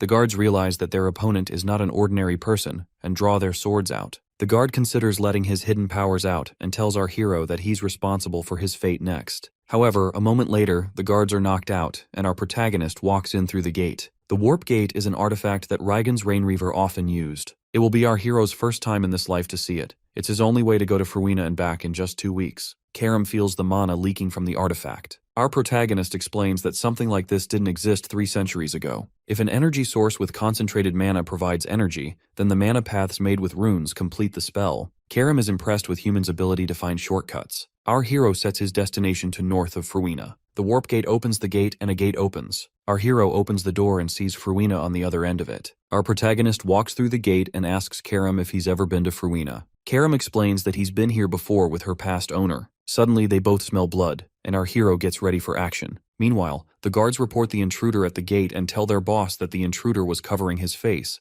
but an ominous mist covered him all around. The boss asks the guards how the invader smelled, confusing the guards. She then asks where the warp gate was connected to, and the guards answer that it was connected to Eastern Fruina's northern gates. She tells them that she knows who it is and goes to visit the warp gate. However, in Fruina, our hero sees the dead bodies everywhere, and he wonders why the Holy Knights and White Elves would have fought. Karam accepts that Eru gave them a right oracle, and our hero feels like the cause of the battle is the place in front of him. Our protagonist walks into the cave. Karam warns him to not get lost in the layout. After walking straight in a while, our hero still ends up back at the entrance. He realizes that he doesn't feel any mana either. Karam realizes that it's sorcery because it's the elves' territory. Our hero picks up some rocks and throws them at the wall to check. The rocks hit the wall, revealing the location. Our hero takes his fog sword and hits it at the ruins, revealing the actual path. With the path revealed, our hero can now feel the mana, but he feels something strange about it. Karam explains that it's a divine tree where the past begins at the roots and the future concludes in the leaves. The tree is where everything regarding the world is recorded. Back at the tree, the elf kid realizes that the barrier is broken, which only means that its guards have been killed. She takes the knife to protect others and places it against her throat. Suddenly, our hero breaks her knife with a blow and asks her to explain why the humans are after this place.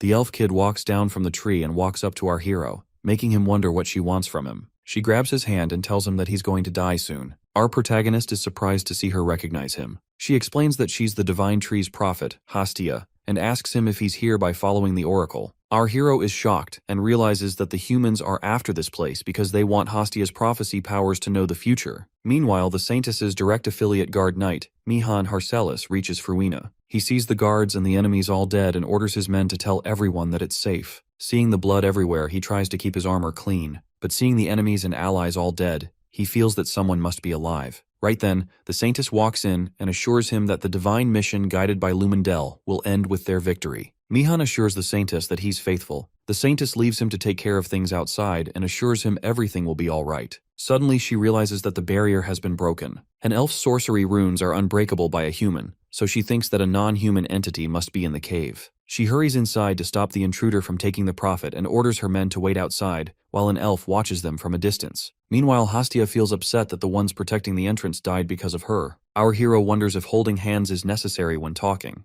Hastia explains that it's a curse called Divine Tree's Silence. In exchange for seeing the future, her voice was taken from her. So, they have no choice even if our hero is not comfortable. Suddenly, someone walks into the cave, and the prophet recognizes the intruder. She explains that this woman is the one who chased her here, and ordered her men to kill all the elves who protected the entrance. The Saintess apologizes for killing everyone and says that it wouldn't have happened if Hastia had agreed to go with her. She asks the prophet if she wants to go with her now to avoid more casualties. Our hero steps forward, and the Saintess introduces herself as Nephrodite Iris, the Saintess of Lumendel. She feels that it's a day of glory to have met our hero in a place like this. Our protagonist is surprised to see that the Saintess knows him and decides to test out her power. As he takes a leap to attack her, Iris extends her hand. Our hero recognizes the symbol on her hand. As he draws out his sword, he's surprised. Karam thinks the seal is activating early, but then he realizes that it's not his seal, but that Iris has the same one on her hand. The Saintess summons the emissaries of light to take away the dark fog. The Nephilim attack our hero, and while they fight, the Saintess grabs Hastia to take her away. She now realizes that they need to touch in order to talk. Suddenly, Hastia is surprised to see that the Saintess is an elf, and asks why she's betraying her own kind. Iris tells her that she wants her prophecy powers. Our hero falls to his knees after the battle, and Karam informs him that the Saintess took Hastia. The light emissaries stand above him. Our protagonist gets angry for having his plans ruined. He takes a swing and breaks their shield apart, and instead of dying an easy death, he decides to fight the Nephilim. Meanwhile, Iris walks out with the elf prophet. Hastia asks her if the prophecy power is really worth so much that she's willing to kill her own people and warns her that she'll lose her voice. However, the Saintess remains true to Lumendel's mission. Hastia then tells her that she's going to die. The Saintess thinks she's trying to get him scared, but the elf kid explains that it's a prophecy, a future she saw. Suddenly, Iris hears someone scream at the end of the cave. She runs to find Mihan struggling. Mihan tells her to stay back. He uses his Holy Stroke Vigilante to attack his opponent, but the intruder pulls a giant boulder before him to block the attack.